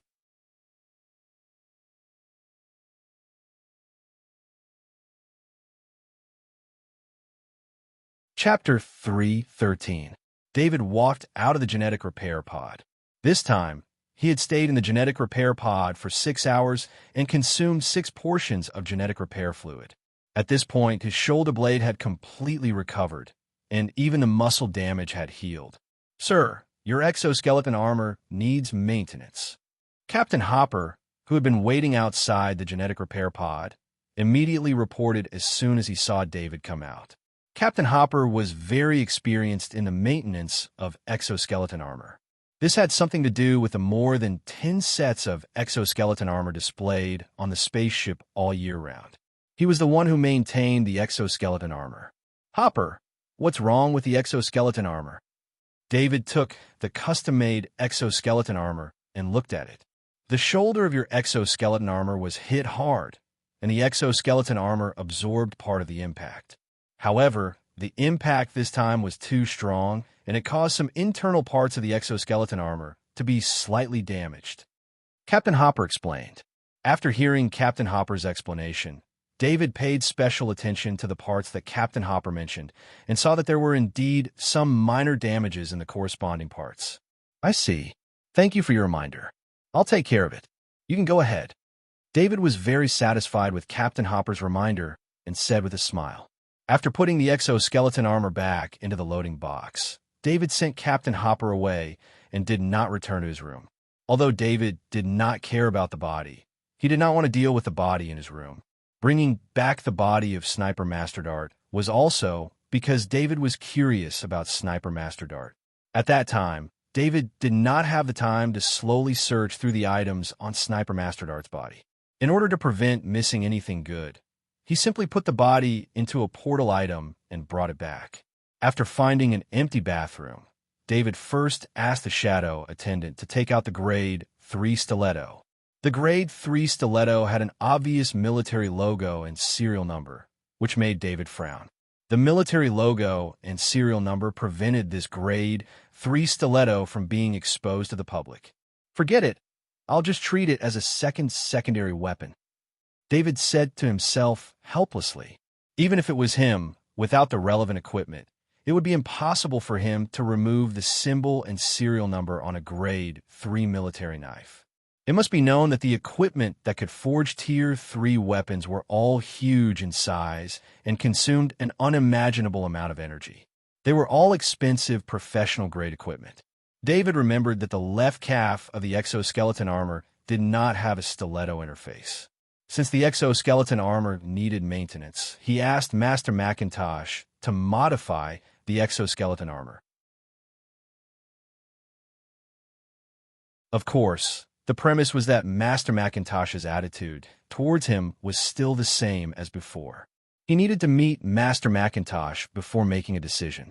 He ordered the shadow attendant to store the grade 3 stiletto back into the spatial ring and ordered the shadow attendant to take out the special sniper rifle.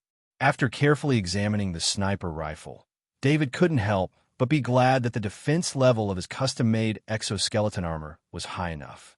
This was because this was a custom-made sniper rifle with a super large caliber. Kaji would never be able to use this kind of sniper rifle.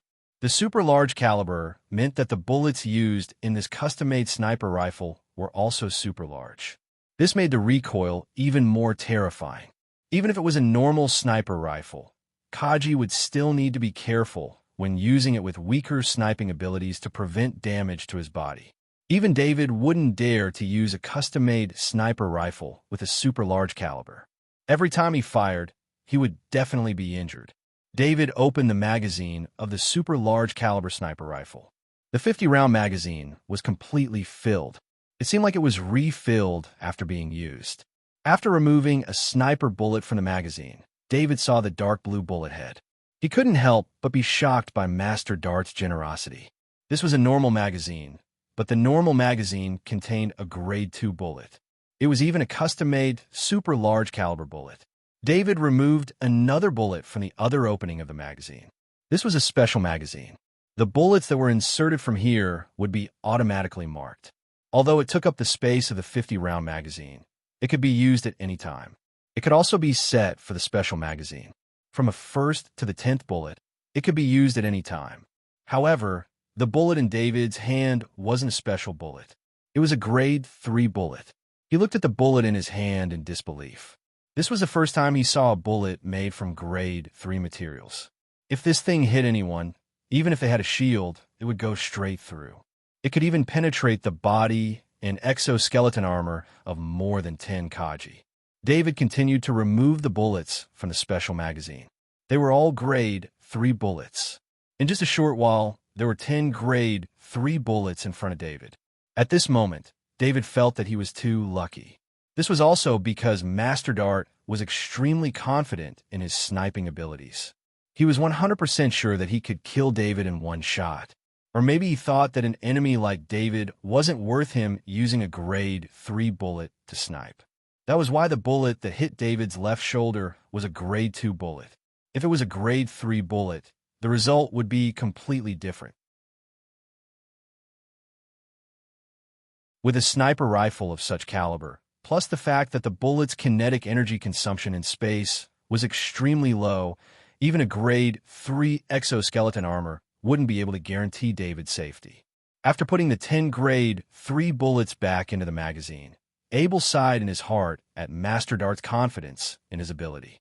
Normally, Kaji would leave some special bullets in the sniper rifle, such as explosive bombs, incendiary bombs, etc., to be used in special situations. The shadow attendant flew over and put the super large caliber sniper rifle back into the space ring. Afterward, Master Dart's body was released. The space ring isolated the effects of the air, so Master Dart's body was still in its original state. Once it was taken out, fresh blood flowed out again. David took the K-4 military ECM optical supercomputer. He pulled out 2 wires and inserted them into Master Dart's exoskeleton armor. The exoskeleton armor also had the military's logo and serial number. This made David even more careful. Luckily, they were deep in space and there weren't any planets around. In addition, the modified Razor ship was traveling at the speed of light. Even if there was a special signal source on the exoskeleton armor, the military wouldn't be able to discover its location. The process of deciphering the exoskeleton armor didn't take too long. After a minute, the exoskeleton armor was removed from Master Dart's body. David reset the security permissions and changed all the permissions of the exoskeleton armor to David. After checking the program inside the exoskeleton armor, David let out a long sigh of relief. There was indeed a signal source here. and it was a special signal source for the military. The transmitter was on the exoskeleton armor. However, since Master Dart was working in secret, he didn't want the military to know his location. Therefore, he turned off the signal source. This exoskeleton armor wasn't simple. Although it wasn't like David's custom-made exoskeleton armor, it was still made of grade 3 armor on the surface. The rest of the armor was made of grade 2 materials. At the same time, it was a special exoskeleton armor for sniping. Its sniping performance was far superior to David's custom-made exoskeleton armor. Of course, the biggest problem with this exoskeleton armor was that it sacrificed its other abilities to maximize its sniping performance. This made the exoskeleton armor a single ability equipment. David looked at the storage compartment at the waist of the exoskeleton armor. He saw Master Dart take out the weakening talisman from this compartment. He opened the storage compartment and found that it was divided into 2 compartments. The first compartment was filled with large caliber grade 2 bullets. It should be Master Dart's backup bullets. There were about 50 of them. The other compartment only had a round plate. It was the weakening talisman. The weakening talisman used by Master Dart was already very weak. It turned into dust as soon as it touched the ground. That was why David didn't get a close look at the weakening talisman. Now that he was holding the weakening talisman in his hand, David saw the pattern on it. No matter how he looked at it, it was very similar to the symbol on his fire beacon. He didn't know what material this weakening talisman was made of. It contained a strange energy. This strange energy was restricted by some kind of law. It could only be felt when it came into contact with the talisman. Even if it was a millimeter away from the talisman, it would not be able to feel this strange energy. David tried to use his mind to sense the weakening talisman. Immediately, the talisman began to flicker and the strange energy became active. He quickly withdrew his mind. The strange energy in the talisman also calmed down. So this is how it's activated. David was overjoyed. He thought that activating the weakening talisman would be very troublesome. He didn't know how to use it. Maybe the talisman couldn't be used even if he had it in his hand. But now he could activate the weakening talisman just by using his mind to sense it. Such a simple activation method surprised him. Without any hesitation, David asked the shadow attendant to put this precious weakening talisman into the spatial ring. He had experienced the terror of the weakening talisman. If he used it in a battle, it could definitely change the situation. This was one of his powerful trump cards. He didn't find any other items in the exoskeleton armor. David put the exoskeleton armor aside. This exoskeleton armor needed to be cleaned up. After that, it would become a collector's item. Perhaps the exoskeleton armor collected by the Castle Transcendent here also had a similar item in it. Exoskeleton armor that was truly worth collecting would only appear on the body of Powerhouse. Collecting such an exoskeleton armor was not only to display its value, but also to show off one's combat strength. It was a pity that he didn't bring back the exoskeleton armor of the Weapon Masters. That way, David could have as many exoskeleton armors as he could in the Castle Transcendent collection. The exoskeleton armor of the Weapon Masters was definitely worth collecting. David shook his head and discarded this thought. In that kind of battle, it was not easy to ensure that the exoskeleton armor of the Weapon Masters was intact. He couldn't let the exoskeleton armor affect his combat strength for the sake of collecting it. This kind of thinking was very likely to be the reason for his defeat in a battle with a Weapon Master. David's gaze landed on Sniper Master Dart's corpse. After more than a year of battle, he was already used to seeing corpses. Facing a cold corpse, his heart didn't waver at all. Not to mention, the soul of this corpse had already been absorbed by the shadow attendant. It was just a pile of biochemical matter. David used his mind to sense Sniper Master Dart's corpse. He didn't feel anything special. However, David didn't believe this. His arrow of spirit was blocked, so it couldn't have been Sniper Master Dart's own ability. With David's strong spirit, he naturally sensed that the Sniper Master's spirit was far inferior to his. At most, the Sniper Master's spirit was between 3 and 4 points. Although the Sniper Master's spirit was the strongest among the people David had encountered, the gap between him and the Sniper Master was still very large. In this kind of situation, there was no way David's arrow of spirit could be blocked by Sniper Master Dart's weak mind power. David pulled open Sniper Master Dart's shirt. When the collar was pulled open, David saw a necklace. The reason David noticed this necklace was because this necklace was a tooth hanging from a rope. David untied the rope from Sniper Master Dart's neck and took the necklace in his hand.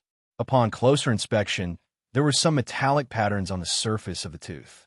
The metal was also white, so it could only be seen up close. David was very sensitive to energy. He could feel that this tooth, or rather, the white metallic patterns on the tooth, was absorbing the energy in the air. This process was very slow. The energy in the tooth was very weak, and the tooth itself seemed to have the ability to block the mind power. Therefore, David's mind power couldn't sense anything special about it. "Found it," David said in surprise. He could guess that the reason why the necklace had so little energy was to block his arrow of spirit. This tooth necklace probably came from the great world of God. The Interstellar Federation wouldn't have this kind of magical item. As for David, who excelled in every subject, the necklace in his hand didn't conform to the Interstellar Federation science. David washed the necklace in water and put it on his neck. The moment he put on the necklace, David felt his mind clear up a bit. It was like he had just washed his head with cold water. David didn't expect this necklace to have this kind of ability. It also made him very curious about the great world of God. David searched Sniper Master Dart's body again and didn't find anything valuable. Then he used a black body bag to store Sniper Master Dart's body and waited for an opportunity to send it into space. He wouldn't do that now. If he threw the body out at the speed of light, the body would be destroyed in an instant. No matter what, this was still a Sniper Master. David still had some respect for how he handled the body.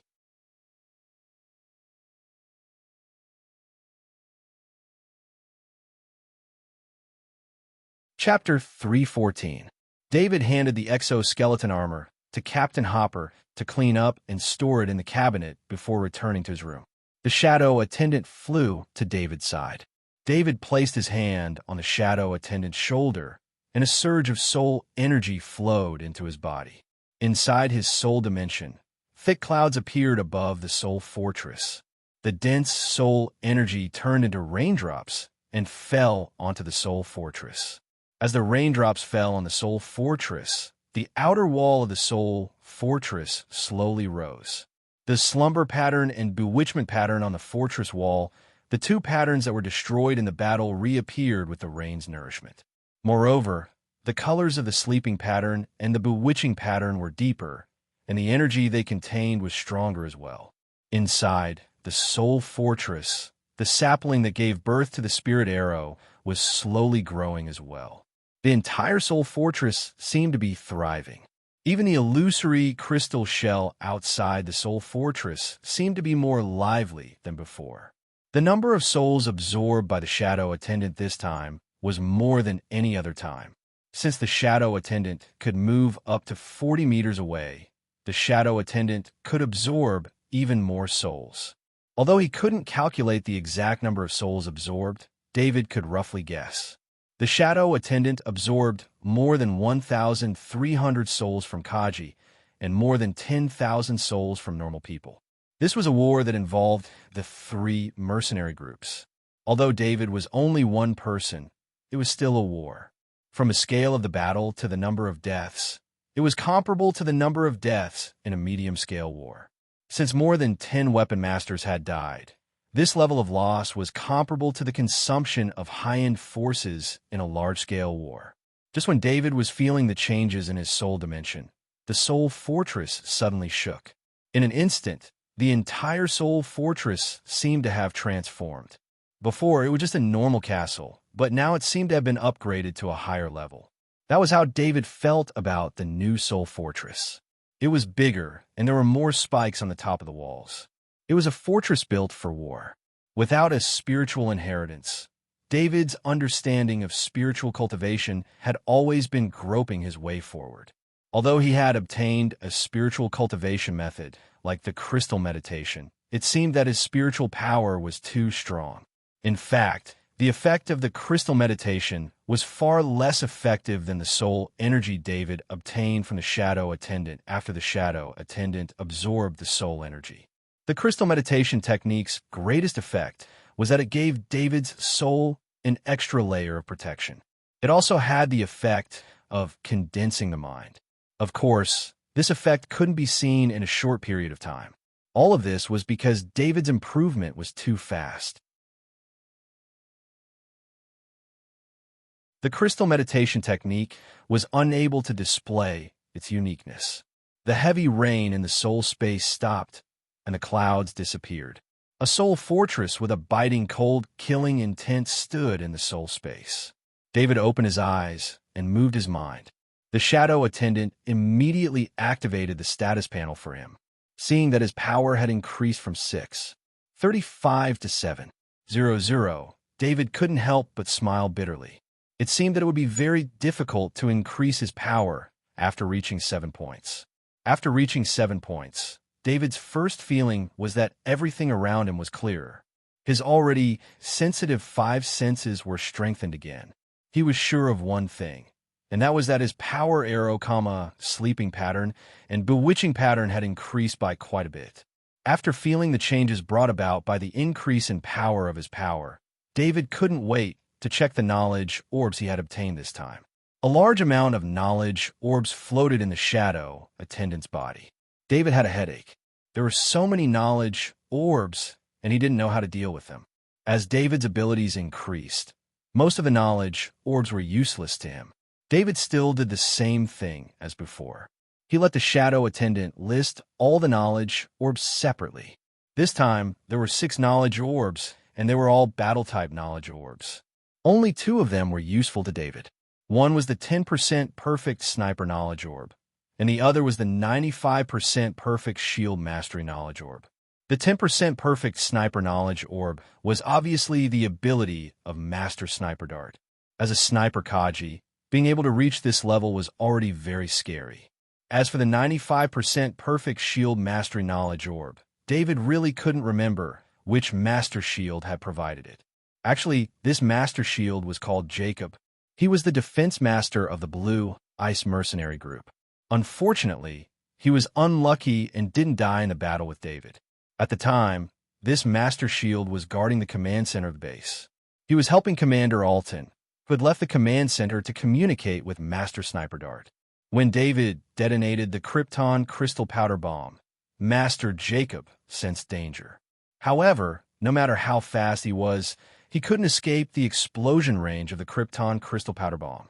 A powerful Master Shield was instantly killed by the Krypton crystal powder bomb, and he didn't even get to face David.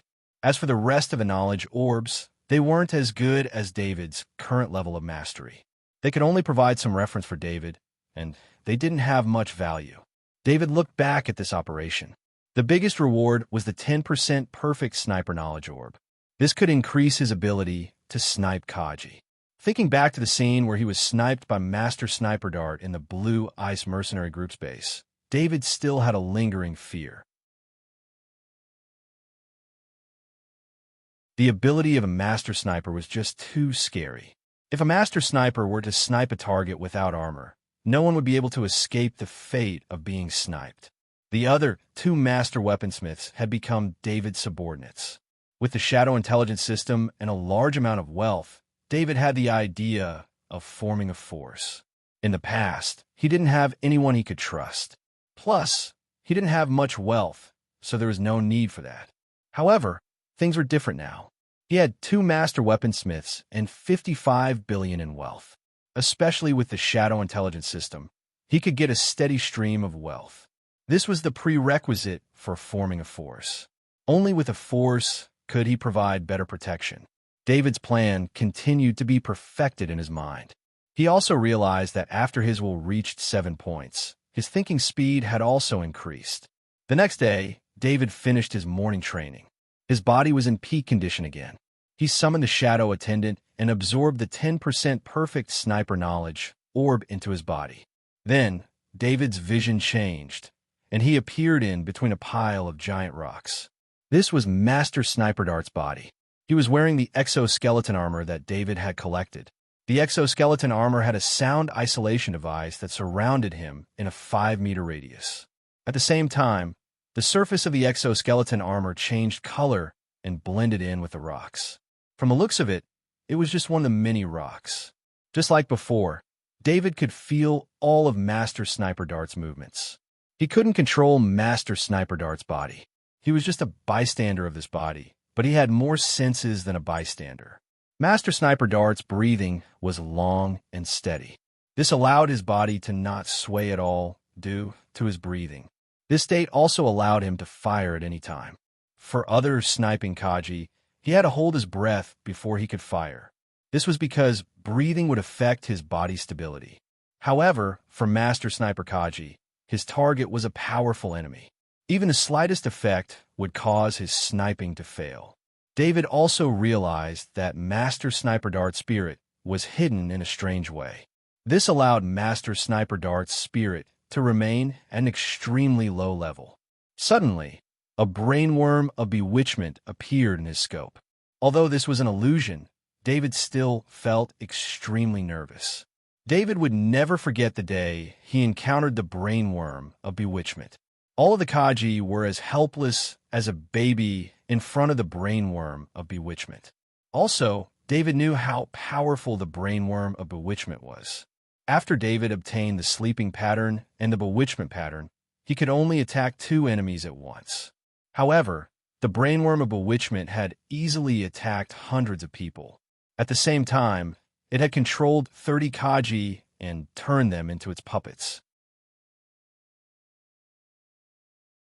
Under normal circumstances, once the brainworm of bewitchment was locked onto by a Kaji sniper, its powerful spirit would definitely notice.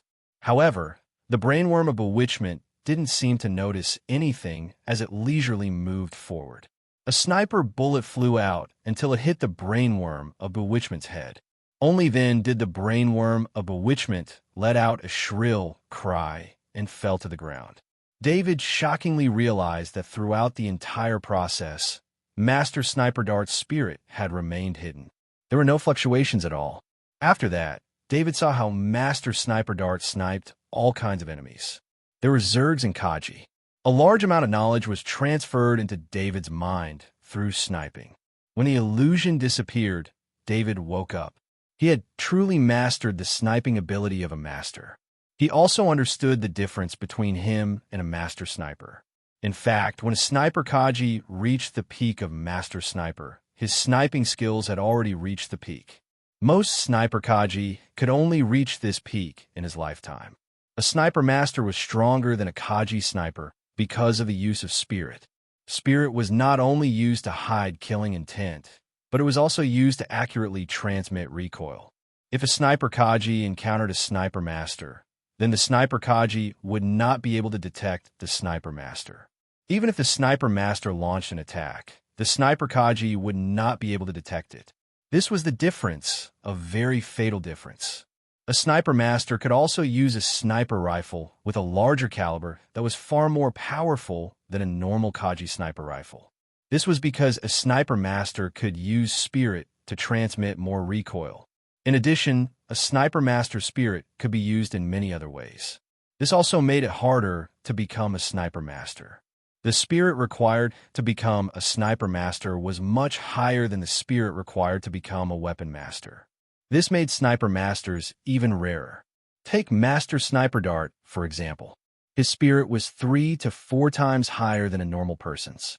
If David did not have the help of the Shadow Attendant, he would never be able to become a sniper Kaji, let alone a sniper master. David also learned a spirit technique from this sniping legacy. It was to dissolve the killing intent in the spirit and transform it into other properties, such as deterrence, intimidation, suppression, and so on. Sniper masters often fought. When killing powerful Zergs, they would naturally generate killing intent. This killing intent would fuse with spirit and create an even sharper spirit. However, this also made it very easy for a sniper master to be exposed. Therefore, it was necessary to dissolve the killing intent and transform it into other properties. David hesitated for a moment. In his recent battles, it was very easy for him to use the spirit of killing intent. However, he had fought with many weapon masters, and these weapon masters also had good spirits. With their battle experience, they should have been able to produce the spirit of killing intent long ago. However, none of the weapon masters he had met had the same killing intent spirit as him. David did not believe that these weapon masters had killed more enemies in their lives than he did. Even if they were not as good as him, years of killing should have generated the killing intent. Since there was no killing intent spirit, there was only one possibility. These weapon masters had dissolved the killing intent spirit. With this in mind, David began to use the spirit technique from the Sniper Master legacy. He used spirit waves to wash away the killing intent spirit. He chose deterrent spirit as his target. Therefore, during the washing process of the spirit waves, a special technique turned the killing intent in the spirit into a strange energy, which was then converted into deterrent spirit. In fact, David did not know the importance of this technique. This technique was exchanged with the great world of God by the military at a huge cost. If this technique did not help in fighting against the Zergs, the great world of God would not have passed this technique to the Interstellar Federation. Even the military, this technique was only learned by a small number of high-level combatants. The rest of the combatants could only dissolve the killing intent through some common methods. The so-called common method was to cultivate a hobby and then devote oneself to it. This way, one could slowly dissolve the killing intent. This process took a very long time. It would take at least 10 years for it to take effect. In order to dissolve the killing intent, one would have to persevere. When a modified Thundersnake spaceship returned to Lunka Planet, the killing intent in David's spirit was completely dissolved. This caused his temperament to change. If he were to introduce himself to others as David, who was invincible among the Kaji level, many people would not believe him. This was because his temperament had become extremely peaceful, just like an ordinary student. Under the influence of a large amount of knowledge, he had an additional scholarly aura. This also caused Captain Hop to have deep doubts in his eyes when he bid farewell to David. He did not understand why these 2 days of sailing had caused such a huge change in David. You're tuning into the Warrior Lore YouTube channel. Don't forget to subscribe and join us on this journey to catch the most captivating stories.